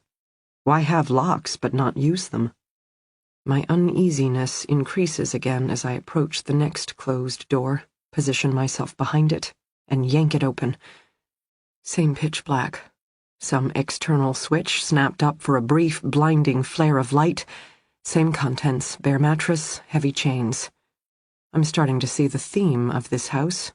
It's not a happy one. And now for the final piece of the puzzle, the closed door next to my room. Stacy isn't talking. Stacy isn't moving. She simply stands in the hallway, clutching her side, sagging on her feet as I do the honors. This is the room with the viewing window. The room where I assumed our abductor liked to hang out, enjoy the show. And now? Is he waiting inside, still 1 step ahead? I'll open the door and he'll tase me? Drug me? Laugh his head off at our pathetic attempt to escape? My hand is shaking. It pisses me off. I don't want to be scared or anxious or intimidated. I am not hungry. I am not tired. I am not cold, thirsty, hot, or in pain. I'm okay. And I'm going to do this. Door open. Flick light on, snap light off. I inhale sharply, exhale fully. Then I shut the door and return to Stacy. No evil kidnapper. No boogeyman hiding in the dark. Instead, I saw behind this door exactly what I'd spotted behind the first 2, which brought us to 4 rooms, counting my own, with 4 blackout paint jobs, 4 mattresses, 4 buckets, and 4 tethers of chain. 2 of us. "What aren't you telling me?" I demand. Stacy looks at me. She opens her mouth, she closes her mouth. Then, just like a marionette whose strings have been cut, she collapses soundlessly to the floor. I head straight for the door at the end of the corridor, the exit most likely to the building's staircase. I tell myself I'm not running away. I tell myself I'm not abandoning a young girl I've already stabbed in the ribs. I'm getting out. I'm finding help. It's the sensible thing to do. Come upon an injured person, first thing you do is dial 911. Well, I don't exactly have a cell phone on me. Hence, I'll go out and fetch help. I reach the door, grab the knob. Heavy, metal, like a fire door. I twist and pull just as I have 3 times before. The door doesn't move. I pull my gaze up to where the other doors were latched, but there is no bolt. At least, not on this side. How were the other doors to the other rooms set up, locked from the outside? How much do I want to bet this door is the same, meaning it opens into the stairwell and is locked inside the stairwell versus my side of the long, shadowy corridor? For a second, I can't take it. I hit the door with my open palm, kick it with my bare foot. My hand hurts, my toes explode. This door is not wood. It doesn't even wobble. This door isn't going anywhere. Trapped. In a larger venue. For all of my cunning and guile, I haven't gained us freedom at all, just access to more blacked-out rooms in our prison. My eyes sting, but I don't cry. Instead, I rest my forehead against the fire door. I welcome its coolness against my fevered face. I'm not hungry, I whisper. A lie. My stomach is growling. I'm not thirsty. What did I do with the bottle of water? I'm not tired. I'm not in pain. No, but Stacy is. I'm okay. Then, for good measure, I am okay. I am okay. I am okay. And eventually I'm going to figure this out. I'm going to get out of here. If anything, because the kidnapper's got to return eventually, and when he does... Unless our abductor really was the bartender with the amazing pecs, meaning he was already dead. Wouldn't that be ironic? Except, of course, I got here somehow, some way. I don't care what hurt, confused Stacy thought. I didn't just walk over from my apartment and lock myself in a blacked-out room. Someone did something, and that someone is going to return. And it will be much, much worse. Isn't that what Stacy said? I pull myself away from the door. I return to Stacy's form, still sprawled on the floor. I'm not sure what to do, first aid not being my area of expertise. But thinking practically, I do have access to a resource we didn't have before. Light, meaning I can get a better look at her wound, then do a better job tending it. She has fallen near the doorway to my room. I untangle her limbs until she is sprawled flat on her back. Then I snap on the light in my former cell. It's easier for me to see using the ambient light spilling into the hallway than to move her directly beneath the bulb. I doubt either of our eyes could take it. She moans as I move around her, working until the light spills across her exposed abdomen. The moment I look down, I realize how much the dark disguised before. As hard as I'd worked at feeling out each splinter, I'd barely made a dent. The wound is a long gash. Already I can see lines of dark wood embedded beneath her skin, her flesh red at the edges. Furthermore, her belly is distended. I poke it gently, hard to the touch. She's bleeding, I think, on the inside. I'm pretty sure I watched this episode of Grey's Anatomy. It hadn't ended well for the victim of the train crash. And now... I sit back on my heels. I fist my hands on my thighs. Without a doubt, Stacy Summers requires immediate medical assistance. And I have no idea how to get us out of here. Chapter 39. D.D. was just packing up to go home when her phone rang. She'd already missed dinner with Alex and Jack. If she hustled, she could still make bedtime. So, of course, her phone. Ringing. On her still terribly crowded, paper-strewn desk. She'd tried. She swore to God she'd done her best to plow through the piles of reports. But if anything, they seemed to grow before her eyes. Whatever magical nugget of information might be awaiting discovery continued to elude her there. Phone. Still ringing.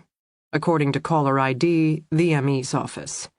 D.D. sighed, set down her messenger bag, picked up the receiver. "Don't you ever go home?" Ben Whiteley asked in his gravelly voice. "Apparently not. Besides, you're the one calling from the morgue. Who are you to talk?" "Not the morgue. The lab above the morgue. For most people, that's close enough."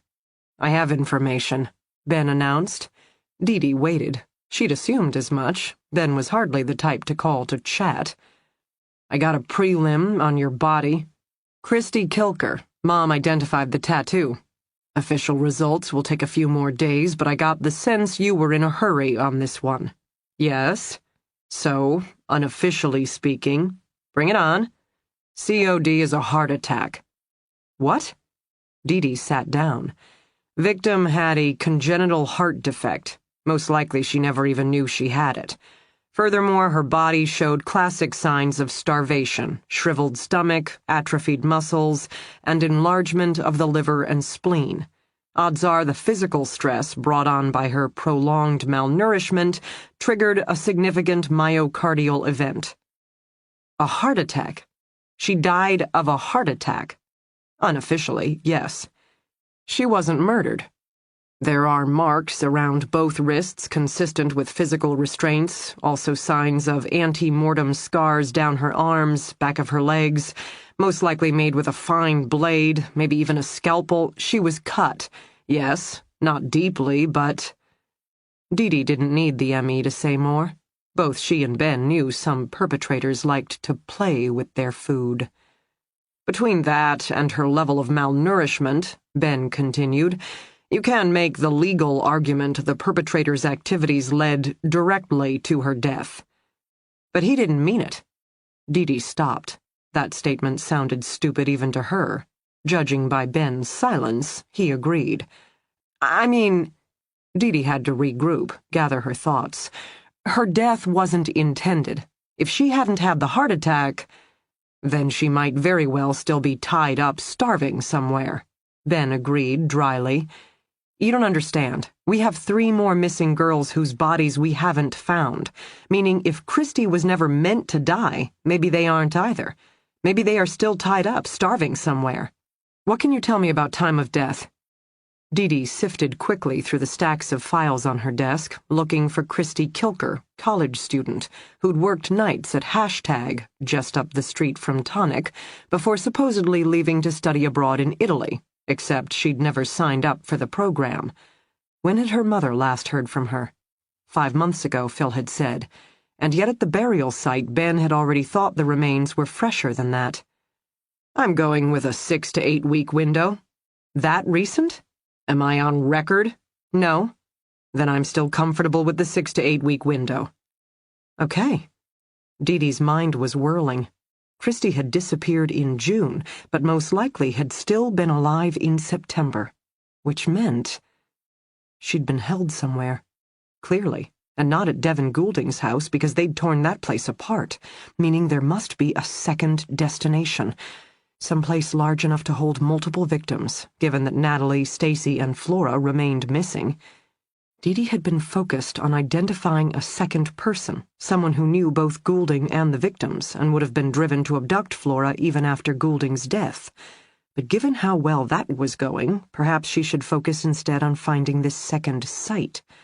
After all, how many places could there be in Boston, frequented by Devin Goulding, that were large enough and discreet enough to hide at least 4 missing girls? I'm done, Ben Whiteley said in her ear. That's it. All I know for the moment. Now I'm going home, getting some sleep. D.D. nodded against the receiver. She hung it up without ever saying goodbye. She was not going home. She was not getting some sleep. Instead, she picked the phone back up and summoned the task force. We have a significant development. D.D. stood once more at the whiteboard, dry erase marker in hand. She had yawning detectives crammed around the conference room table, large pizzas sitting in the middle of it. If you were going to make your people work all hours of the day and night, you had to at least keep them fed. COD on Christy Kilker is a heart attack, most likely triggered by the physical stress of her captivity. Post-mortem revealed signs of prolonged starvation as well as torture with a fine blade. Time of death, roughly 6 to 8 weeks ago. But she disappeared in June, Phil said. Exactly, meaning she was held somewhere for at least several months, which means our other missing persons... D.D. tapped each name on the board with her marker. Natalie, Stacy, Flora. Could still be alive there as well. We need to revisit our theory of the crime, not to mention our number of perpetrators. Let's assume for a moment Devin Goulding was involved. He has direct ties to 3 out of 4 victims, and based on what Stacy Summers's friends have said, it's probable he encountered her at Tonic a time or 2 as well. He's big enough to be the guy from the abduction tape, Neil spoke up. And he wasn't working at Tonic the night Stacy Summers disappeared from Birch's, meaning he could very well have been scoping out the scene there, Carol Manley offered. All right. Dee tapped the board again. We have Goulding, physically large enough to be our attacker/kidnapper, with at least one known assault given his attack on Flora, and most likely tied to Christie's death given it was the GPS data on his vehicle that led us to her body. Not to mention he has trophies from the first two victims. Put it all together and I feel it's safe to say he was involved in the first 3 abductions. Around the table, her detectives nodded. Which brings us to... She moved down the timeline she'd already written out on the whiteboard. Flora Dane, who disappeared from her highly secure apartment after Goulding was murdered. How? What are we missing? A second kidnapper, Carol spoke up. A friend of Goulding's? She sounded thoughtful. Or a follower? Dee nodded. Killing teams are rare, but they do happen. Husband and wife, 2 males, relatives, non-relatives, combinations are endless. What is consistent is there's always one alpha operating with a submissive partner. So, first question, which one is Goulding? Phil arched a brow. 20-something male all pumped up on steroids? Goulding's gotta be the alpha. I don't think so. Carol again. They all looked at her in surprise. She merely shrugged. If Goulding was the alpha, then his death would have ended it. Partner would have run away or simply broken down, right? Ambushing Flora in her own apartment, kidnapping her? That speaks of confidence, not to mention foresight, planning, and organization. That's not submissive behavior. That's evil mastermind all the way. It truly pained Dee to say this. I think she's right. Now all eyes were on her. There's inconsistencies with our crimes. Goulding kept trophies of the first 2 women, but not Stacey Summers. There's blood in his garage, which implies at one time he brought at least one victim there, but the victims must be held somewhere else. Not to mention he brought Flora to his garage versus bringing her straight to this second location. I think, and I'm going a bit off the reservation here, that the garage is Goulding's domain, but the second location isn't. It belongs to his partner, meaning once the girls are there, they aren't his anymore. Phil finished for her. He's turning them over to someone else. Submissive, handing over to the alpha.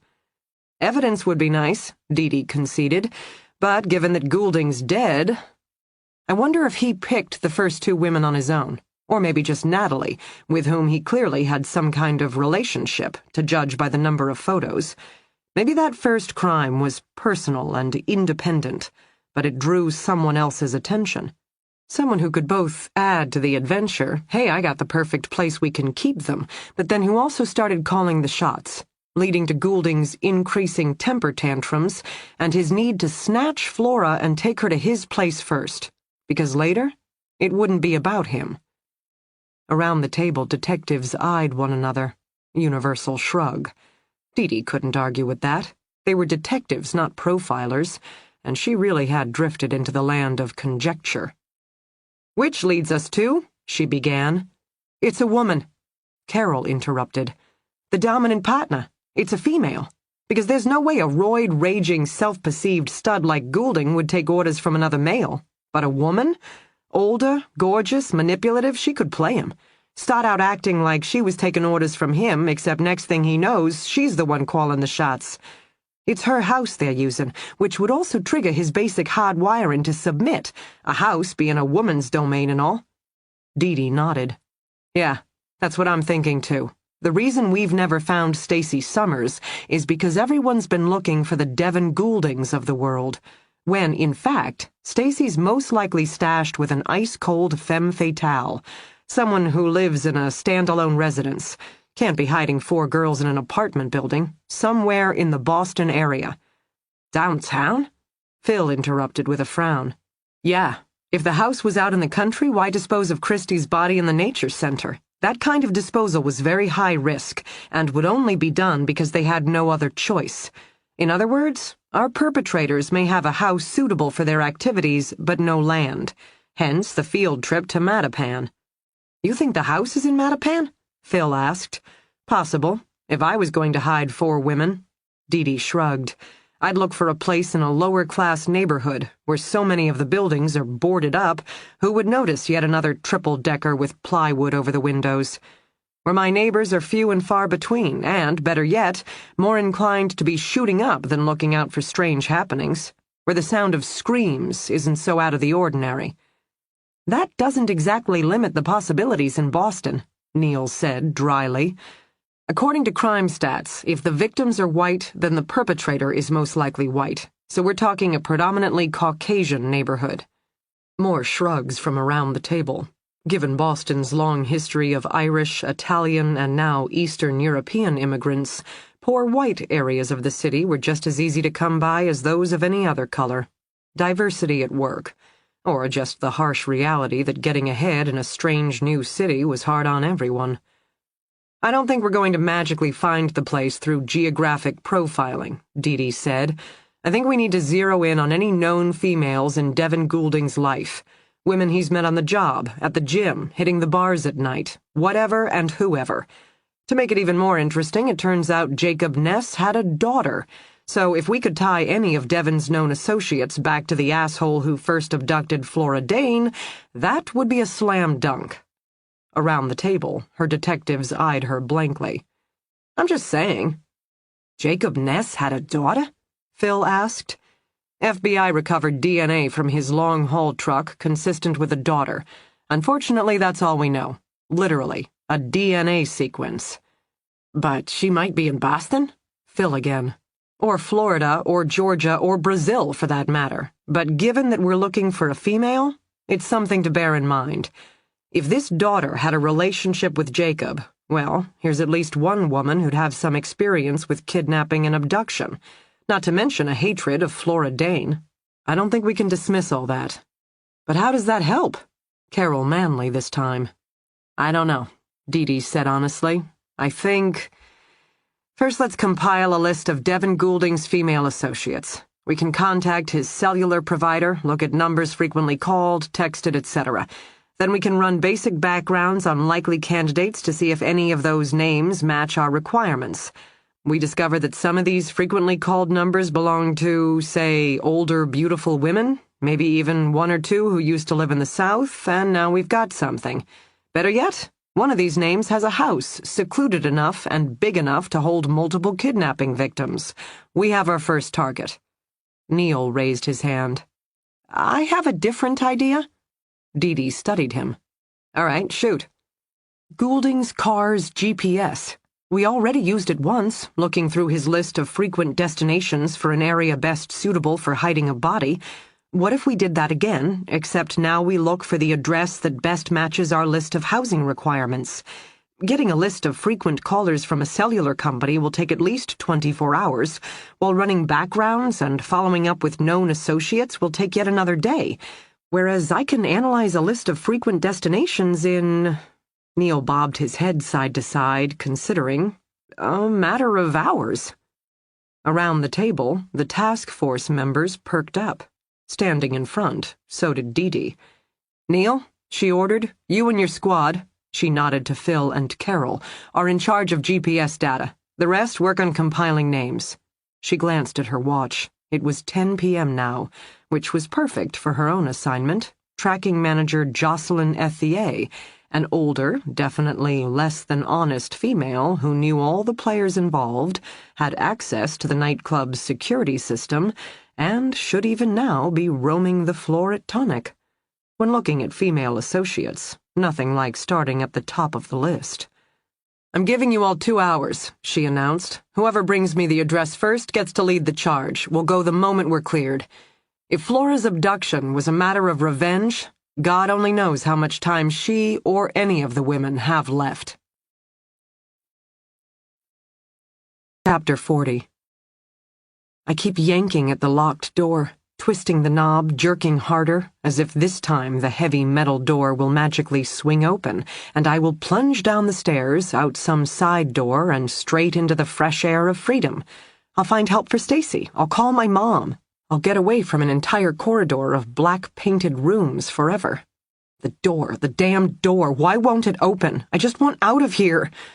I pound at it with the flat of my hand. Another useless motion, waste of effort that does nothing but exhaust me further. I gotta pull it together. I gotta focus. I'm not a terrified kid anymore. I'm the new and improved Flora, who has training and experience and knows better than this. The windows.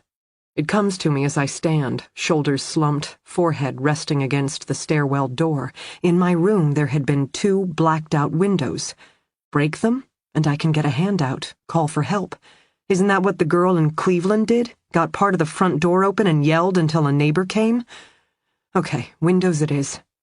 I leave the locked fire door, force myself to walk away from it, past Stacy's unconscious form, and back into the room I loathe.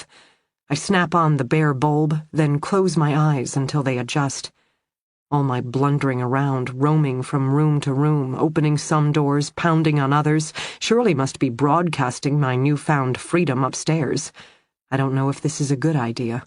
At any time, maybe the stairwell door will open, and this time some hulking beast with a gun, a knife, a taser will come rushing through, and I'll find myself locked up all over again. Someone must still be in the house, right? Someone in charge of the care and feeding of the inmates? Except maybe that's the point. The person in charge of care and feeding went out for supplies, hence no one has been home to respond to all the racket coming from upstairs, meaning any moment now said person will return, walk into his evil lair, catch the first unexpected noise from above, and I guess I'll find out. I open my eyes slowly, still struggling with bright light. Remembering what Stacy had said about the sedative-laced mattress, I cross to its mangled form, grab one corner, and gingerly drag it out into the hall. I'm tired and overwhelmed, but this is no time to sleep. I gotta keep sharp. I have to get both of us out of here. In the hallway, Stacy's fallen form is illuminated by the slash of light from my room. Her side is puffy and red. Her abdomen appears more swollen. She needs medical attention. She needs me to get help. Deep breath. Back to the room, which, under the harsh glare of the bare bulb, looks tired and dingy. The black paint covering the walls and ceiling might be new, but that's about it. And now, more alert, I can catch the faint odor of must and mildew. The house is old, maybe even abandoned. Makes sense. You can hardly hold prisoners in a bustling neighborhood, surrounded by white picket fences and soccer moms. A derelict building, however, in a not-so-great area of town, where the residents are already trained not to report any screams. I trace my fingers around the windows, feeling the plasticky nature of the paint. Thicker than regular paint, more like a spray coating. It reminds me of something, but I can't think of what.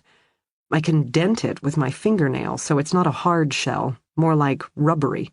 Breakable, I think, with enough force. Resources. I have the plastic bucket, the wire coil from the mattress. In the end, however, I decide I am my own best tool. My elbow, to be more precise. Driven in a backward strike, the hard point of an elbow can be a very efficient weapon. I should cover my elbow with something to protect it from the breaking glass. I'm still dressed in the ragged remains of a silk negligee, the torn hem and thin straps offering little cover. I could take Stacy's shirt, but I can't bring myself to do it. It's too morbid, like stealing from the dead. I return to the hall and the shredded mattress. Holding my breath, I reach down with both hands, grab an edge of the worn cover, and tear off the piece of flapping material. Not a huge piece, and nearly threadbare, but the best I can do. Back to the window. I stick the scrap of fabric in the middle of the lower window pane. Then I twist around, and moving quickly, before the fabric falls to the floor, I hammer my elbow back. Pain. Instant and sharp.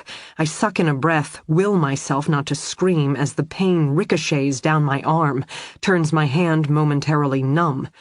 I bounce on my feet, bob my head, flex my fingers, and the moment passes. I can breathe again. Better yet, I can turn and inspect the window, which I would swear, beneath the Teflon coating of paint, has started to crack. It takes me 3 tries, 3 little dances of pain, and then I hear it, sharp, definitive. The glass gives way. My elbow has won. The paint proves the tougher opponent, resiliently holding the fractured window together. I use my fingers to pick at it, dislodging the first small piece, then, in rapid succession, several larger shards of glass to make a hole. I'm so excited by this success I don't notice the obvious, the lack of fresh air, or sounds from the outside, or any hint of daylight, streetlights, something. It's not until I bend down and attempt to peer out my escape hatch that I realize the error in my ways. I've broken out the glass, only to discover the window has been boarded up from the outside. 3 elbow strikes later, I have exchanged a glass barrier for a piece of plywood. I am as trapped now as I was before. Am I hungry? Yes. Am I tired? Very much. Am I thirsty? Scared? Cold? Hot? Sure. I am everything. I am nothing. I'm a stupid girl who once lived in a coffin-sized box and now is trapped in a boarded-up house. I'm a daughter. I'm a sister who destroyed her family once before and now is ruining their sanity all over again. I'm a survivor who has yet to figure out how to live. I'm an overwhelmed person who wants to sink to the floor and feel sorry for herself. So I do. I let myself sit in front of the boarded-up window surrounded by shards of glass. I wrap my hands around my knees, I study the scars on my wrists, and I think of Jacob. It's crazy. He snatched me, drunk and stupid, off a beach. He stuck me in a box. He drove me all over the South. He raped me. He starved me. He beat me. He took me out dancing. He introduced me to his daughter. He gave me clothes, and on occasion he called me pretty. I hate him. I miss him. He is, and always will be, the most influential person in my life. Other people have first loves, dysfunctional families. I have Jacob. No matter where I go, what I do, I carry him with me, his voice in my head, his smell on my skin, his brains and blood in my hair. He told me it would be like that, and in his own crazy way, Jacob never lied. Even at the bitter end, he warned me I'd never be free of him. He advised me to kill myself instead. Now I picture Jacob and I know he's laughing at me, lips pulled back from his nicotine-stained teeth, hand rubbing his swollen belly. Stupid, stupid girl, he's laughing, gloating. He always told me I'd be nothing without him. The world is too big, too harsh for a silly little thing like me. Stupid is as stupid does, and stupid is me. Thinking I would actually be the one to find poor lost Stacy Summers, thinking I could actually be the hero this time around instead of the victim. I pick up a shard of glass from the floor beside me. I finger it absently, studying the way the light reflects off the razor-sharp edge. It's not that I haven't tried, I tell myself. When I first came home, I swore the air smelled sweeter. The sound of my mother's laughter was brighter. My brother's quick grin, the warmest sight I'd ever seen. All those days of captivity, all those nights of horror, and now this. I'd survived. I'd done it. Jacob was dead, I was alive, and I'd never go back again. I'd forget everything. Even that last day. I'd forget it all, the things I said, the things I'd done, the promises I'd made. People told me I was brave and strong and amazing. Samuel told me I was resilient and to never doubt what I had done. Survivors survive. I am a survivor. But the air can't stay sweet forever. And eventually my mom stopped laughing and grew more concerned about my screams at night, and my brother stopped grinning and eyed me with open concern. All the things I thought I could forget, I didn't. All the things I wanted to leave behind, I couldn't. It's not that survivors aren't entitled to happily ever afters, it's just, after surviving comes living. And in real life, some days are gray, and some nights are hard, and sometimes you cry for no good reason, and you feel sorry for yourself, and you look in the mirror and you don't recognize the girl looking back at you. Who am I? A girl who once loved foxes? Or a girl scratching her fingers raw against the inside lid of a coffin-shaped box? A girl holding a gun, looking down at the man she despises, depends on, fears, knowing this is her moment, This is it. Just move her finger on the trigger and it will be over. Feeling herself hesitate. Why is she hesitating? Who hesitates at a moment like this? Do it, Jacob ordered that day, his face a red, blubbery mess. Pull the fucking trigger. I ain't ever going back, so come on now, end it. Put us both out of our misery. My own face hidden behind the cloth he'd tied around my head, protecting me from the tear gas. The moment the first canister had fired through the window, Jacob had leapt into action. He'd tended to me first. And now here we were, both of us, one bullet from freedom. Who am I? Who is anyone? We all try so hard, and we all accumulate our failures. From I should never have drunk so much that night to I never should have fought so hard to live. Seriously, truthfully. If I had just gone ahead and died in the beginning, other girls might be alive right now. Except, of course, after I died, Jacob would have snatched another pretty young thing, and then she would have died. Or maybe she would have been an even better assistant than me, helping him target and kill even more women. How do you do the math on that? How many more predators do I need to kill? How many more potential victims do I have to save in order to balance those scales? 5 years later, I don't have the answers to those questions. I just know every time I see a case on the news, I can't let it go. Especially after Florida. The things I don't tell Samuel. The activities I never admitted to anyone because Jacob told me I'd go to jail too, and Jacob never lied. So I stay alone with the ghosts that send me out each night until here I am trying to save Stacy Summers, and instead am just as trapped as she is. Now I curl my fingers around the shard of glass. I take a deep breath and I let myself remember the rest of that final day. The swarming commandos yelling at me to drop my weapon, Jacob screaming at me to shoot. Who am I? Who is anyone? I'm the girl who leaned down. I'm the girl who didn't even recognize my own voice as I whispered one last promise in Jacob's ear and watched his expression change. As in an instant, I became the one with the power, and he became the one who was terrified. Then I pulled the trigger. Because I'm not just a girl locked in a coffin-sized box. I'm the girl with promises left to keep. Now I force myself to rise to standing. I remind myself that I'm not hungry, I'm not tired, I'm not scared, I'm not terrified, I'm not even okay. I'm more than okay. I'm a woman prepared to do whatever it takes to complete her mission. Okay, I can't break a window to go out. I can't open the door to the stairs to go down. That leaves me with one option. I will go up. Somewhere there must be attic access. I will find it. I will get Stacy Summers help. I will live to fight another day, and then I will return to my mother. I will live happily ever after. I will never seek out shadows again. I don't have those answers. I have only my mission. Time to get to it. Chapter 41. Jacob working wasn't a bad man.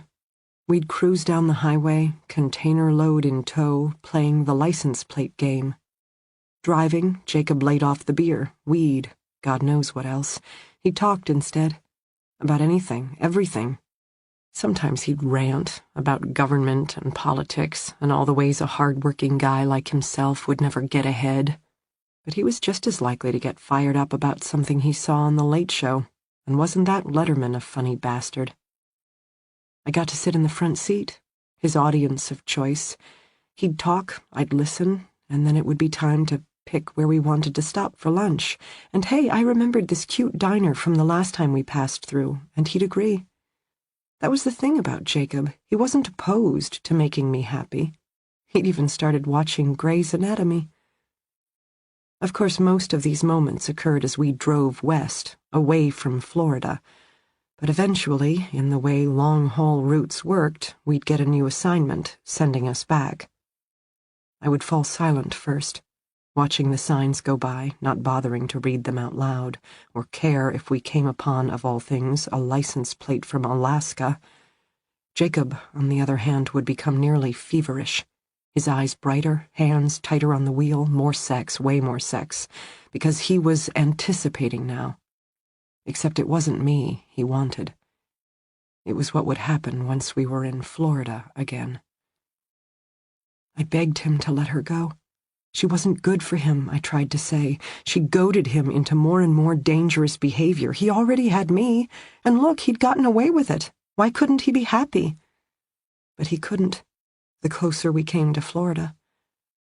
He would drive to her place the second he delivered his load. Didn't matter if it was 40 minutes away or 3 hours. If we were in the state of Florida, he headed to Lindy's house. Sometimes she'd arrange to meet in a new location, had to spread their hunting around to keep the locals from getting suspicious. Please, I would beg, even as he turned in the direction of her house, let's just crash someplace, have a quiet night. We deserve a quiet night. You've been driving for days. Nah, I'm fine. You're gonna get caught. She doesn't care about you. Second the police catch on, she'll throw you under the bus, say you made her do it, and the police will believe her. You know they will. You don't understand. You don't have a kid. She doesn't love you. Love me? He frowned. She's my kid. Love's got nothing to do with that. It's bigger than that. Better. Love comes and goes, but she'll always be my daughter. She's just using you. Using me? Maybe I'm using her. Ever thought of that? I'm the one who found her first. She didn't know nothing about me. Her mama hates my guts. Didn't even include me on the birth certificate, but I heard rumors. Went looking. First time I saw her, I knew. My father always recognizes his own. I watched her for years, always from afar. Such a pretty little thing. Then one day, when she was 8 or 9, a birdie flew into a window beside her, fell back onto the grass. I watched her pick it up, figured she'd fuss over it, maybe cry, but she didn't. No, not my kid. She picked it apart, feather by feather. Oh, she's my daughter, all right. After that, I knew we'd find a way. I introduced myself to her the first time when she was 13. Not sure if she believed me or not, but then her mama came home, saw me standing there, went into a rage, told me if she ever saw me again, she'd call the cops, put me away. She'd do it, too. She was that kind of woman. Jacob chuckled. Of course, what she didn't realize was that by hating me, she made me interesting. Lindy might have turned away altogether, but after that, each time I came around, Lindy was waiting. She wanted to hear more. She wanted to learn more. Her mother hates you? Her mama's dead. That house she's in used to belong to her mama, but she's gone now. It's all Lindy's, and I can stop by whenever I'd like. How did her mama die? I asked. Jacob merely smiled. Wouldn't you like to know? It's going to end badly, I tried, but he didn't care. When we were in Florida, it was as if I didn't exist. Jacob didn't care about me. But Lindy did. She knew I hated her. She knew their evenings together left me sick and shaking and dry-heaving. My revulsion excited her, sending me trembling and pale into the next bar to help select their newest target turned her on. Can you miss a coffin-size box? Because I did. I did. Eventually our time in Florida would end, mostly because Jacob had to earn money, and paychecks came from the big rig, so sooner or later he'd roll back into the sleeper cab and away we'd go. Me, exhausted and strung out in the passenger seat, Jacob subdued and chain-smoking behind the wheel. Neither of us would speak until we crossed state lines. Then it was as if it never happened. Florida became our Las Vegas. What happened there stayed there, never to be spoken of again. Eventually, I would call out the letter A, then he'd find B, and we'd be okay again. Because that was life heading west. And after enough time, anything can become normal, even hanging out with your kidnapper who's killed 3 women and counting. In Georgia, we stopped to refuel. Jacob was gone for a long time inside, doing whatever it was he did. I sat, stared out my window. I saw cars and trees and blacktop. I saw nothing at all. And I wondered how long a person could live like this, dying inch by inch, mile by mile every time she crossed the Florida line. I pictured my mom. I thought of her for the first time in so long, not because you ever really forget, but because a person can only take so much pain. But now I allowed myself to picture her, wearing one of her stiff outfits from the press conferences, the sheen in her eyes, the silver fox at her throat. I wondered what she'd say if she could see me now. I wondered if she'd still beg for my safe return, or if she would realize, as I had realized, that there are some things a person can't come back from. I wasn't a child from the wilds of Maine anymore. I was the plaything of monsters. And just for a minute I wished I could see her again, if only to tell her to let me go. Move on. Be happy. Build a life. But let me go. Because then maybe I could let myself go. I wouldn't fight so hard, do such terrible things in order to survive anymore. I'd just fade away. Surely that would be better than this. For the first time in a long while, I sent my mother a prayer. I prayed she would never find me. I prayed she'd never see me like this. I prayed that all the things I'd done were things she'd never have to know. Then Jacob returned, and we drove, and we drove, and we drove, and he found the letter Q, and later I found X, and then I started to laugh, and then I started to cry, and Jacob said we'd driven far enough. He splurged for a motel, told me to shower and clean up. He even left me alone after that as I lay curled up in a ball and cried and cried and cried.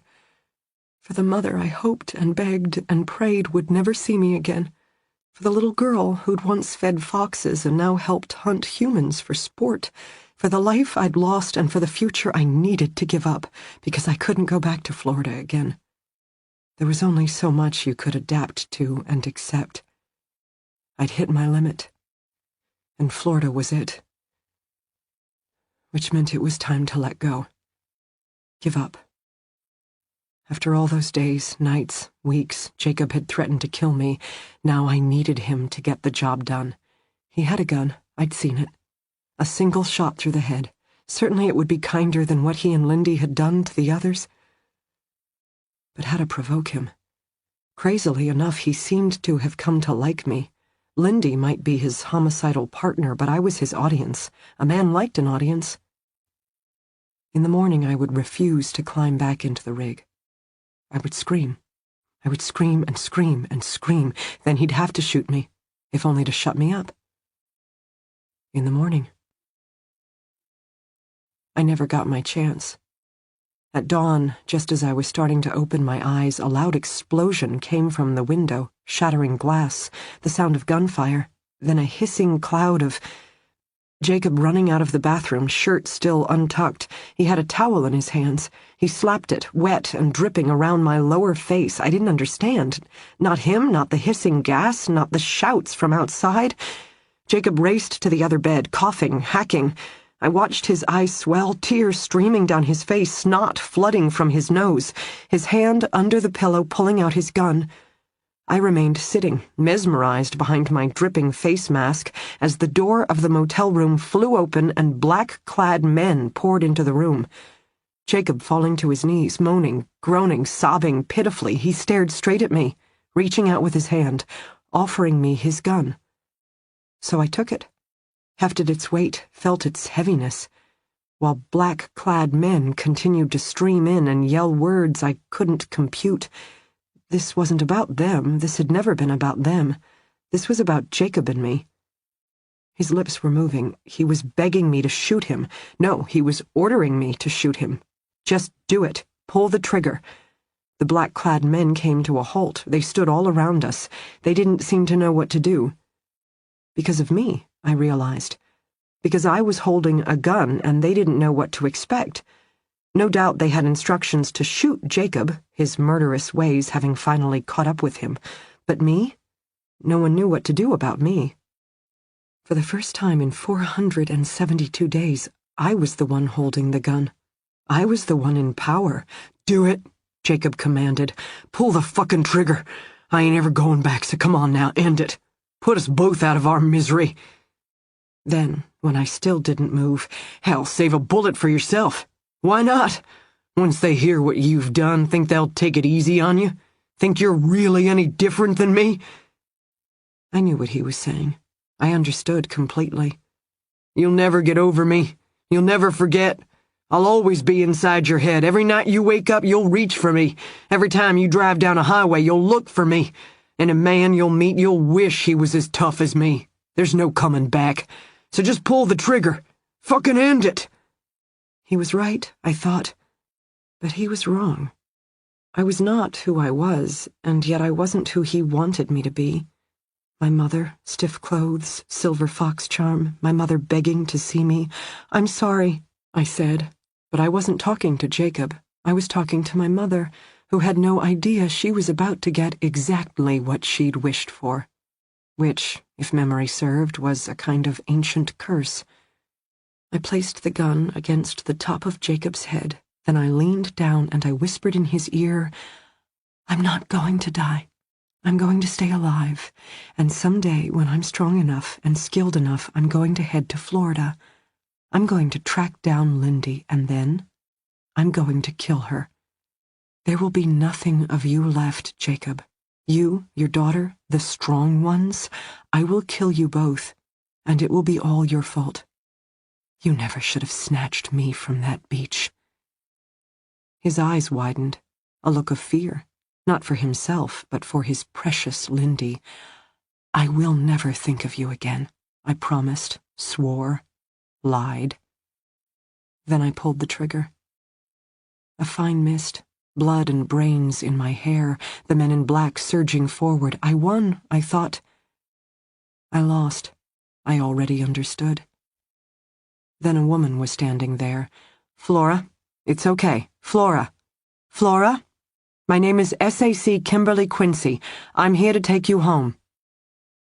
I felt sorry for her because I already understood that the Flora everyone once knew and loved would never be going home again. There was simply me. And I didn't even know who that was anymore. Chapter 42. By the time D.D. arrived at Tonic, the nightclub was in full swing. Music so loud the blacked-out walls vibrated with the beat of the bass, a dance floor crowded with writhing bodies, strobing blue lights casting everything into a surreal glow of moving parts. D.D. cut through the line outside by virtue of her badge, then worked her way around the outskirts of the dance floor until she came to the hall leading to the manager's office. Sure enough, Jocelyn Ethier sat inside wearing the same black top and black slacks from earlier, except she was not alone. Across from her sat Keynes. D.D. drew up short, and not because the victim specialist had finally traded in his trademark suit for some ridiculously expensive designer jeans, but because there was no good reason for Keynes to be here. As in, what the hell? As in, what was he once again not telling her? "Evening," she drawled from the doorway. Ethier looked up, pale face shuttered, which only heightened Dee-Dee's tension. Keynes, on the other hand, smiled, contained, mysterious. Dee-Dee hated that smile. "Didn't realize you were into the club scene," she said pointedly. "I was in the area." "Funny. Me too. Would you care to join us?" Keynes waved a hand as if inviting her to his party. In contrast to Ethier, his expression was open. Dee-Dee didn't buy it for a moment. She stepped into the room warily. Her left hand drifted automatically to her hip, where once she'd carried a sidearm. Except she wasn't permitted to carry anymore. She was a restricted-duty desk sergeant out on her own. "I had some follow-up questions," Keynes said. "Really?" Dee-Dee eyed the manager. "So do I. Ethier sighed, appeared less than happy. "If both of you could come back tomorrow, it'll only take a minute," Keen said. "Only a minute," D.D. echoed. "A minute? Have you seen the bar? This is peak hours. Look, I don't mean to be rude." "Then don't," Keen said. He was staring right at the woman, and just for a moment D.D. saw Ethier hesitate, as if responding to the power of a handsome man's gaze, or as if receiving an unspoken signal. Once again her hand drifted toward her hip. Once again there was nothing there. Keen's caught the motion, and she would have sworn he knew exactly what she was thinking. "I was just asking some more questions about Natalie Draga," Keen said, "the first victim." "She implied she didn't know Natalie very well," D.D. murmured. "I don't," the manager began, "but perhaps someone on your staff does," Keen's continued smoothly, "a fellow bartender, best friend. It's important. The sooner you find that person for us, the sooner we'll be out of your hair." Ethier scowled, shifted from side to side. "Larissa," she stated abruptly. "She's another bartender. She and Natalie often took their breaks together." "Is she working tonight?" Keen's asked. "Yes." "Then why don't you fetch her for us?" Ethier hesitated, clearly reluctant. Then, when Keen's continued to stare at her, "Fine, I'll get her. But keep your questions short. It's killer band night. Can't you see how busy it is out there?" The manager rose, pushing her way past D.D. A second later, she disappeared down the hall, leaving D.D. alone with Keen's. She was already turning on him when he spoke first. "Something about our first conversation with her kept bothering me," he said. "You mean other than her obvious lie about her relationship with Goulding?" "Yes, because covering up a past relationship with a suspected rapist is a logical thing to do, not necessarily a sign of guilt." "Whatever." D.D. kept her voice hard. She remained suspicious. And something else. Frightened? No. Wary. 5 years, Keen said abruptly. "Jocelyn Ethier said she'd been the manager here for the past 5 years. So?" Except then D.D. got it. 5 years, as in exactly how long Flora's been home. "It could be a coincidence," Keen said. "Sure. Except I did some digging. You know where Ethier worked 5 years ago?" D.D. shook her head. It was an obvious question, and no, she and her team hadn't gotten that far. She managed another bar.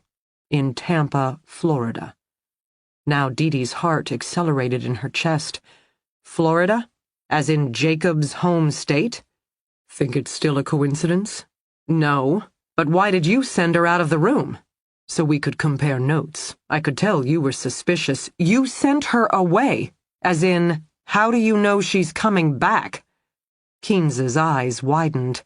D.D. didn't bother to wait. She was already bolting down the hall. Chapter 43. Stacy moans again in the hallway. In search of attic access, I pause, kneeling by her side, uncertain of what to do. Her side looks terrible, a mass of bloody flesh and wooden splinters, infected, inflamed, why not? But I don't think that injury alone would cause her this much distress. My best guess remains that something more has gone wrong, some kind of internal damage I can't see. A slow bleed, invisible but deadly. I consider moving her out of the hallway. Sooner or later the stairwell door will open, our captor returning from wherever to come storming down the corridor, enraged at our escape, prepared to cow us once again into submission, or exact further revenge. It's only a matter of time. Stacy moans again. I need to think quicker, act faster. If she has some kind of internal damage, chances are dragging her from room to room will only make things worse. Instead, I bring the shredded mattress over to her. I prop her head onto one corner. Maybe the sedative-laced foam will put her to sleep. Maybe she'll be grateful for the escape. The musty, grassy odor teases at me again, a sense of déjà vu. I should know what this is. Then it comes to me. Standing in a bar, drinking a beer. Hops. The mattress smells of hops. Reeks of them, really. I'd read about hops while researching various herbal remedies and basic first aid. Hops have been used as a sleep aid since medieval times, when people realized the workers in the hops fields had a tendency to fall asleep on the job. Now, some companies even sell hops pillows for better sleeping, that sort of thing. The science behind it is still sketchy, but I read one report that said if the hops are distilled down to a strong enough extract and then mixed with viburnum root, it boosts effectiveness. So that's the trick then. The mattress has been treated with hops and viburnum. Easy enough to do if you have access to hops. Say Devin Goulding, bartender extraordinaire, coming to get me from beyond the grave? I killed him, I remind myself, which seems to be my theme for the day. I killed Jacob, I killed Devin, and yet here I am, kidnapped and locked away with a dying girl. For someone who keeps killing people, I am just not getting the job done. The thought angers me, kickstarts me back into action. I leave Stacy on one side of the hall, head on the hops-soaked mattress. Then I start my search for the attic in earnest, room by room, eyeing ceiling panels. Boston is known for its triple-deckers, three-story homes built narrow and deep, perfect for wedging into skinny rectangular lots.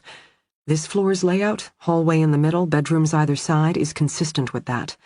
If my assumption is right, the hall should end in a common room with front-facing bay windows. But maybe that part has been walled off. As for which level I'm on, top level makes the most sense. More isolated, no one above to be disturbed by the screams below. I start by going room to room, gazing overhead. The bedrooms are tough. The rubbery black paint obscures everything. I'm not studying a ceiling as much as trying to dissect a Teflon pan. I can't see anything. I return to the hallway, where the water-stained drywall is just as disappointing. Stacy is still moaning, moaning, moaning. I rub my temples, feeling a rising tide of stress and anxiety. I'm trapped. We're trapped. 4 rooms and a hallway. It doesn't matter the CA, determined to catch some sign of jealousy, rage. Sure, Devin liked Natalie. Anyone could see that. She was gorgeous, of course. But she could be edgy, you know? She played him. Would offer a smile one second, then cut him down the next. She called him her puppy dog. Definitely didn't take him seriously. But as for him, I think he thought it was all very serious. And the more she rebuffed him, the more determined he became. He wanted her, she didn't want him, D.D. filled in, still watching FEA. The manager appeared bored. Nothing here she didn't already know? Or she was that good at wearing a mask? Oh, I wouldn't say that. I came upon Natalie with Devin a couple of times in the supply closet. Natalie might have liked to look down her nose at him in public, but behind closed doors, apparently even the buff bot would do. FEA had turned her attention to the computer screen, was frowning at something on the monitor. So far, details of Devin Goulding's affair with another woman seemed to mean nothing to her. How long did they know each other? Keynes asked Larissa. Not sure.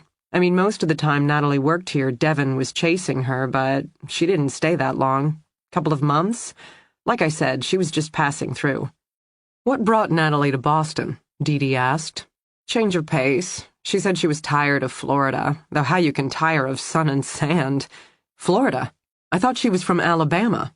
Larissa shook her head. I never heard her mention Alabama. And while she did have a bit of an accent, not Alabama. Nothing as heavy as Alabama. Is that how you knew her then? D.D. asked abruptly, attention zeroing in on FEA. Natalie came here looking for you, didn't she? She felt comfortable asking for a job after her time working for you in Florida. FEA looked up from the monitor, blinked her eyes. What? Florida. You worked in Florida before moving here. Why didn't you mention that before? You never asked? What brought you to Boston? A promotion. This is a better job.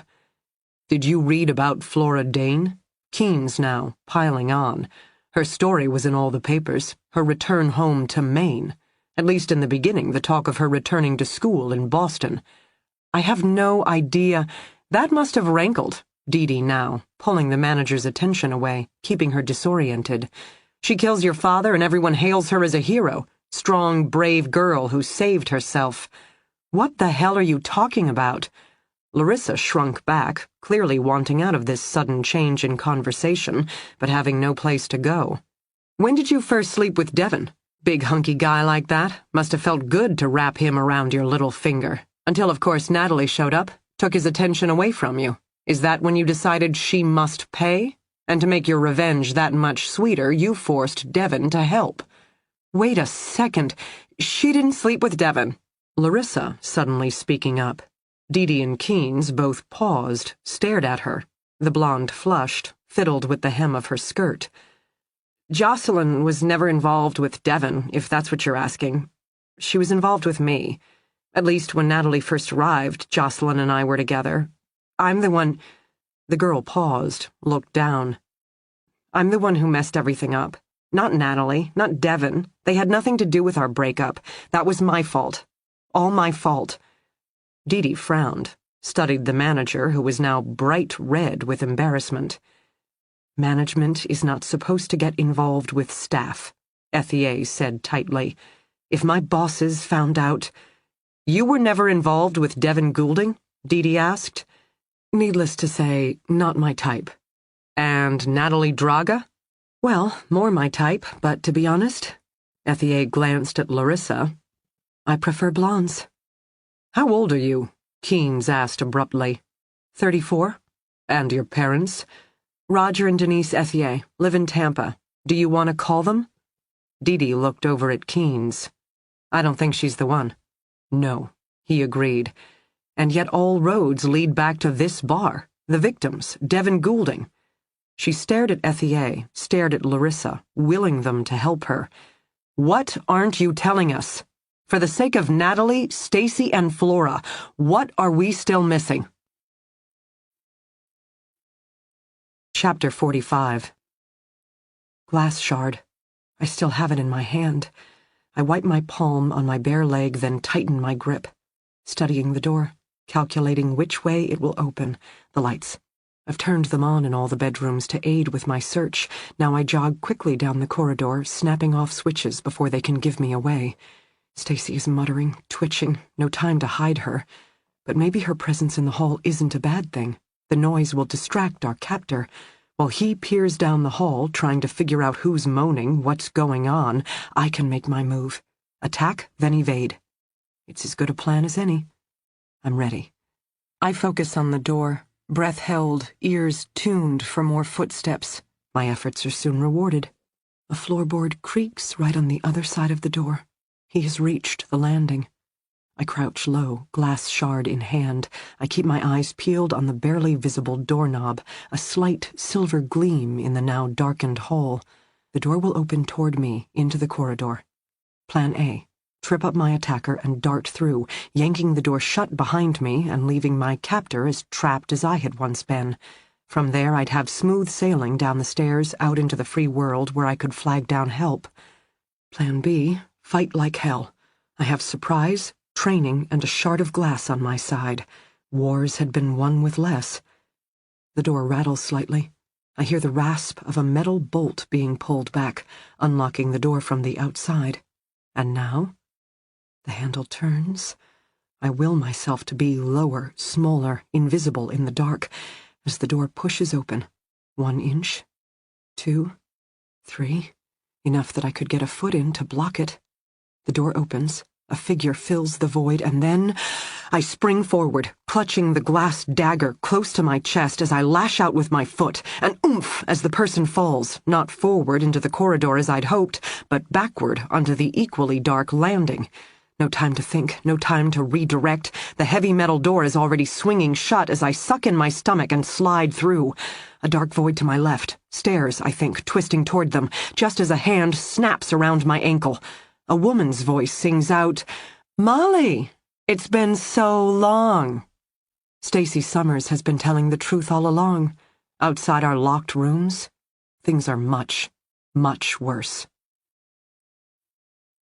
"Tell us about Natalie Draga," D.D. said at last. "She was the first victim, and the one Devon kept the most photos of. You were her friend." She turned to Larissa. "What should we know about her?" "I don't know. She was pretty, but kind of dark, really. Her sense of humor, it could be cutting. Honestly, I thought that was one of the things Devin liked about her. She was one of those women who, even when you had her, you didn't know where you stood. She'd say something awful to him one minute, then throw her arms around him the next. She'd talk about her personal life, time in Florida? No. Mother, father, brothers, sisters, family. Never. I have her file, Ethie spoke up, but to be honest, there's not much in here either. D.D. reached across the desk for it, discovering inside the required government paperwork, a sheet of personal information, and a check dated nearly 9 months ago, confirming that Natalie Draga had left her job one day, never to return. As the manager had warned, the sheet of personal info was scant in its contents. The top of the page contained Natalie's full name in looping script. After that, emergency contact, which was blank, then a phone number, which, according to Ethie, was disconnected, followed by a physical address that took D.D. only a moment to place as the official location of the Massachusetts State House in downtown Boston. She glanced up at Ethie, who shrugged. We're only required to ask for an employee's information, not to verify it. Around here, lots of people are new to the city or just passing through. As long as they show up on time and work hard, it's good enough for me. D.D. went back to the file, the top of the form where Natalie had scrawled her full name, Natalie Molly Draga. Middle name Molly. Which rang a bell. She'd recently heard the name Molly. Who'd she been talking to? It came to her, and when it did, D.D.'s gaze went straight to Keen's. Molly. That's the name Jacob Ness gave to Flora, D.D. stated, after Jacob served time for raping a 14-year-old girl, Malia. Molly to her friends. Keen's took the file from her. She could have had a child. Certainly she'd have good reason not to include Jacob's name on the birth certificate. D.D. got out her phone. She dialed Phil first, who was her expert on database searches. Keen's provided Malia's full name. Phil did the honors of searching hospital databases in Florida. He came back in a matter of minutes. Malia Dragone. Gave birth to a daughter, same year as the sexual assault. Oh, and get this. A year later, I have a record of Malia legally changing her last name to Draga. Her mom did as well. How much you want to bet the whole family was looking for a fresh start? After Malia gave birth to Jacob Ness's child, who at this stage of her life would now be an older, manipulative female, her father's daughter, recently moved to Boston to do some hunting on her own. D.D. turned to Larissa. Tell us, right now, where does Natalie live? I don't know, I never went. She had to have mentioned something. Come on, think. Where did Natalie go at the end of your wanderings? The T station. Wait, I can tell you the line. Oh, I know which subway line she took. Chapter 46. I don't think. I move. I hear her voice, Lindy's voice, for the first time in years, and it triggers an immediate wave of horror, rage, guilt, terror. I don't have to think about it. I kick hard, connecting with the side of her head. Her hand loosens around my ankle. I flee. No thought, blind panic. I thunder down the stairs, heart racing, pulse pounding. In the back of my mind, an internal voice is yelling at me, stop. Take a stand. Fight. This is the moment I've dreamed about. Even imagined during every single self-defense or target shooting class, finally coming face to face with Lindy again. Except this time I'd get it right. No more dropping the kitchen knife, no more being pinned to the floor while she sat on my chest and outlined what she was going to do with me. No, in my wildest fantasies, I slayed the beast. I did what I should have done years ago. A woman with promises left to keep. Except the truth is, 5 years of training later, I still haven't headed to Florida in search of Lindy, because 5 years later she still terrifies me. She's laughing. The sound drifts down the stairs behind me as I round the first landing and keep on trucking. Beneath my hand, the railing is wooden and wobbly, clearly in need of repair. Old home, I was right about that. I have to find the door, make it to ground level, locate the front door, and flee into the night, leaving Stacy Summers behind with Jacob's beloved daughter and favorite partner in crime. I hit the bottom. No more stairs, just a dark, enclosed space. With no lights, it's hard to get my bearings. I think I'm in a small foyer, not unlike the one in my apartment building. As my eyes adjust further, I can make out an open doorway to my right, where I can peer through to the lighter shadows of other rooms. Then I identify another opening to my left, leading to yet another corridor. This confuses me. I've been picturing a traditional triple-decker layout in my head. In that case, the stairs should be at one end of the building, not in the middle, meaning this probably isn't a triple-decker, meaning I have no idea where I am, after all, or where the front door might be. Play the odds. Doors have a tendency to lead directly to the stairs, hence, straight across from me should be an egress. At least that's the best place to start. I approach with my arms outstretched, feeling for a doorknob. Behind me I hear groaning wood as Lindy begins her descent. Come on, come on, come on. There must be a door, any kind of exit. Come on! I feel wood panels. Then to my left, the thin outline of a hinge. My hands fly to the right, and lo and behold, knob. I have located the doorknob. I twist, yank, and... nothing. The door doesn't open, doesn't budge. It's locked. My fingers fly around the knob, searching for latches to twist, bolts to undo. I find one, then two, a second twist, a second yank. The door moves, rattles in the frame, but it doesn't open. Something is still connected, a bolt, a chain, something I haven't found yet. I remember the doors of the upstairs rooms, then stretch up, up, up, and sure enough I find it. Them. Two more bolts latched tight at the top of the doorframe. I whimper. I can't help myself. The stairs creaking right behind me. I'm running out of time, and then... she's here. "I got a T-line," D.D. announced to Neil over the phone. Ethie and Larissa had vacated the office, given D.D. and Keen space to work. She rattled off the information to Neil, heard the scratching sound of him taking notes. "Combine that with our other requirements, plus frequent destinations on Goulding's GPS, and give me the address." "It doesn't help," Neil said. "What do you mean it doesn't help?" "I mean, nothing makes sense." Her favorite red-headed detective sounded frustrated. "I've been over and over the vehicle's list of frequent destinations. None of them match our location profile, with or without subway lines included." "But that doesn't make any sense," D.D. said. "Told you so. He had to have used his vehicle, right?" She paused, backing up and revisiting their original logic. Across from her, Keynes nodded encouragingly. "The night Goulding abducted Flora, he knocked her out, loaded her in his vehicle, drove her home, right?" "He knocked her out," Neil supplied, "meaning she didn't know how he transported her home. She was unconscious." "But you can see that trip in his car, right? It would be his last drive. Hang on. Okay, Friday night, car journeyed from downtown Boston to home address. His abduction of Flora, where, of course, he used his personal vehicle for transport.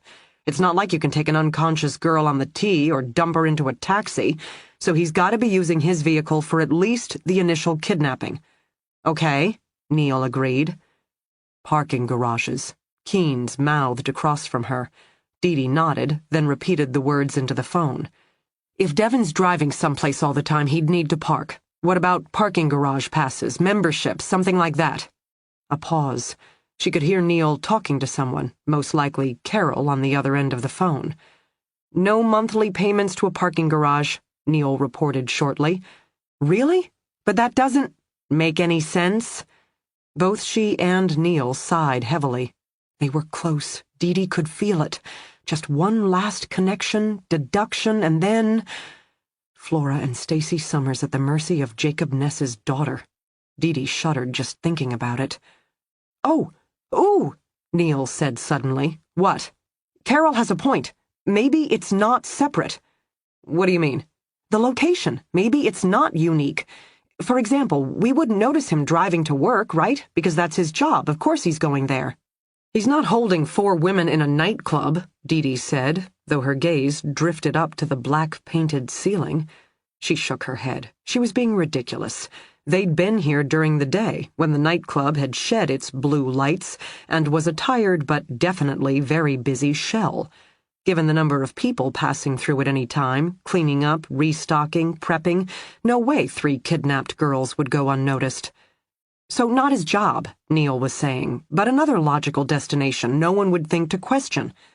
D.D. got it. "Gym. He's always working out, and most of those huge 24-hour fitness clubs..."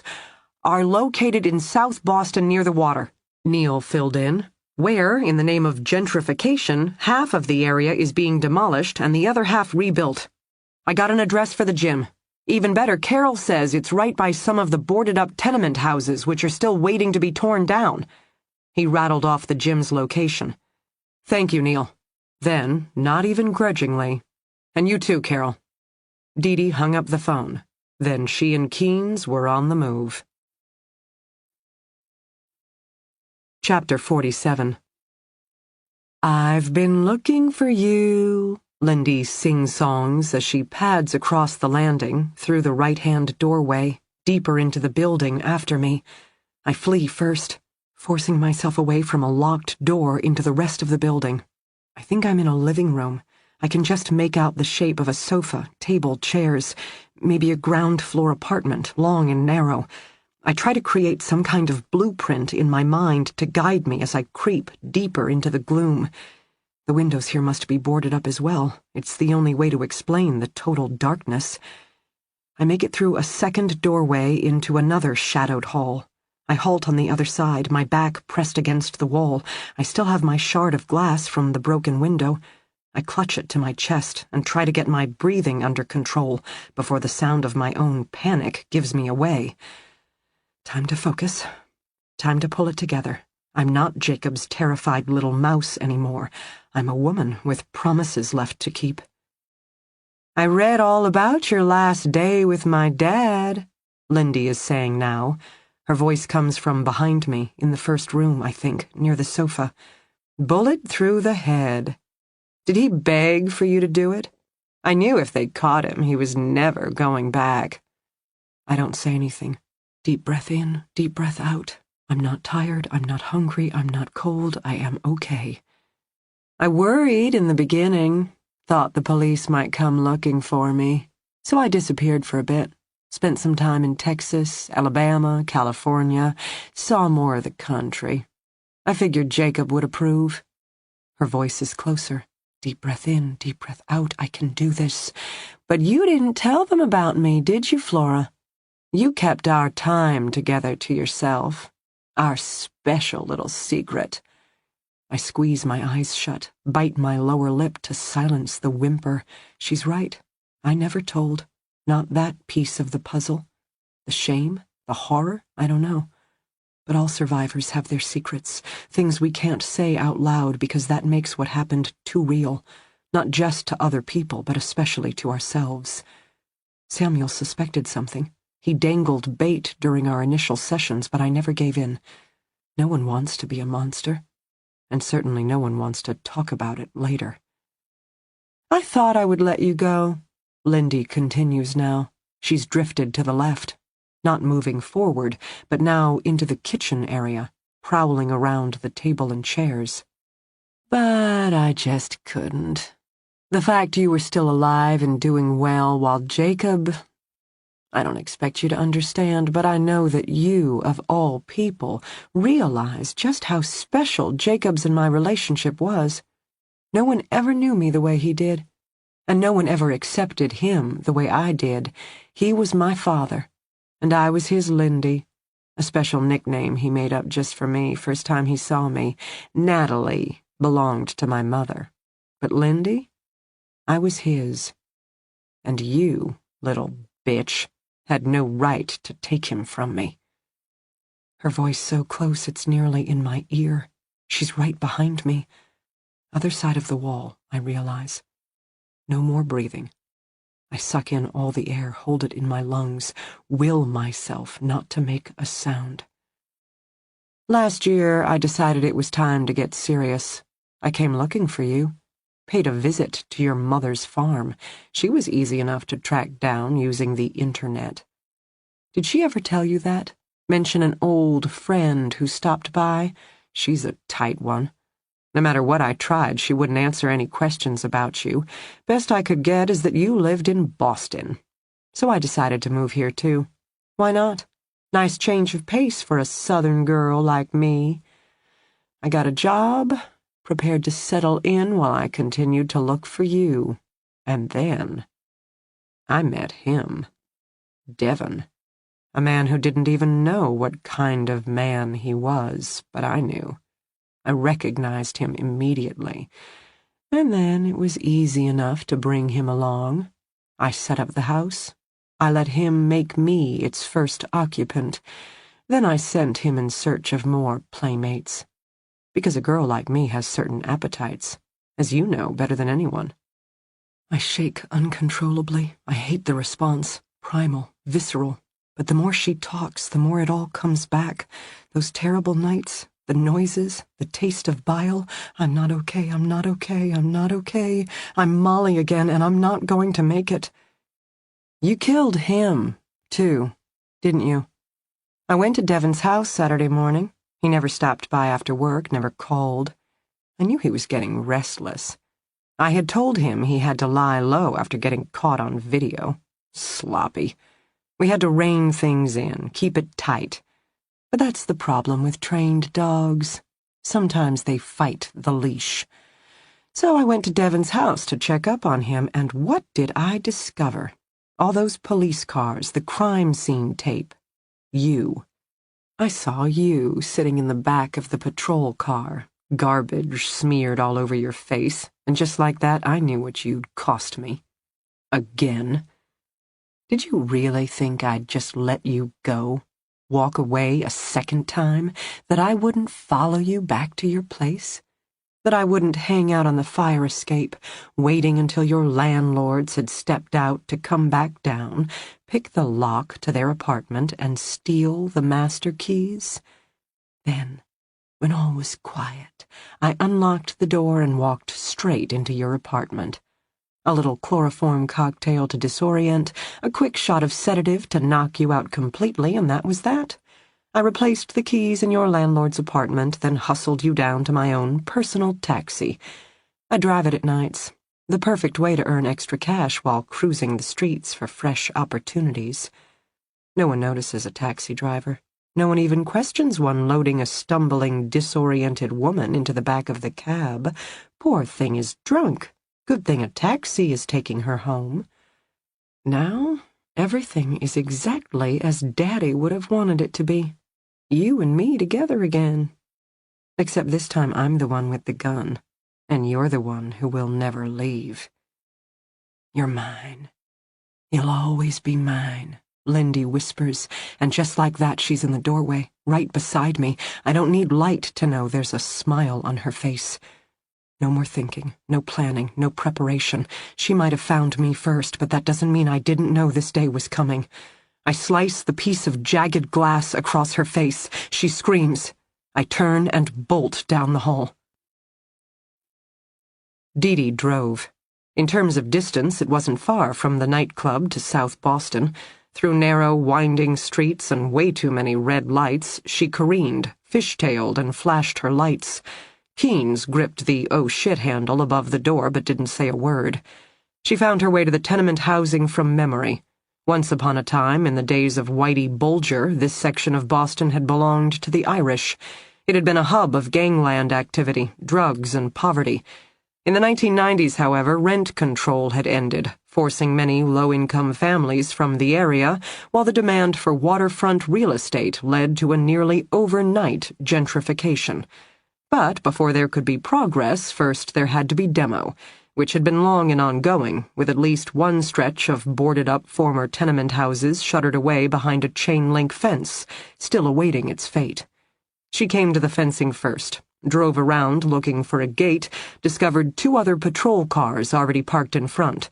An officer looked up as she pulled in, held up a chain in front of her headlights, enough for her to see the padlock was missing, meaning they weren't the first people to be accessing the property. D.D. killed her lights, then she and Keynes climbed out of the car, approached the other officers. She could hear sirens in the distance, other units responding to the call. She frowned. Currently, Natalie Draga was holed up with at least 2 kidnapping victims. Broadcast the police's approach and she might spook, leading to a hostage situation or worse. This would have to be a stealth operation all the way. Like the SWAT team raid against Jacob Ness, who hadn't had a clue until the first tear gas canister shattered his motel window. D.D. got on the radio, made the call. 30 seconds later, the distant sirens cut off abruptly, and only the sound of the approaching engines remained. Better. She gathered the 4 officers. One of them reported having found an abandoned taxi just up the street. Otherwise, all appeared quiet, and they had yet to see anyone enter the property. D.D. nodded. The abandoned housing project was large, 6, 7 massive brick buildings, all featuring boarded-up windows and crumbling facades. God knew about structural integrity, let alone what else they'd find inside. Squatters, drug addicts, rodents of all sizes. This would take finesse. We'll work in teams of 2. Start at the perimeter, work your way to the center. Classic grid search. Look for any trace of light coming from the edges of a window, footprints in the dust, recently disturbed entrances, picked locks, that sort of thing. Don't approach on your own, just recon. We have at least 2 victims trapped somewhere inside and a suspect with nothing to lose. We need to control the situation first, not escalate. Officers nodded, snapped on flashlights, and prepared to enter. D.D. walked back with Keynes to her vehicle. She kept her voice low. "Wanna wait in the car?" "No." "Got a vest?" "I'm hoping you have a spare." She paused. "You have any fieldwork training?" she asked. "Yes." "Because, She stumbled over the words, couldn't help herself. "I'm on restricted duty. I don't have a sidearm. I can shoot, though. I've been practicing. Just the standard 2-handed stance is a little tricky with my shoulder right now, but straight on I can do it. I can." He seemed to understand what she was saying. "I have a backup piece, 38. Trade you for my shotgun? Makes sense." She popped open the trunk of her vehicle, where she had supplies for tactical situations, including an extra vest and a gun locker. "So," he said conversationally as they geared up, "a wounded detective and a federal Ph.D. "Best cavalry ever," she assured him. "We'd better get it right, because the paperwork alone will make us both wish we were dead." D.D. smiled, tried to pretend her hands weren't shaking. What had Phil said? She needed to rely more on her team? Well, she'd communicated. This wasn't her entering alone. She had officers in front, a Phoebe at her side, and backup on its way. She was learning. Adapting. Still, taking Keynes's 38, a gun that used to feel so natural in her grasp. She pictured Jack. She pictured Alex. She promised herself she'd return home to them soon enough. Then she followed Keynes into the abandoned housing complex. Chapter 48. The first bullet wings over my shoulder. I duck reflexively, veering right as drywall explodes to my left. A second shot, third, fourth. She's laughing as she pulls the trigger. Maybe not even aiming, but enjoying the show as I dart right, then left, then right, flinching and ducking. I resist the urge to look over my shoulder to see how close I am to impending death. Instead, I keep on trucking, bare feet pounding down the debris-littered corridor. In self-defense class, a teacher had advised us to flee if ever confronted by someone with a gun. Apparently, it's astonishingly difficult to hit a moving target. At least, your odds of survival are higher running from a shooting gunman than, say, getting into a car with him and driving to a remote location where he can do exactly what he wants.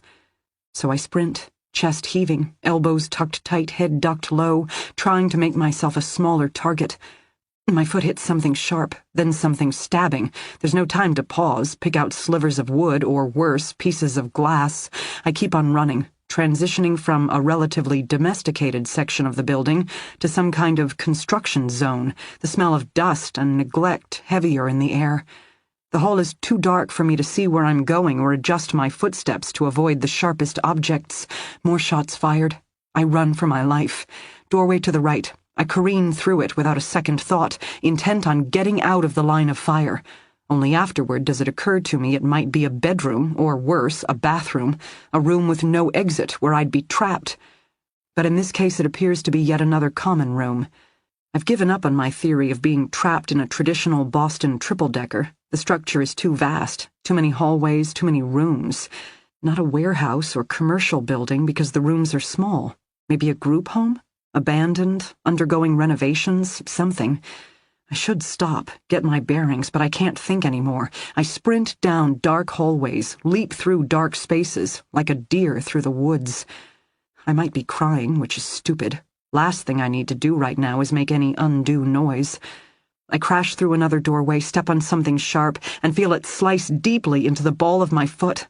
I can't help myself. I draw up short, hopping on one leg, biting my lower lip against the scream. Belatedly, I flatten myself against the wall, will myself to stand still, breathe, think, breathe. I can't keep running pell-mell through a maze of sharp objects and unknown spaces, waiting to become trapped, shot, killed. I need to come up with a strategy. Something worthy of taking on a homicidal maniac armed with a gun, a woman who's been waiting 5 years to destroy me.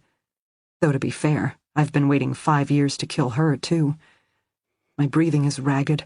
I force myself to inhale deeply, try to smooth out my racing pulse so I can listen for the sound of approaching footsteps. Then I concentrate on thinking. Lindy. She's here, in Boston. She tracked me down, visited my mother's farm, found me at Devin Goulding's house, then followed me back to my highly secure apartment where she broke in using my landlord's keys. Neat trick, that. It had never occurred to me that for all my extra bolts, my landlords would remain the weak link. But yes, their own approach to locking up is haphazard at this stage of their lives, and once she had their keys... Lindy, in my apartment. Lindy bringing me back here to finish what Jacob had started. I want her dead. The flatness of the thought, the direct, compelling need, grounds me, further calms my breathing.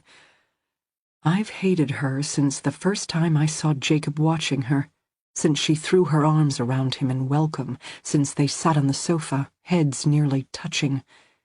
Then her forcing me to go out, approach that woman in the bar. I don't think about that night, or any of the others that followed. I don't talk about her, Jacob, what they made me do. No, I save those memories for my nightmares, where all these years later I still wake up screaming.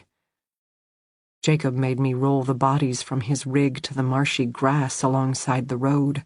Then he made me sit and watch till the gators discovered the unexpected treats. He never said a word, just watched me with eyes that told me someday this would be my fate. Except Lindy would be the one to roll my body out the door, and she'd be clapping gleefully as the local wildlife came to feed. Lindy, here in Boston. Lindy, somewhere in the dark behind me. When I took the first self-defense class, I'm sure my mother assumed it was the Jacobs of the world I was practicing taking down. I never corrected her. Never told her that every time I blocked and kicked, it was a slightly older, astonishingly beautiful opponent I pictured in my head. That when I handled my first firearm, it was her face I imagined as the target. I've been practicing killing Lindy for 5 years now. Each time I set out on a mission, I even told myself that if I could pull this off, maybe it would mean I was ready for Florida. Except, of course, I never quite accepted that answer. There was always one more thing for me to attend to up here. Then, of course, Stacy Summers. I couldn't just leave Stacy Summers. Now here I am. I don't have to find Lindy after all. Lindy has found me. And I'm a shaking, quivering mass all over again. She has a gun. I have a jagged piece of window glass. She is Lindy, and I'm not Molly, I have to remind myself. Not Molly, not Molly, not Molly. Except, of course, I feel that helpless all over again. I need a plan. Kill Lindy, slay the beast, and maybe I can come home again. And bring Stacy Summers with me. I don't think of the motel room anymore. I don't think of that final day, the weight of Jacob's gun in my hand, the echo of my promise in his ear, or the sticky feel of his brains in my hair. I picture my mom, the way she looked standing in my kitchen the other morning, proud and resigned, caring and reserved, the mother who still loves me, even knowing her daughter has never truly returned. I want to go home now. I want to throw my arms around my mother in her ridiculous flannel shirts. I want to hug her. And even if it doesn't feel like how it felt before, I want to appreciate how it feels now. I don't want to survive anymore. I want to live. There, I hear it. Footsteps. Slow and shuffling down the hall behind me, Lindy is approaching, no doubt with the gun held before her, finger on the trigger. Resources? I have a sharp piece of glass, already wet with her blood. I have elbows and knees and an excellent kick. Glancing around the shadowed space, I don't see any sign of furniture, but dark piles of random garbage, which could prove interesting. After all, trash has saved me before. I pull myself up, prepare to sort through the piles. I have it together now. I'm not tired, I'm not hungry, nor cold, nor in pain. I'm okay. And I'm about to do what I do best. Whatever it takes to survive. D.D. pulled up short, her hand on Keynes's arm as she turned toward the sound. "There," she whispered as the sharp crack sounded again. "Gunfire." "Second building to the right," Keynes murmured. She illuminated it with her flashlight, a hulking structure of faded brick and boarded-up windows. She didn't see any light peering around the plywood eyes, but then, just as she was about to turn to the next building, 3 more shots in rapid succession. "Definitely that building," she agreed. She adjusted her grip on the .38. They made their approach. Chapter 49. Did you ever hear the martial arts masters brag? "I know 10 ways to kill someone with a drinking straw, 12 if you include the paper wrapper." According to my instructor, this is more hyperbole than fact. What's the point of being the master of anything if you can't sound very, very scary? A plastic straw, however, can be a useful weapon. I found one in the pile of garbage closest to me. I bent it in half, then tucked it between the index and middle finger of my left hand. Folded, the straw is sharp enough and rigid enough to make a decent jabbing weapon. Catch an opponent in the eye, or better yet, slam into the hyoid bone at the front of the throat, and you can inflict some damage. How much, I'm about to find out. I can hear Lindy creeping down the end of the corridor. So close I can make out the sound of her breathing. I picture her smiling, happy to be on the hunt once more. I never understood the full dynamics of her and Jacob's relationship. He loved her. I could tell that just by watching.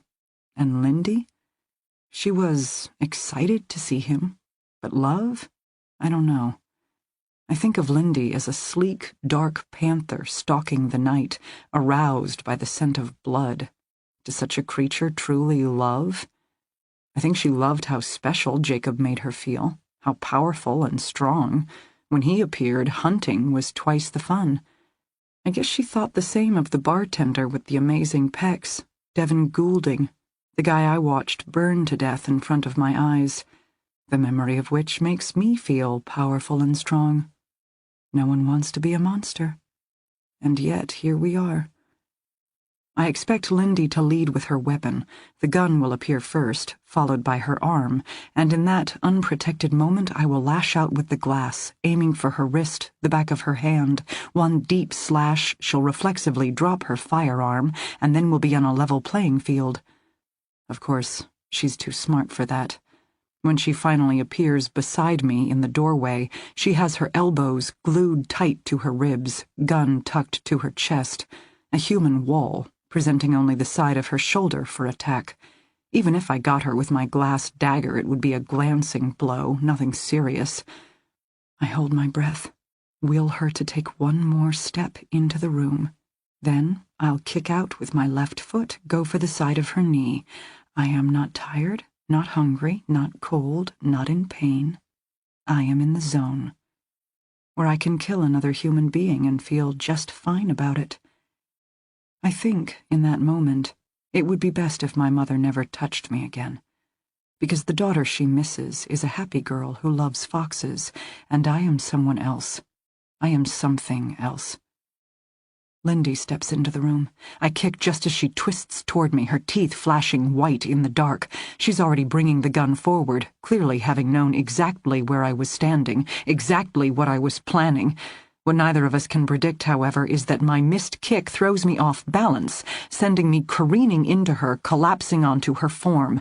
We crash to the floor, and I have a weird sense of déjà vu.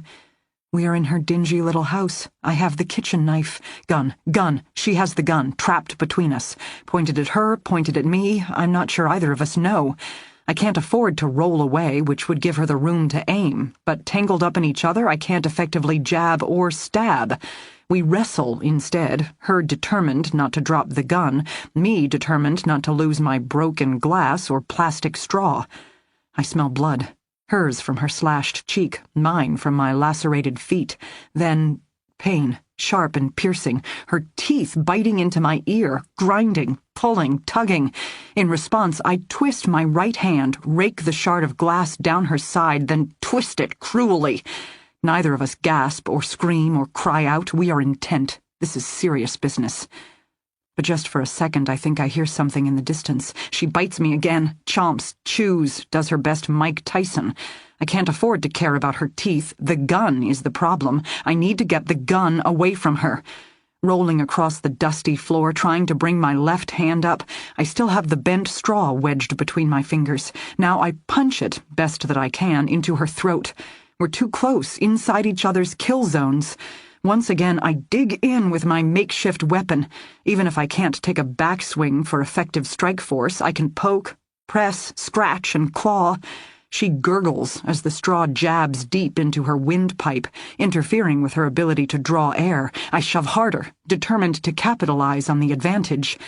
She wedges both hands between us, forcefully shoves me away. I fall to the side. Realize immediately I gotta move. The slightest twist on her part, a single pull of the trigger. I thrust with my right hand, scoring the shard of glass down her arm, the back of her hand. Us on the floor, fighting for the kitchen blade. She gasps, flinches. I slash again and again, my fingers growing slippery with blood. And she laughs, breathlessly, excitedly, because this is what she likes. This is what she wants. There's no pain for her, only pleasure. I am merely Flora 2.0. She is beyond Jacob, beyond any of us. The monster other monsters fear. She will get the kitchen knife. She will drive it deep into my chest, but only after having some fun first. Then my body will be fed to the gators, never to be recovered, while Jacob goes out, snatches another girl, and starts the whole process all over again. Stacy Summers collapsed upstairs in desperate need of medical attention. My mother, no doubt standing in my kitchen right now, baking, while she once again awaits word of her daughter. I don't want to die in this house any more than I wanted to die in a coffin-shaped box. I accept that I'm not a good person or a happy person. I realize I can't find peace walking through the woods of my childhood. I understand that I no longer know how to return my mother's hug. But somewhere deep inside, I still believe that one day I might be that person again.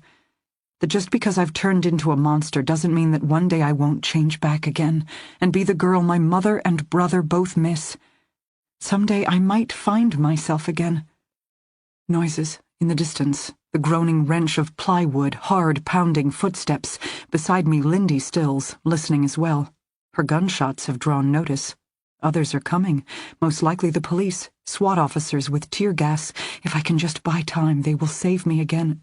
Except, Lindy twists back at me. I stare at her. And we both know what has to happen next.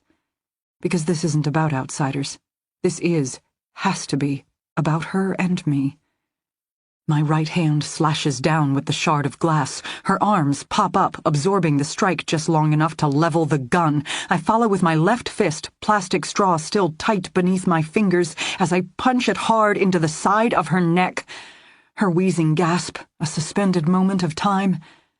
"I told him I'd kill you," I whisper. "That last day, tears and snot smeared all over his face. I told him I'd kill you next." She opens her mouth. I think she's going to laugh again. Instead, she pulls the trigger. I hear the sound as if from far, far away. I feel the impact, an explosion of pain. I am rocked back. I fall back, just as twin beams of light come dashing into the room. "Police, drop your weapon!" The words are hard to hear through the ringing in my ears, but I think I recognize the voice. The female detective from Saturday morning. The one who doesn't like me. I try to call out a warning that Lindy's armed and more than capable of killing again, but it turns out the detective doesn't need any advice. Lindy turns toward the beams of light. She wheezes, probably the closest she can come to a laugh. Then she points her gun just in time for the cop to open fire. I watch Lindy collapse on the floor beside me. I think there should be gators. They should come and drag her body away, never to be recovered. Then Samuel is there, peering down at me with concern. "Hang on, Flora. Help is coming. Hang on." I whisper back, "Stacy Summers? Upstairs. Help her." Then the gators do come. Except it's me they carry away. Chapter 50. Keen sat on the floor in his ridiculously expensive jeans, holding Flora's hand while D.D called for EMTs, then for additional officers to search the complex. It took them a good 15 minutes to work their way through the vast space. Devin Goulding, Natalie Draga, had created quite the nest in the middle of the abandoned building. D.D discovered a kitchen where the plumbing had been jury-rigged with an illegally tapped water pipe and stocked with various food supplies and alcohol bottles, obviously pilfered from the Tonic nightclub. Same with a downstairs bathroom that, yes, contained tubes and tubes of glittery hair gel. The team spread out, searching room by room, floor by floor, until at last an officer discovered Stacy Summers collapsed in an upstairs corridor, clearly in critical condition. More calls for medical assistance. Then they had both Stacy and Flora whisked away to local hospitals. Keynes went off, talking on his cell phone to Flora's mother, while D.D finally made the middle-of-the-night phone call the Summers family had been waiting 3 months for. Then she paced.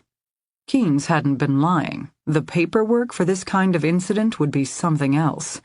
D.D was required to remain on scene to answer preliminary questions from independent investigators regarding her use of deadly force. As a restricted duty detective, not even cleared to carry a firearm, she would face further scrutiny, perhaps even disciplinary action. Maybe Phil would yell at her again, for behaving recklessly, for not trusting her team, for once more walking into a darkened building, whether it was a good idea or not. She should feel anxious, stressed, contrite. But she didn't. She'd called for backup. She'd organized a team of officers to assist. She had approached the situation with the goal of containment, not confrontation, as befitted a supervisor. Then, when the situation had escalated to the point of immediate action, she'd performed as she'd been trained. Regardless of her injured left shoulder and physical limitations, she'd eliminated the clearly visible threat and saved a victim's life. She felt strong, capable, self-sufficient. She felt, for the first time in months, like herself again. She called home. It was 3 a.m., but Alex was familiar with middle-of-the-night conversations. Truth was, she needed to hear his voice. After a night like this, she wanted to feel at least that close to him. "I'm okay," she started the call. "Good. Where are you?" "I killed her. Jacob's daughter, Natalie. I shot and killed her in the line of duty." A pause. "I'm sorry." "Me too. She pointed her gun right at me. I had no choice." "You had a weapon?" Alex had always been a smart one.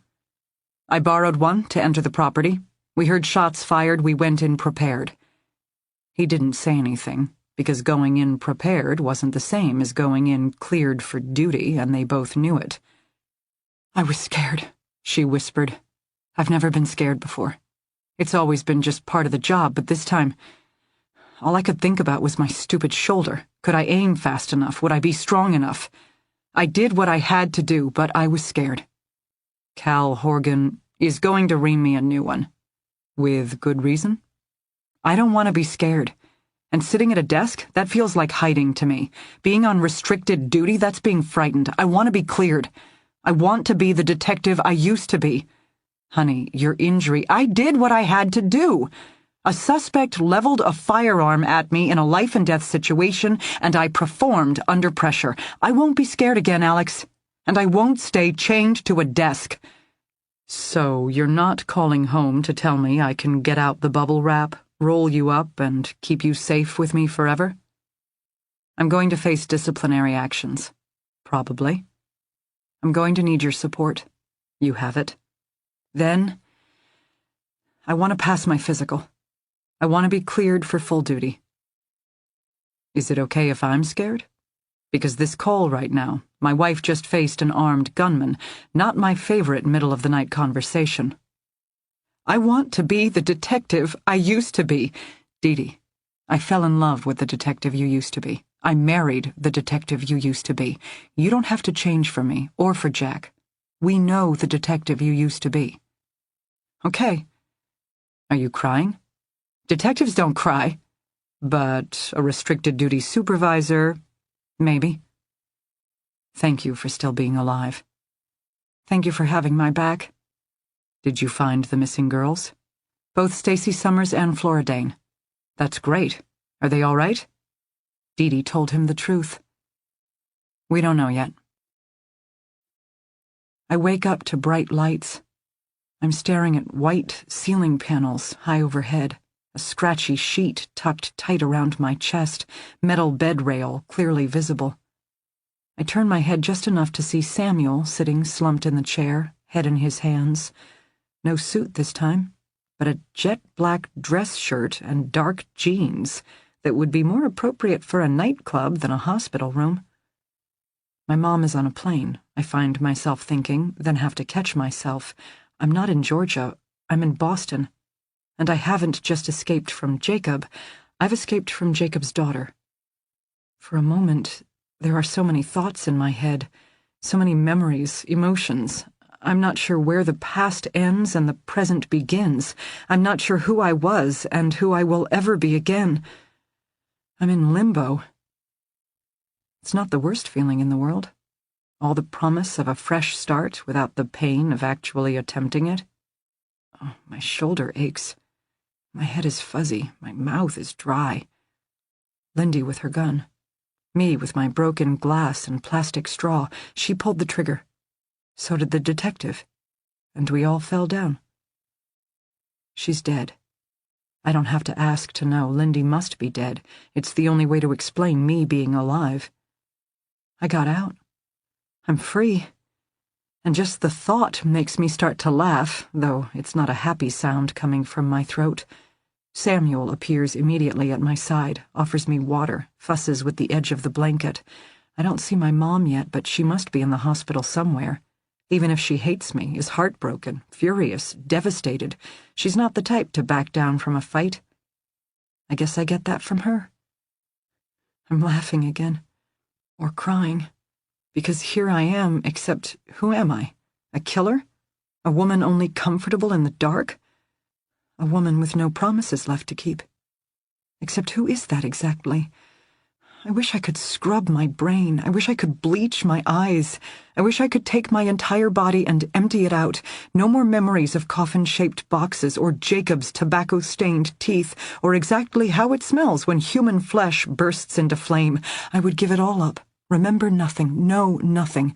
I would simply be a girl running through the woods of Maine, sneaking pieces of cheese to the foxes. Samuel is holding my left hand, as my right shoulder is heavily bandaged. You're a survivor, he's saying. You're strong. You can do this. You are a survivor. Stacy Summers? I hear myself whisper. Thanks to you, we found her and got her to the hospital in time. You did it, Flora. You did it. I find myself smiling, but again, not the happiest look, because I know better than anyone that this moment, right now, is the only easy one.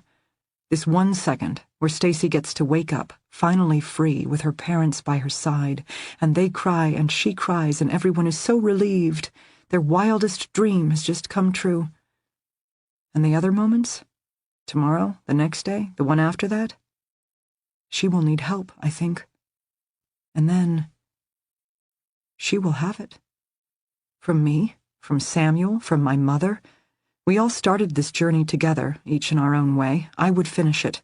If Stacy would let me, I would be there for her. I've fought enough alone in the dark. It might be nice to try working together with someone to find the light. The next question I ask Samuel with my eyes, because I can't say the words out loud. She died at the scene. He offers simply. It appears she and Devin Goulding kidnapped at least 3 girls together. Christy Kilker died, but you, Stacy Summers, you two made it." "I didn't know Lindy was even in town," I murmured. "I went to Tonic Friday night because Stacy's friends said they went there on occasion. Lindy, Jacob's daughter, I never knew she was in Boston, never even suspected." "You met her when you were with Jacob." I understand the question he's really asking. Why didn't I ever talk about her? Alert authorities. I tell him the truth.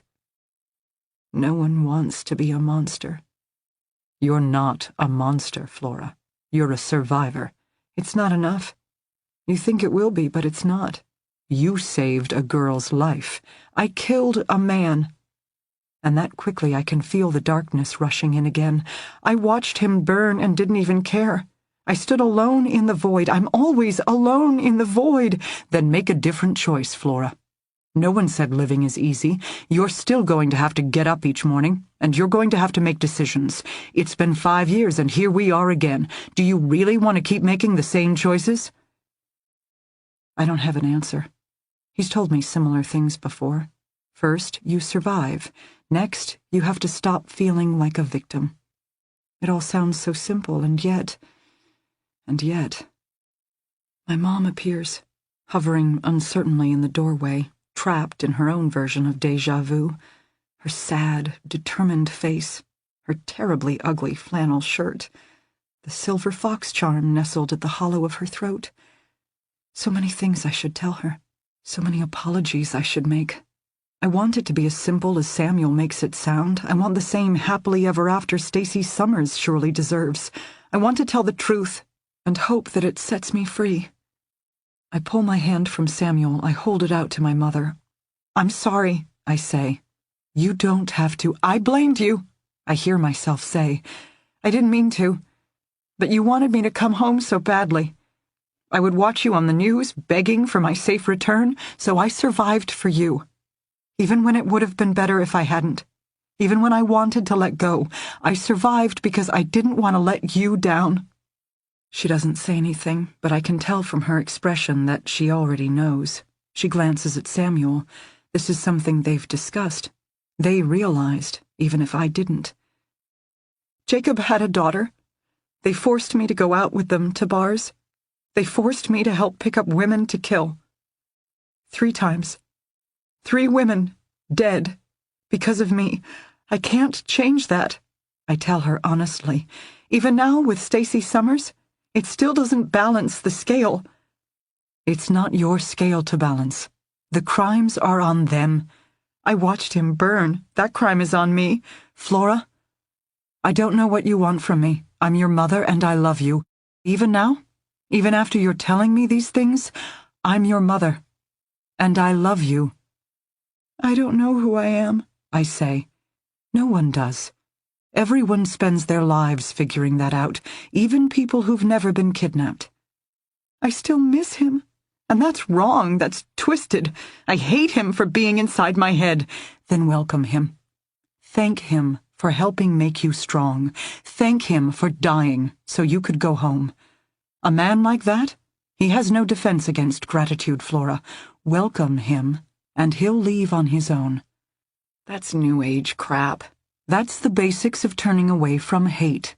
Sooner or later, you gotta give it up if you're going to live again. Do you hate him? The police thought Jacob would kill you that day, Flora. Their best experts predicted he'd shoot you, then kill himself. I choose to be grateful he didn't. I have to think about it. It takes one kind of courage to face down an armed opponent, a different kind of courage to live again. I say, "This is Flora. This is all of Flora. Finally waking up." My mother hugs me. It hurts my bandaged shoulder. It terrifies the rest of me. But I return her hug. I focus on the feel, the smell, the complete experience. My mother, her hug, our embrace. 472 days, 5 long years. This is Flora. finally going home, I think, and I squeeze back as hard as I can.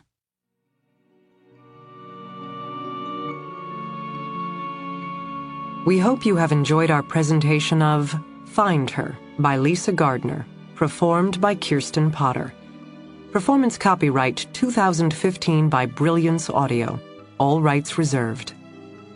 For further information concerning this program or other Brilliance Audio titles, please call the following toll-free number, 1-800-222-3225, or visit our website at www.brillianceaudio.com. No part of this recording may be played for an audience or reproduced in any form. It may not be streamed, downloaded, broadcast, or copied without written permission. Address all inquiries to Brilliance Audio, P.O. Box 887, Grand Haven, Michigan 49417.